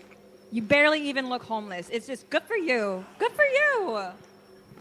But no, I do love Austin. Last time I was here, actually, funny story, I saw a homeless guy walking what I thought was a small dog on a leash. Turns out, no, giant rat. So it's one of those fun Austin stories that I have. Love that. Love nature. That only works in New York. Dr. Book says I saw a lot. She's bombing. Yeah, that's right. Dr. Book says I saw a lot of criticism from the dissident right that Chen got taken down for simply criticizing Israel. It's more damning when the indictment is actually read. It's been in the works for 3 years. Yeah, exactly. Oh yeah. It's always the Jews. It's always the Jews, Doc. Like, it's always the Jews. The Jews did it all the time. The Jews are always the scapegoat. Just remember that. And remember, when they say Israel or AIPAC, they mean Jews. Like, it's just they hate the fucking Jews. I've never understood why. Like, it doesn't make any sense to me. Like, oh, Jews control the world. Well, maybe be nicer to them then. Like, dude, if Jews control the world, I'd be fucking careful what I say about them. So, okay, Jews control the world on one hand, but Jews are always a scapegoat on the other hand.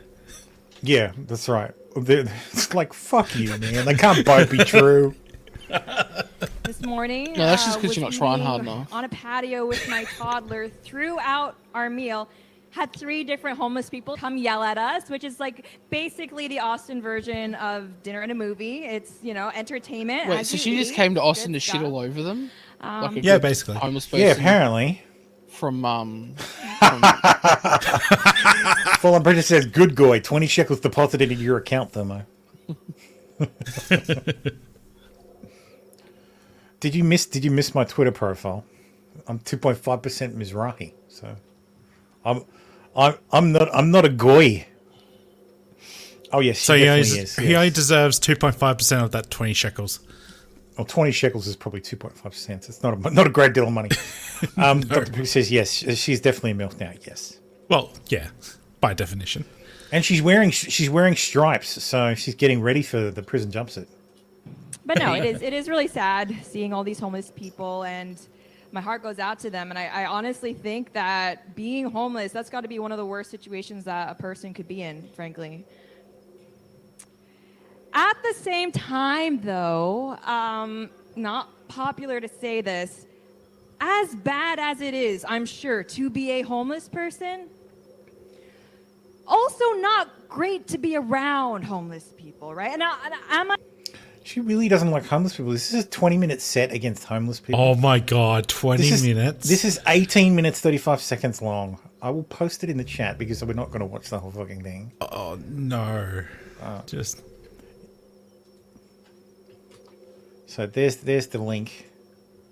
I'll post it in post it over in Rumble too. So we're not going to watch the whole thing, but it does go for 18 minutes. Most depressing part of that plan is the fact that they probably would not be able mentally to figure out. Costy says, I too dislike pause. That's who's running our. Yes, Costy, but she's talking about homeless people. You're talking about people who have mortgages. Yeah, good stuff. Well, you guys, that's all the time I have for today. You guys have been awesome. Thank you. Yeah, You suck. they're applauding because she's leaving. Yeah. Like it's fucking terrible. But yes, here's how NBC News reported it. How some of the internet's most lowercase I internet most popular pro-Trump pundits, because of course they dragged Trump into it for some fucking reason. Of course. And like I said, there's some fucking reason is pretty obvious. Because like it really feels like that was the point. Commentators who made videos for a Russian-funded media startup said they didn't know the source of the money. Yada yada just reiterates all this stuff. Actually, it features the video introducing Tenet Media, which you can't see. Oh no, it's on X. Maybe you can still see it. Let's watch it. Oh, here we go. I think I've pissed off basically everybody. That's what happens when you're a free thinker. Anti-establishment or right-wing or dissident media. Please, Lord, let this audio be like from YouTube's library, so I don't have to fucking get it muted out.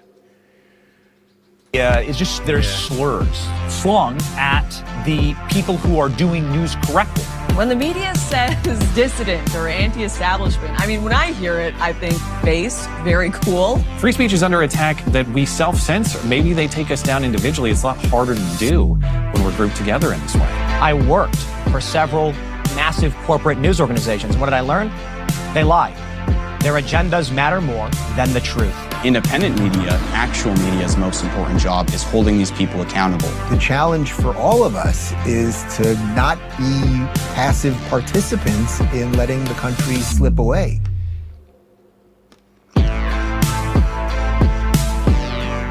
How did we not realize? How did we not realize that this was a Russian op?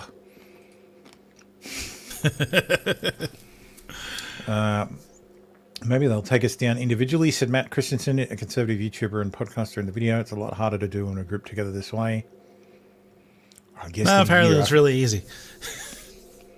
Less than a year after that video was posted to YouTube, where it still has fewer than 9,000 views, Tenet has found itself at the center of a major US investigation.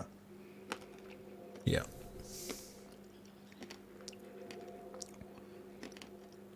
Yeah, that's not a lot of views. 16 million views for 2,000 videos. You know what the problem is? It's the 2-year rule. You've got to have a YouTube account for 2 years before they actually boost anything. Mm-hmm.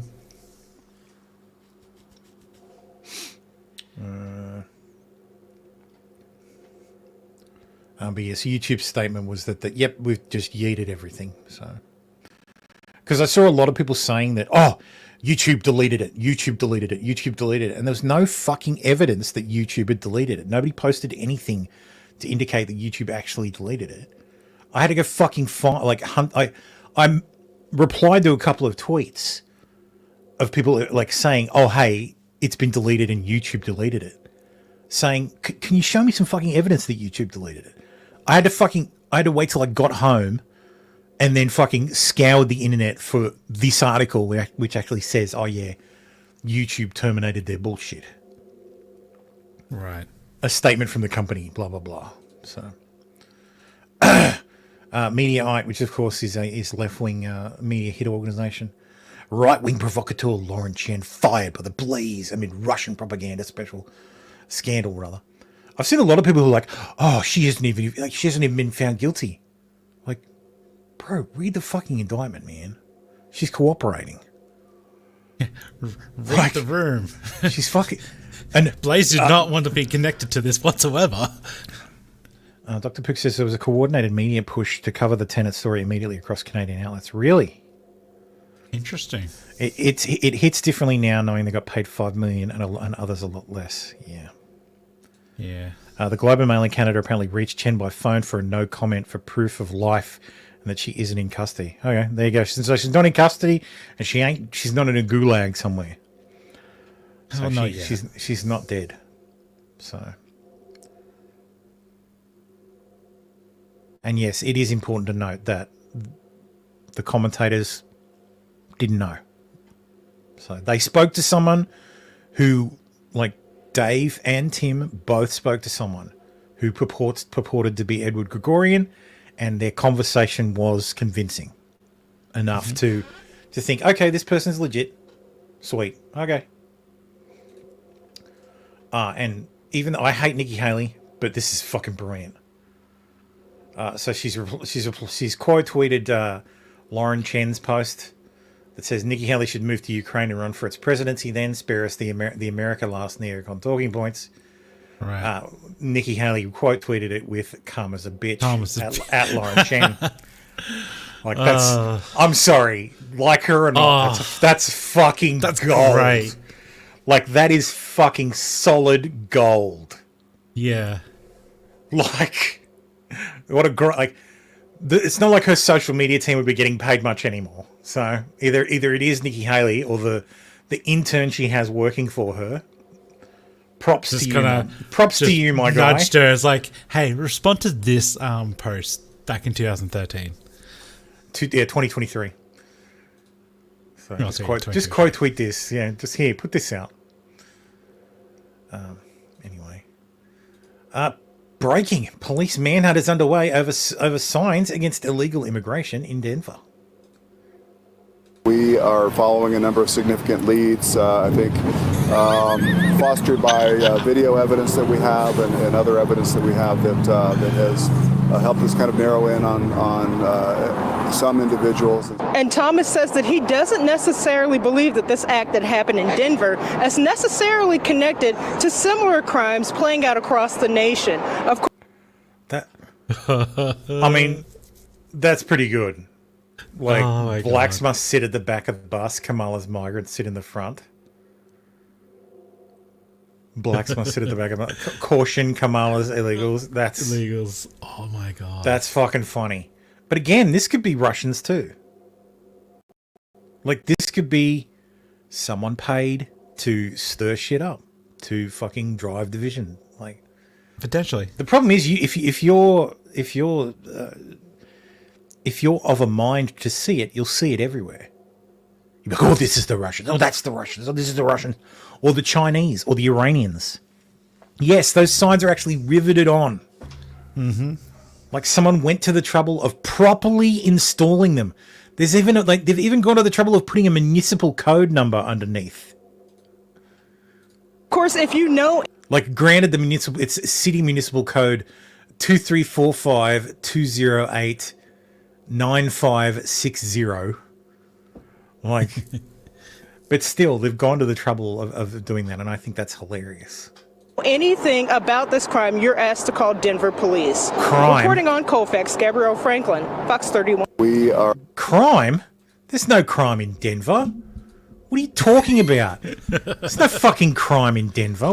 This is insane. There's no crime in Colorado. Dropping to their knees, held at gunpoint. Some of the staff fleeing to the back. Munoz able to grab her kids and escape. My mom and my cousin closed the door as I grabbed my 18-month-old baby. Her mom, Lydia Tena, tried to hit the panic button before one of the robbers attacked her. They hit her in the back of her head with the gun 3 times. They also hit my cousin Magdalena in the back of the head.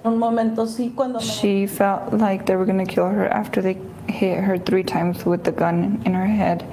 And she... I'm sorry, but if you have a jewelry store, like in a major city, anywhere in the world, and you have a room out the back that doesn't have a door with a deadbolt, like she was just holding that door closed. Like, come on. Yeah.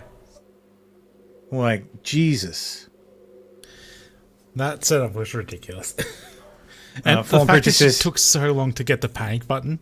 Yeah, My Phone God. Purchase says Thermo in the US, the back of the bus has the best AC. Well,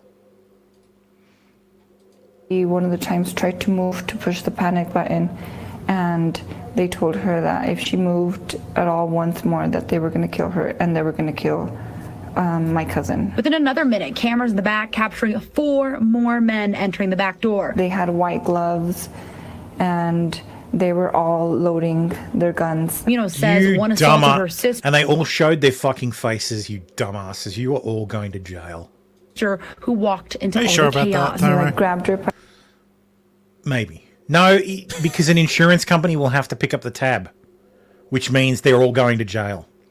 If a larger corporation has to pick up a bill, you're getting fucked.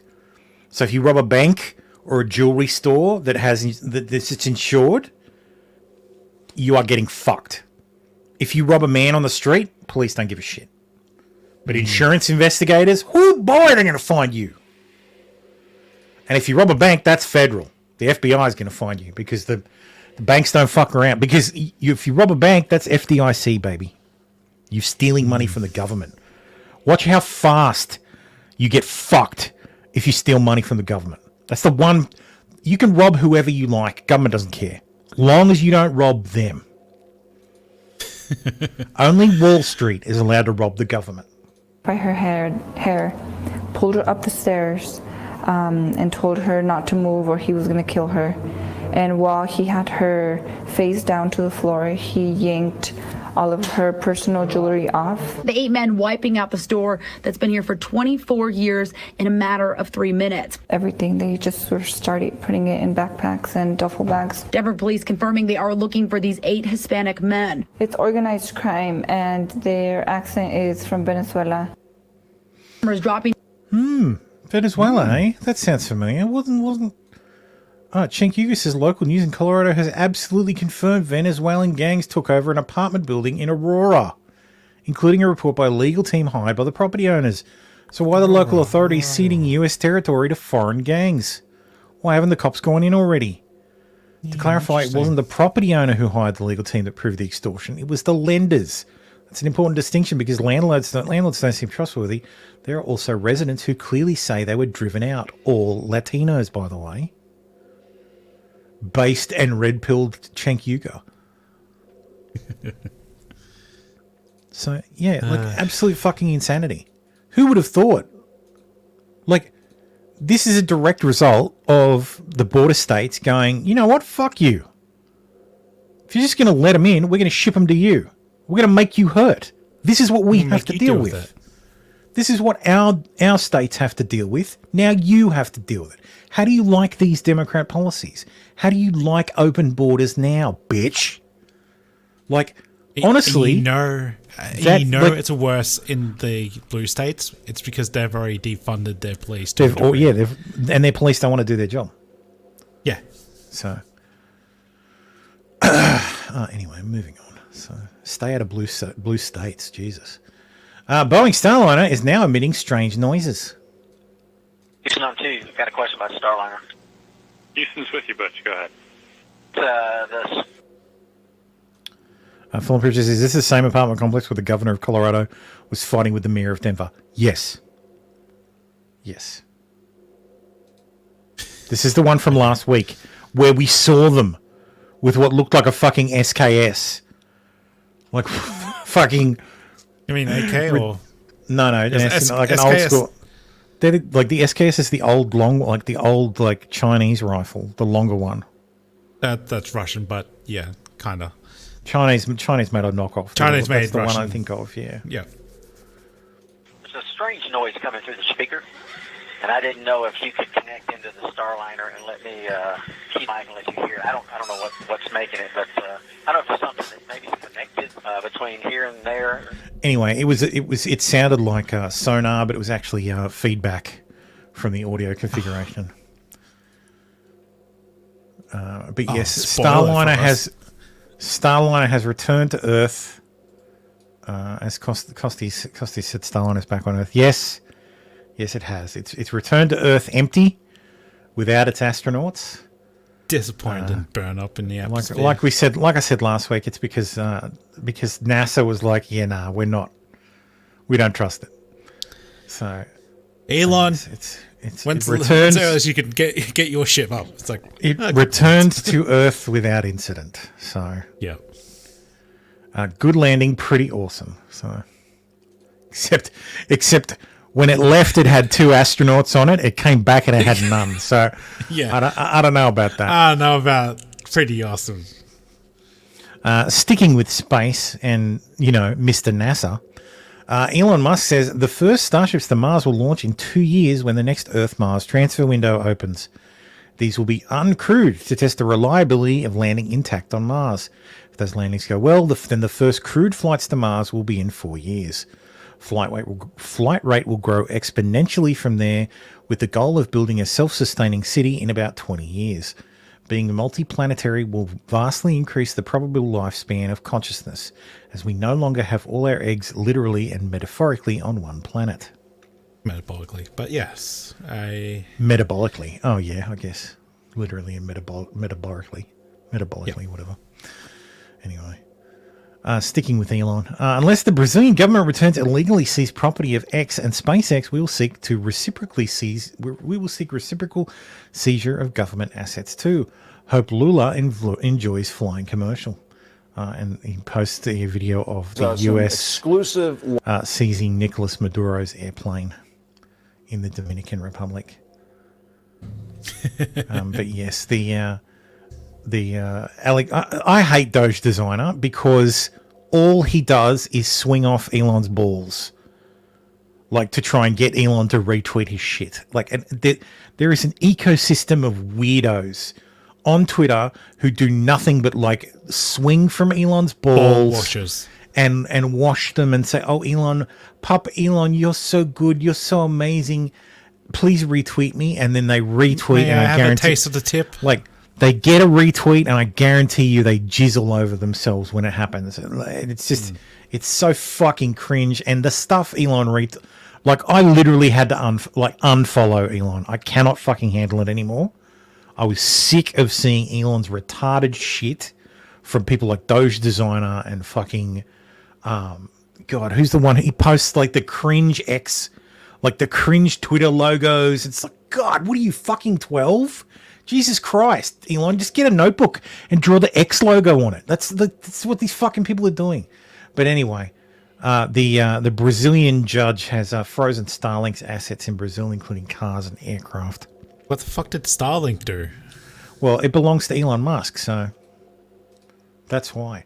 Look, this whole Brazil thing is absolutely fucking ridiculous. And if there was anybody with if there was anybody who wasn't a vegetable in the Oval Office who didn't fucking despise Elon Musk, then this would have been fucking handled in an instant. Like, there would be a statement from the White House about how this is ridiculous, how we will be like the ambassador to Brazil would have been called to the Oval Office for a fucking explanation about why they're seizing assets from American companies, and it would have been fucking sorted. But instead, you've got a fucking dribbling retard who barely knows who he fucking spoke to. He thinks he speaks to dead people, and this fucking kicks on and on and on, and it's fucking ridiculous. Like, you're gonna unleash like fucking neocon thermo in a minute. Like, stop fucking around. Like, stop fucking around with the US, man. Like, I understand you feel like you aren't gonna find out, but eventually the check comes due. Just ask people who fucking have Chase accounts. Eventually, the debit clears. Trump says that at the suggestion of Elon Musk, I will create a government efficiency commission tasked with conducting a complete financial and performance audit of the entire federal government and making recommendations for drastic reforms. Elon has agreed to head the task force. Let's see how close I got it. Elon Musk, who has given me his complete and total endorsement. That's nice. God damn it, I should have put that part in. He knows what he's You missed doing. that. He knows what he's doing. Very, very much appreciated. I will create a government efficiency commission tasked with conducting a complete financial and performance audit of the entire federal government and making recommendations for drastic reforms. We need to do it. Can't go on the way we are now.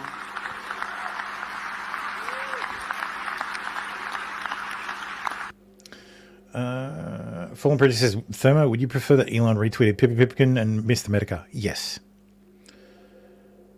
I would prefer that. Fallen Prejudice says, Doc, at least at the beginning, while working out the first set of problems cost-wise, it's cheaper for fuel. Oh, okay. What did Doctor say? I assume trips to Mars have to be timed according to solar orbit. Oh, so there's a transfer window where Earth and Mars are at their closest point. So it doesn't start. So essentially you leave Earth, and once you're out of Earth's gravity well, Mars approaches you, and you fall into Mars's gravity well, and that's it. You've completed a transfer. It's the most efficient time to travel between Earth and Mars. Otherwise, you're chasing Mars, and that takes way more energy. Yeah. So, or you're approaching Mars while it's approaching you, and then you have to burn in the opposite direction to counter the approach speed. Otherwise, you'll hit Mars. Yeah. Doc says, at least at the beginning, while working out the first set of problems cost-wise, cheaper fuel, even if every launch blows up or disappears mid-flight, the data line is valuable. Yes. Oh, yeah, totally. Yes.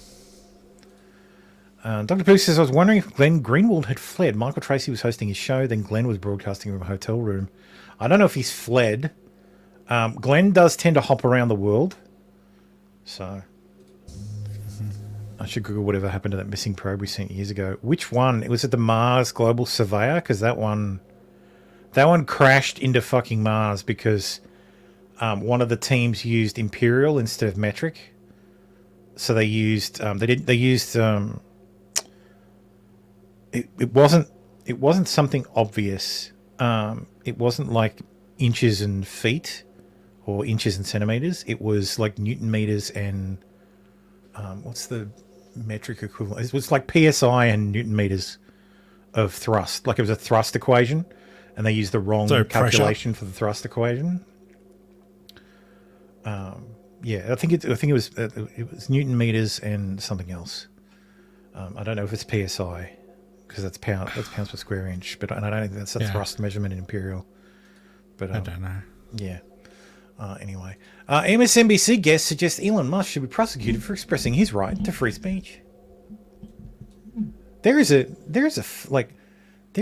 quite the hatred for free speech coming from, the Fifth Estate. Like, I don't understand the media's hatred. Speech? Yes. Congress shall make no law abridging the right of freedom of speech, freedom of the press, freedom of religion. Like, you are second there, boys. If you don't like free speech, then you don't get free press either. Yeah, that gets cut at the same time. Yeah, that's the same amendment, you idiots. So the critical element in thinking about Elon Musk is like any Hello. opinion, and he has a right to express his opinion. However, that right is not unlimited, and he is under some special limitations that wouldn't apply to normal people, because his companies, specifically Starlink and SpaceX, are government contractors, and as such, he has obligations to the government that would for any normal person, and should for him, require him to moderate his speech in the interest of national security. So what you have is somebody who runs really strategic defense and aerospace projects for the federal government, who's actively undermining the government, which is paying him. And somewhere in there is a legal case that needs to be prosecuted. Here's more on that, because yesterday... Yes, I agree. He's moron. I should have just cut it off there. He's a moron. I know. He's a moron. I know who's going to say there's more on that, but yes, he's a moron. Like, absolutely fucking moronic. Fallen Bridge says, Thermo, the Fifth Estate has been a propaganda arm of the government, shadow government, since Obama repealed that act in 2013. Oh, yes, it wasn't an act, it was an executive order. But yes, I know what you're talking about. Yeah. Breaking. The Fifth Circuit U.S. Court of Appeals in New Orleans has ruled that illegal immigrants do not have the right to bear arms under the Second Amendment. So around and around we go. Does this not mean it goes to... This has to go to SCOTUS. Like, it's been It hasn't gone to SCOTUS yet because it was a different circuit.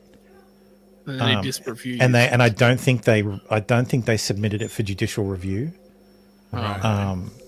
And it's like this is going to SCOTUS. Like they need to. I thought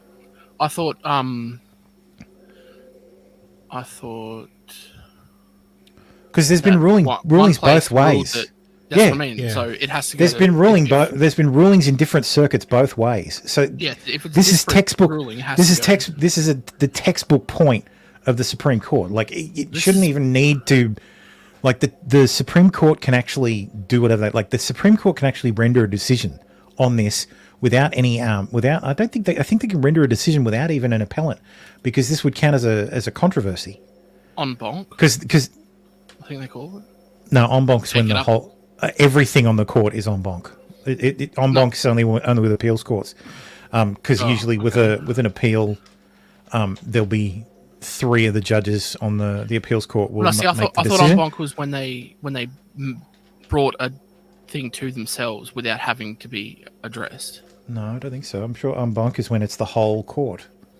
En banc. Don't ask me. I don't know Latin. En banc, or alternatively in the bank, is a session when all judges of a court sit to hear a case, not just one judge or a smaller panel of judges. Courts like the United States Court of Appeals, in which each case is heard by a 3-judge panel instead of the entire court. En banc review is usually only used for unusually complex or important cases. So say you're filing your appeal gets rejected 2-1, you can ask for it to be reheard en banc, and then the whole Court of Appeals will hear the case. Okay. But that's another filing. Yeah, I thought there's something where. I know what you mean. It is Latin as well. It's like of their own accord. It's Latin for whatever that is. But yeah. Anyway, so this has to go to the court. That has to go to SCOTUS. They've got to sort that shit out. This is what Thomas has been waiting for.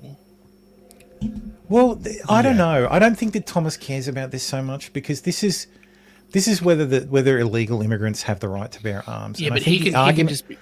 I think the argument is that illegal immigrants don't have the right to bear arms because criminals don't have the right to bear arms. Which makes sense. sense. And by virtue of you being in the country, and tourists don't have the right to bear arms. If I fly to the US tomorrow, I don't get to go down to a fucking gun store and buy a gun and wander around America with a gun. Because despite the Second Amendment applying to, the Second Amendment doesn't apply to everybody in the US. It applies to citizens. No. It applies to everyone, doesn't it? Well, I guess the Second Amendment says the right of the people to keep and bear arms, and by virtue of me being a tourist in the US, I would be a person in the US, and I would be subject to the laws thereof. You can go to the States and buy a 50 cal and shoot it, and as long as you don't do anything illegal. I don't think I can, though. I don't think legally I can go and buy a gun, because there's a federal background check, and if you're a foreigner, you can't you can't pass a federal background check because you don't have a residence in the United States. So, anyway, that will be a continuing story. I mean, it's different to hire one because you're not owning it. But yes, Paul Harrell has died. Speaking of Second Amendment. Yes, I think it was pancreatic cancer. Yeah. Okay. I'm told that it was foot pounds that I was thinking of. So Newton meters versus foot pounds. Yeah. Yes, that makes sense because that's like a torque calculation. Yep. Or a thrust calculation. Foot pounds and Newton meters, yeah. Thank you, MacGyver. Just learned and was given permission that Paul has passed. A true line of man, paragon of integrity, gun dad of the internet, and a role model for us all. May continue to inspire us and call us to be better and do more. Rest in peace. So yes, rest in peace, my neighbour. Greta Thunberg was just arrested for blocking the entrance to a Danish university cooperating with an Israeli university. Part of the cooperation is about developing new green tech. Greta hates Israel more than she cares about the climate. Imagine my shock. I should have done this straight after the Tenet stuff, but I got distracted onto something else. But yes, a former aide to Kathy Hochul and what's his name, Andrew Cuomo, has been charged with acting as an agent for the Chinese government. Former deputy chief of staff to Hochul, Linda Sun, was charged with alien smuggling and money laundering conspiracy. She was also charged with conspiring to violate the Foreign Agents Registration Act. Her husband, Chris Hu, was also charged. Chris Hu? Who? And Chris Hu, you know, Chris Hu. Yep, who? Who's on first? No, when's the president of China? No, who's the president? See, that's the worst part about Xi. Because you used to be able to do a whole who's on first thing about China. Because the president of China used to be Hu Jintao, and at the time his prime minister was Wen Jiabao. So you could do a who's the president of China? Well, no, when's the president of China? Who's the prime minister of China? No, when's the president of China? No, who's the president? No. So you could do a very funny who's on first. But yes, prosecutors say Sun acted as an undisclosed agent of the Chinese government while her husband, Hu, facilitated the transfer of millions of dollars in kickbacks for personal gain. It's funny. These Chinese people acting as agents of foreign governments while the husband handles the money. Where have I heard that story before? Weird. Very strange. Deformant says that joke was funny 80 years ago, Femo. Fuck you, man. He's not wrong, though. Pro Engineer says, I'm finally caught up to live.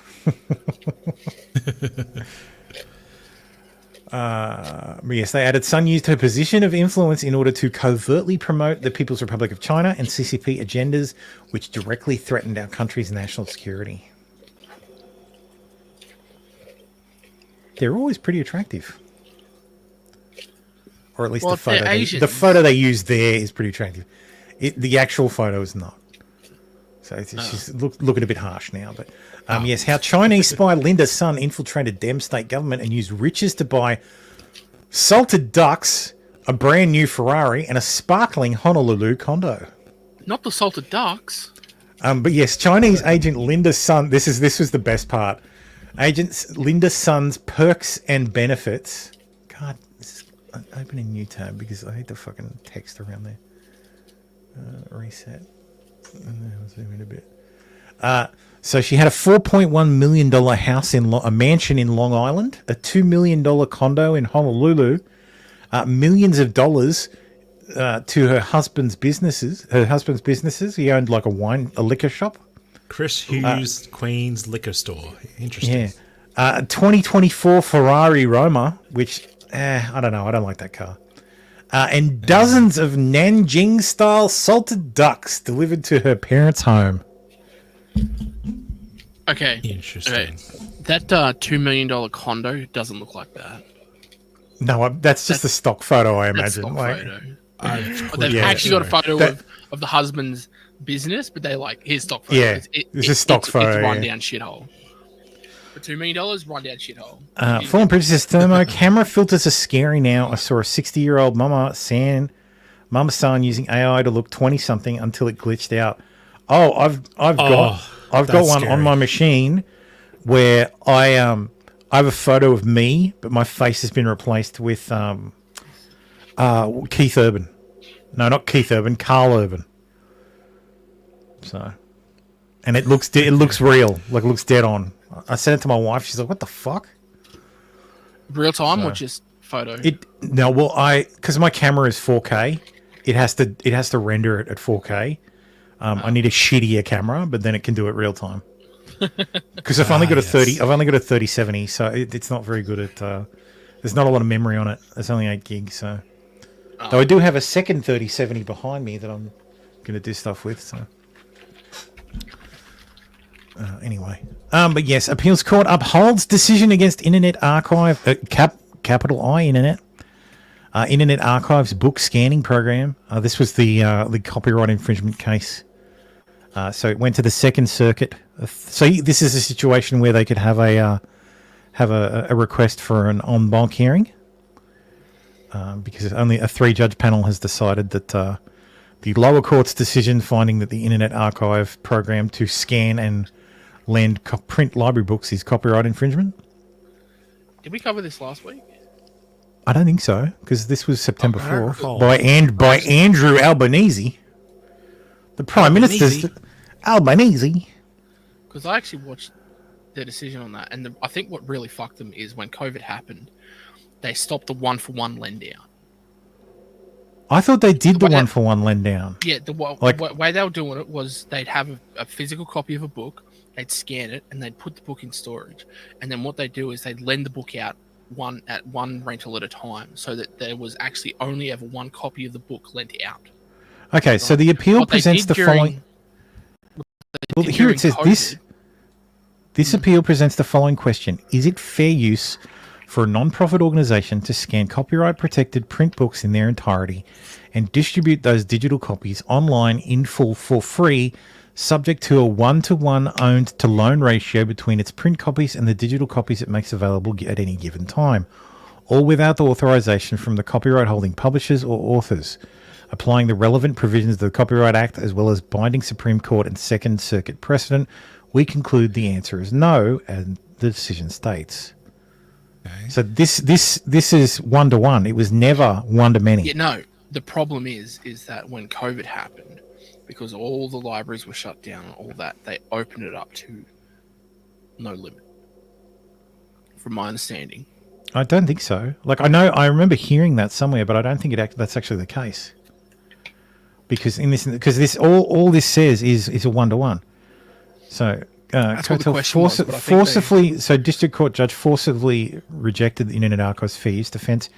At bottom, IA's fair use defense rests on the notion that lawfully acquiring a copyrighted book entitles the recipient to make unauthorized copies and distribute it in place of the print book, so long as it does not simultaneously lend the print book.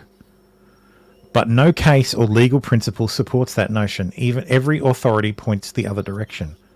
Well, that's retarded. Honestly, that's retarded. It is. It should be allowed. Like, that should be allowed. Yep. Like, I know, like, because Josh was talking about this the other day, and like, he's basically said this is like the next step is libraries. So anyway, do some quick Ricada update, which isn't actually Ricada related. Well, it's Ricada adjacent. Yep. I guess it's because Nick's a snitch. Right? Isn't that the deal? And snitch and a stalker. A snitch and a stalker. Yeah, that's how that works, right? If you go to the police for something. So there, actually, the best way is to just show you. Let's go. Go to the YouTubes. Go to everyone's favorite channel. There's some clips. Alyssa Clippos. She's Mexican now. And here it is. So let's. Here's another snitch. Yeah, who's going to survive in prison longer, Aaron Imholt or Tim Pool? Who will survive? Did you hear his experience talking about being in prison? Did you hear that at all? I know a guy who went to jail recently, and the first thing he said when he came out was, "Anyway, that's not the part I bitch, give and a shit making about." fun of yourself. You're talking." Suck my dick, white boy, and I'm like, I wanted a different Nick's wife. He can't even. Probably can't even play do the clip. anything. Right? If you super chat Nick's wife, he actually can't read the super chats. Can you believe it? Isn't that crazy? The snitch mindset. It's the snitch. If you're snitching on something then no one got harmed, like there's no murder or theft or something, theft from a person, not from like a bank or a corporation. Right. You go to the lowest level of hell. Yeah. I think you're at the bottom of the rape pile. For those. Geez, that's terrible. That's terrible. Oh, Why is Dick, like, what does Dick want, like, Nick and Kayla to go to hell? Like, that's like unbelievable. Because, I mean, Nick snitched to the police about the photograph. So for those who may not be, either way, that means all three of them went to the police station. Mm-hmm. So that makes them all snitches. So I guess we all agree with their Dax Herrera there. I but have yes, a bad taste in my mouth. I know. Suddenly, I hate myself. Sick show YouTuber Aaron Himolte's arrest over explicit photo sent on live stream as viewers blast he crossed the line. Cross state lines. The host of a YouTube podcast had been arrested and charged with distributing sexually explicit image without consent. I just want to say, like, if you get convicted, you might as well just fucking share the image with the world, because it's only going to be in for a penny, in for a pound, man. That'd be a second offence. Would it be a second offence? Because it's a matter of, well, because he shared it on this date, and if he comes out and it's like, well, I'm convicted of it, I may as well do it again. well, no, not if it's if it magically finds its way onto a particular forum. There's no, like, how do you prove it was him? So. Oh yeah, because Josh isn't gonna. Sorry, Jenny might not necessarily give up IP addresses because of principles. So that'd be the way to go. Yeah. The host of a YouTube podcast has been arrested and charged with distributing a sexually explicit image without consent. Aaron, I did notice that that Dax was basically admitting that you know, Nick's wife is getting railed by Aaron. So I guess that means he's confirmed it with Nick. Nick Cutt confirmed. Nick Cutt confirmed, yes. I love that they fucking blurred Bruno. Why did they blur out Gino? That's retarded. Gino, yeah. Bruno, Gino, close enough. Gino's like, no! It still doesn't help. We can still identify him. So yeah, Imholte and the guest then allegedly discussed the nude image during the podcast, which has about 13,000 subscribers. Wait, does that mean because Gino showed what's the face that he can get done for it too? Well, no. No. The woman learned about the incident and called Stearns County Sheriff's officials. Well, there you go. She's a snitch. Who arrested Imholte on Tuesday in St. Cloud. Look, I'm not saying, like, he committed a crime straight up. But if you're going to get all butthurt, like, so number one, I think the whole snitch thing is Aaron dobbed him into the cops. There's no evidence that happened. Like, the warrant refers to conversations Imholte had on his podcast. No evidence that has been provided. No evidence that Imholte, like, that Aaron dropped the dime on Ricada. No evidence has been provided, even though it's been to be honest, the biggest snitch that got Nick's fucking warrant issued was Nick. Nick fucking told on himself with his fucking stream, his pill stream. No, it was the coke that his kids gave him that told on him. Yeah, that's right. Yeah, the coke that his kids gave. It's just a Father's Day gift. But yes, beginning in April, Imholte is accused of using his platform to belittle the woman to his subscribers. I've not heard him belittle her.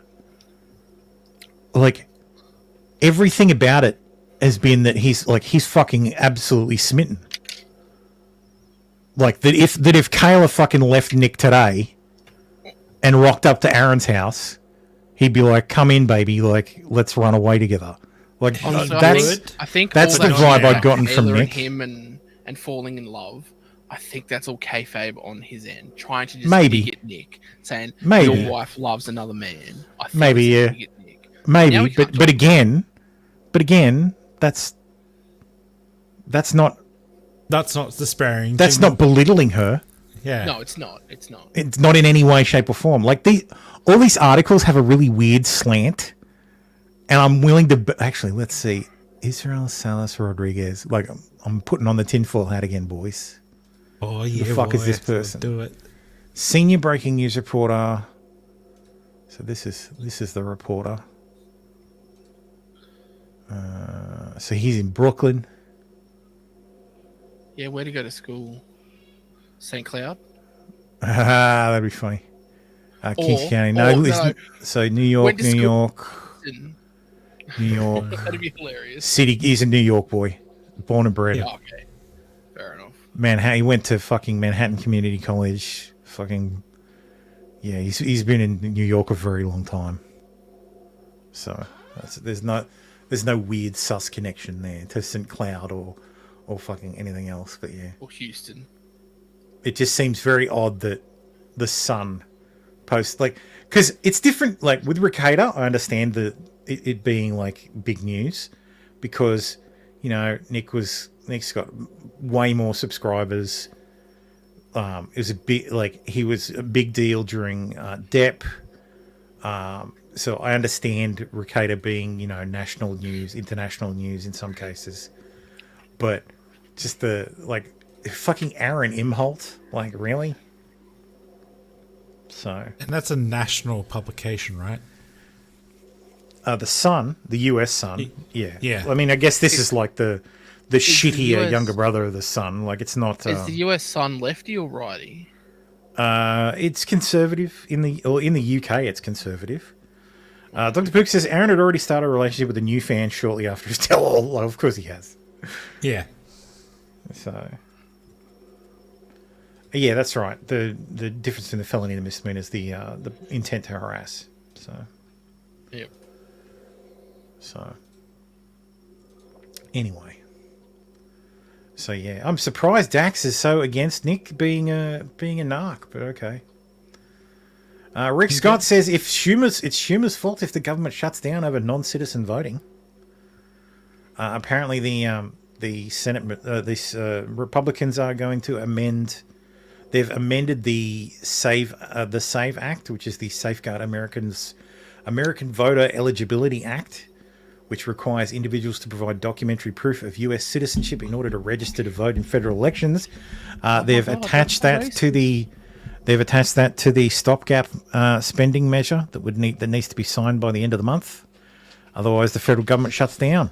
So finally, they have some balls. It's a trap. I mean, it's a trap. It's entirely so that Democrats have to vote for not safe, for allowing non-citizens to vote. It's entirely for that. It's to position Democrats in a position that's untenable. They either shut down the government, or they vote for safeguarding elections. Like one of the two. It's a Republican win-win. Well, can the Dems add something to it? Like, can the Dems add something to it? And then, as a if there's enough Democrats and Republicans together, they can remove the amendment. No, I mean, but can they add something to? Like, can they add a? Yeah, they can do the same thing. Yeah, they can do the same thing. They can just throw up a checkmate and be like, well, now you decide.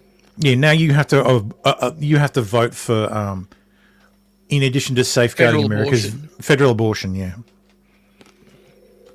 but then Democrats would be stuck voting against that if they wanted to stop the voter. It's yeah. Oh, okay. Okay. The Voter Eligibility Act is way much more of a hit than what they can counter with.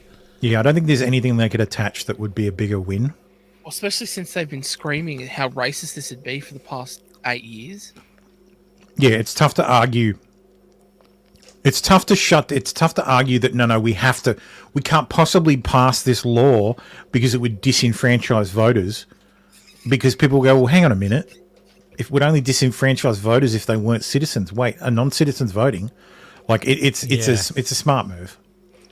Yeah, paint them in the corner, and yeah. We'll see what they do. So many warning signs. Asylum seeker posed as child before murdering aspiring Marine. Luana Green Abdul Mazai, who was 19 when he arrived in the UK, told Border Force officers he was 14. And of course, they believed him. I'm gonna go to the UK, say I'm from Afghanistan, and I'm actually 12.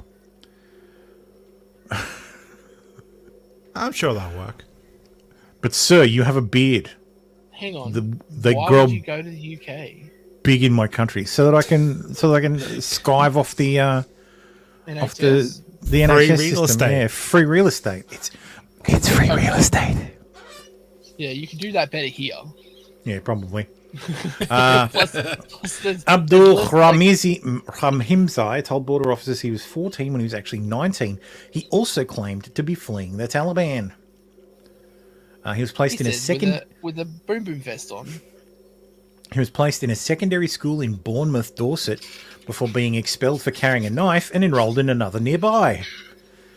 Rachel Griffin, a senior coroner for Dorset, ruled on Wednesday that there was no need for a full inquest into the circumstances surrounding Roberts' death. So this is Tom Roberts. He was stabbed to death. Yeah, stabbed to death by Lawgreen Abdul Ramazi, who had previously shot 2 migrants with a Kalashnikov rifle in Serbia while travelling to the UK. He's a pleasant individual. Okay. Abdul Ramazi was jailed for 29 years last year for Roberts' murder in March 2022. Following a trial at Sainsbury's Crown Court, it later emerged that he was flagged as susceptible to terrorism by the Home Office's Prevent Anti-Terrorism Task Group.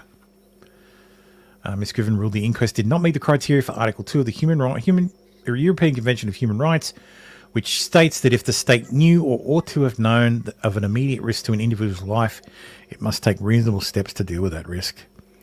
Ms. Griffin acknowledged that there were individual errors, but said that they do not amount to a systemic failure. We've checked ourselves and there's nothing wrong. Yep, that's right.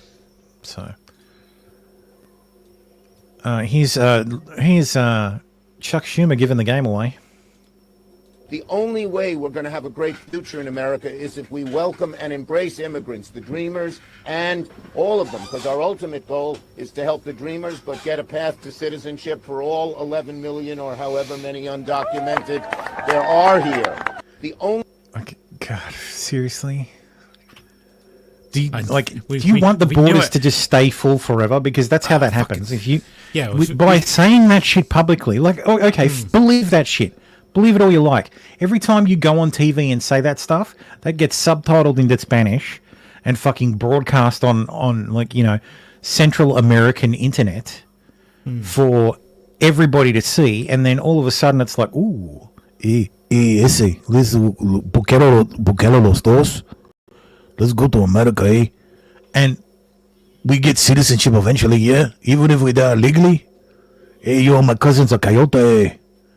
Like, there we go. Like, it's fucking ridiculous. Just, like, they do nothing. They do less. They do negative. They do whatever it takes to negatively affect the number of people coming to the border. Like, they make it worse every fucking time. Proves that the Dreamers was always a slippery slope. Yeah, it was always a fucking plan. Yeah, it was always a plot. Yeah. Which was, thankfully, we didn't actually get too far with those. Only because President Trump won. Yeah, basically. Hunter Biden will offer the Los Angeles judge in his tax case what's called an Alfred plea, meaning he'll accept whatever sentence comes down while maintaining his innocence. CNN notes that this is not a guilty plea. No, it's a no contest plea. No, it's different. It is different than a no contest, but it matter. is. Yeah, it doesn't matter because he's actually pleading guilty. Oh. So he put out a statement saying he's pleading guilty. So to the tax stuff. Yep. Oh. And he's going to get a slap on the wrist and a $500,000 fine. Nothing's going to happen. Yeah. Yeah, more or less. So he'll just sell one of his shitty paintings. Any jail time day after election day will be either a sentence to be commuted or he'll be pardoned in whole. Yeah. City of Columbus tries to silence security researcher. The City of Columbus, Ohio, is suing a security researcher for sharing stolen data. All the complaint will accomplish, we imagine, is a spotlight of the ignorance of certain city officials when in handling a common security matter. The City of Columbus was attacked by a ransomware group on July 18, 2024. Due to the timing, it was at first unclear whether the disruption in the public-facing service was caused by the CrowdStrike incident or if it was, in fact, an attack. The attack was later claimed by the Residia ransomware group on their leak site, where the group posted information about recent victims that are unwilling to pay. The city said the city's technology department quickly identified the threat and took action to limit potential exposure. Due to the swift action, no systems had been encrypted, but they were looking into the possibility that sensitive data might have been stolen in the attack. They started an auction to buy the stolen data with a starting bid of about 1.7 million in Bitcoin, but when it didn't render any results, Residia published, please note the word published here is important, stolen data comprising 260,000 files, 3.1 terabytes, which is almost half of what they claimed to have on August 8th. On that day, the mayor of Columbus stated on social media that the disclosed information was neither valuable nor usable. The fact that the threat actors' attempted data auction failed is a strong indication that the data lacks value to those who would seek to do harm or profit from it. This is where an external security researcher comes in. Security researcher David Leroy Ross, aka Connor Goodwolf, shared information with the media about the content of the stolen data. From what Goodwolf shared, it became clear that the data contained unencrypted personal information of city employees and residents. So, the city of Columbus decided to sue Goodwolf for the alleged damages for criminal acts, invasion of privacy, negligence, and civil conversion. The lawsuit claims that downloading documents from the dark website run by some ransomware attacker amounted to him interacting with the ransomware group and that it required special expertise and tools. When all he did was use a special browser to visit a website, download a file, and disclose the nature of the data to the local press. These actions, mind you, indistinguishable from the work of many security researchers committed to stopping cyber attacks. So yes, the city of Columbus, Ohio, has beclowned themselves. A whole bunch of cops in Columbus have had their identity stolen already because the in the data that was stolen were some social security numbers, bank account numbers, all this fucking shit. So tons and tons of data was stolen, and the city is doing nothing except suing the researcher who figured it out, who revealed it. A man from Austria has been shot dead in Munich after being seen near the Israeli consulate carrying a hunting rifle. See, it's always the Jews. That's right. Officials have not stated what the man's motive may have been, but German media reports he was on security radar for radical Islam. Pay special attention to the rifle. God damn, how long is that rifle? Oh, it's got a bayonet on it. It's got a fucking bayonet on it. Jesus. Did he steal that from his grandpa from World War II? I feel like it's a Car 98 and it's got a fucking bayonet attached. This was need to be closer. the last time it was fired in anger was World War II. I just want a closer picture of the rifle. He fires it, and it definitely sounds loud enough to be a car, like a Car 98. Here we go. Holy shit! Because what's like? I think it's.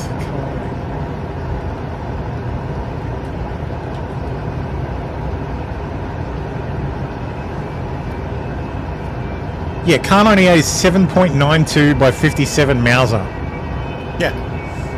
Like, so... Yeah, those rifles had the hefty cartridges. Yes, it's a big hitter. Like, so...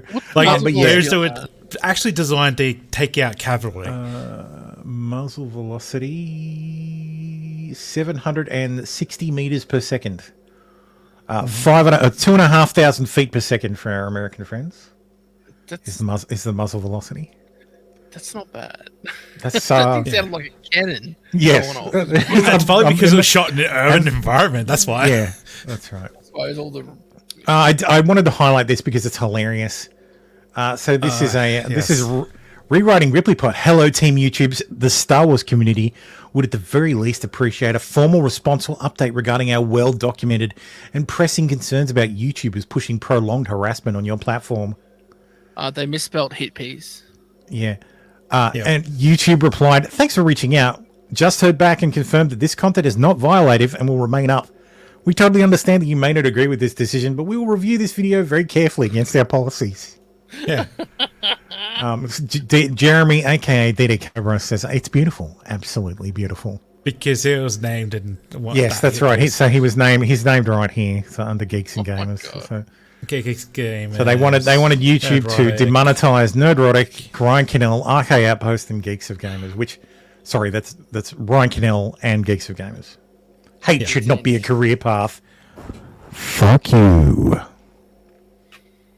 Yeah, should not. Costy says cancel culture is DEIing. Yes. Yeah.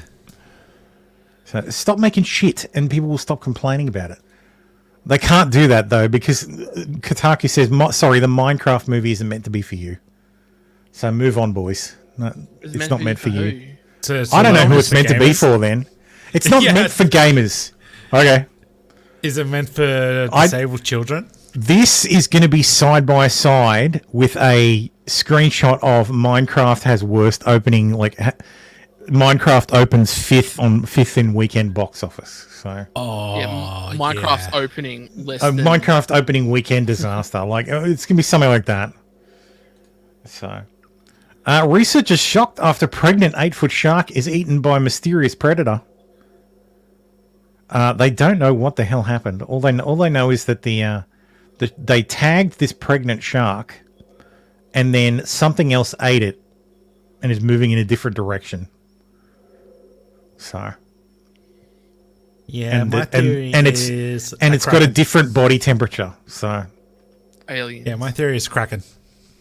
Yeah, my theory is a giant aliens. squid. So. Giant squid. Where was it? Kiwi Farms squid comes up, grabs it. Yeah. The Kiwi Farm says Brianna Wu has publicly admitted to being transgender for the first time in at least 10 years to denounce contemporary transgender ideology as a social contagion, which has been pushed on teenagers experiencing normal, healthy emotions. So yes, there you go. If you always assumed she was trans, Brianna Wu is trans. So it's been so there we go. I knew it. Yes. Such engagement. Such fabulous engagement. I fucking hate Twitter. Which would have resulted in like 3 pennies. I work as an OnlyFans recruiter. The request from me was so bizarre they made me seek Jesus instead. An OnlyFans recruiter is revealing the appalling requests she got from men, which were troubling enough that she completely changed her own life and embraced Christianity. Australian Victoria Sins, with an IS at the end, who has a marketing background, was unaware of the disturbing fetish requests and violent pornographic material she would be exposed to. Baldo. Isn't that Sinus? Sinus? Oh yeah, maybe it's Sinus, yeah. Yeah. While working for an OnlyFans agency. You're welcome, apparently, Australia. An OnlyFans agency is a company that goes around and so to answer your question, Dr. Pooks, an OnlyFans recruiter is like the bottom bitch who works for Andrew Tate. She's the one who convinces the other women to get their tits out on camera. To become whores, yes. Yeah.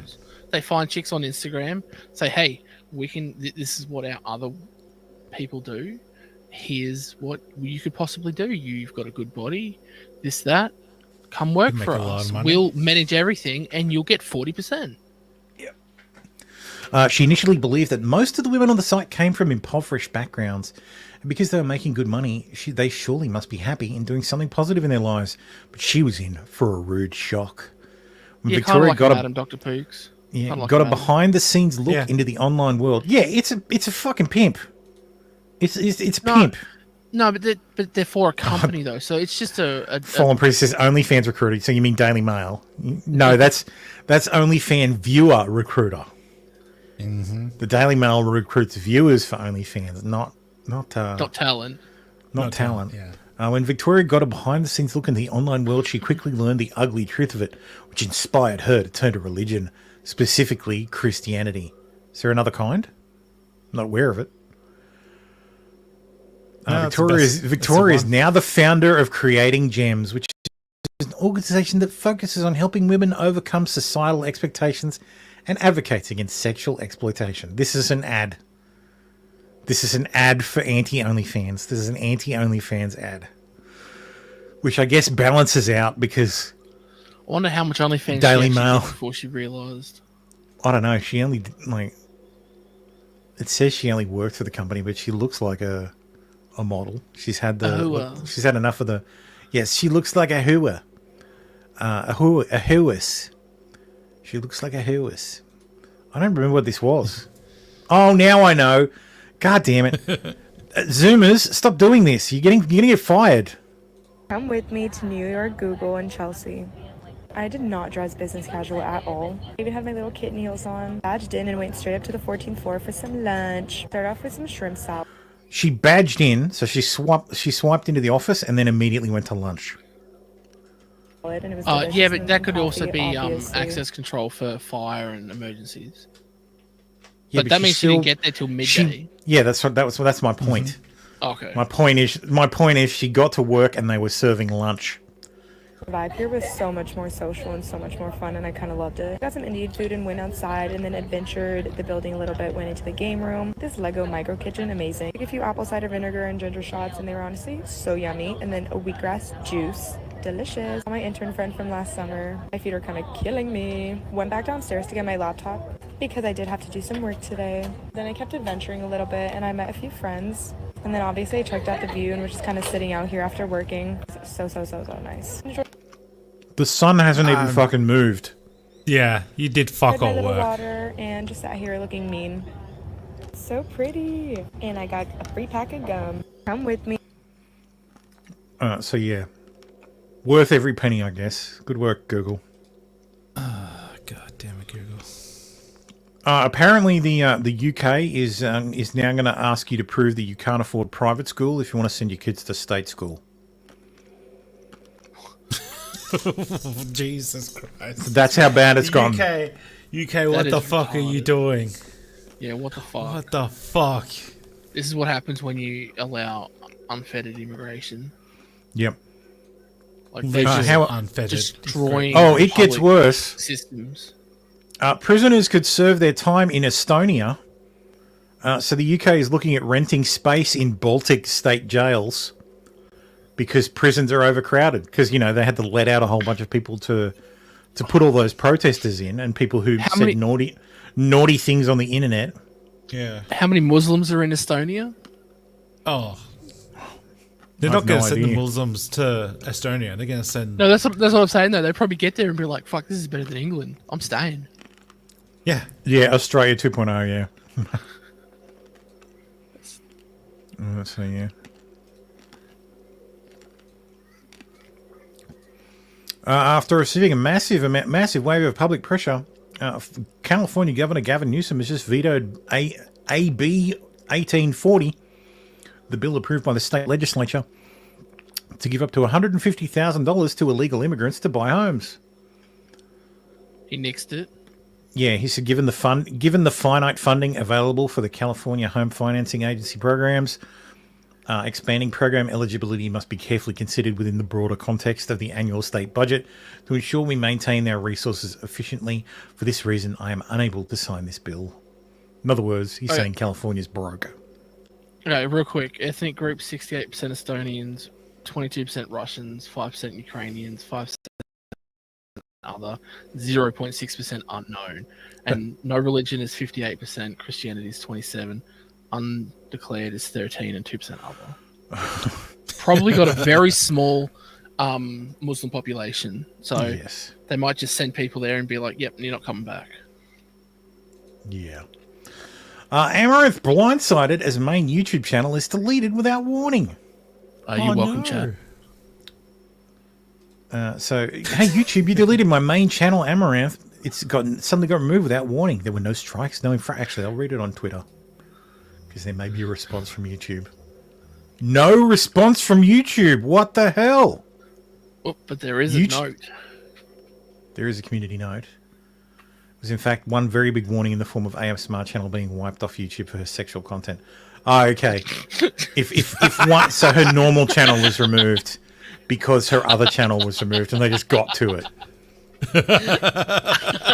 Because I saw this story and I thought, didn't we cover this? And then I checked the date and it's like, oh yeah, September 6th. Okay, I must be imagining things. No, it happened before. So, classic. Well, it ain't like Twitch. It's not like a 2-day ban, mate. We might stop there. You're banned for life. The other stories I have are depressing, and I don't want to end on a low note. So, also the high note of Amaranth being banned. That is a high note. That is a high note, yeah, but I don't want to end on a low note because the other stories are like, oh, this rapist did this and this rapist did that, and it's like, oh, god damn it. So let's skip those. Yeah, let's skip those. Chat. Yeah, that's a good idea, boys. So that's it. That's all. That's all she had. You guys don't care about. We don't care about police raping women. That's fine. We're not going to cover. But we can cover a news story next week. Yeah, we'll do something else next week. So that's fine. So yes, that's it. That's all she wrote for this week. Yes. So thank you as always for watching. Don't forget, whenever the debate is on, I will be streaming. So don't watch it on just regular. Come and watch it with me. Come and watch it with me. Yes, Amaranth is mid. Yep. I saw she had a new video out. I don't pay for that shit. It's available quite easily. Where she has sex, but it's the same old guy with dildo in pants. So which is hilarious. And she also buys her makeup from Lowe's and uses a spatula to apply it. She uses a patching trowel. Yeah. Hand me my patching trowel, boy. So yes, that's it. That's all she had. I don't have an outro this week. Sorry. So I was lazy. I don't have an outro song. So thank you always. Thank you guys. Hope you have a great week. I will see you on sometime this week. Wednesday Australian time, Tuesday American time for the great debate. Fallen Preacher says, "Yay! I'll be there instead of Kirsch's channel. Though if Medica is streaming, I'll watch that. No offense. That's fine. None taken. I understand. None taken. Have a great week, everyone, and I'll see you Tuesday/Wednesday, depending on your time Catch zone. us later. Bye. Have a wonderful time. See ya.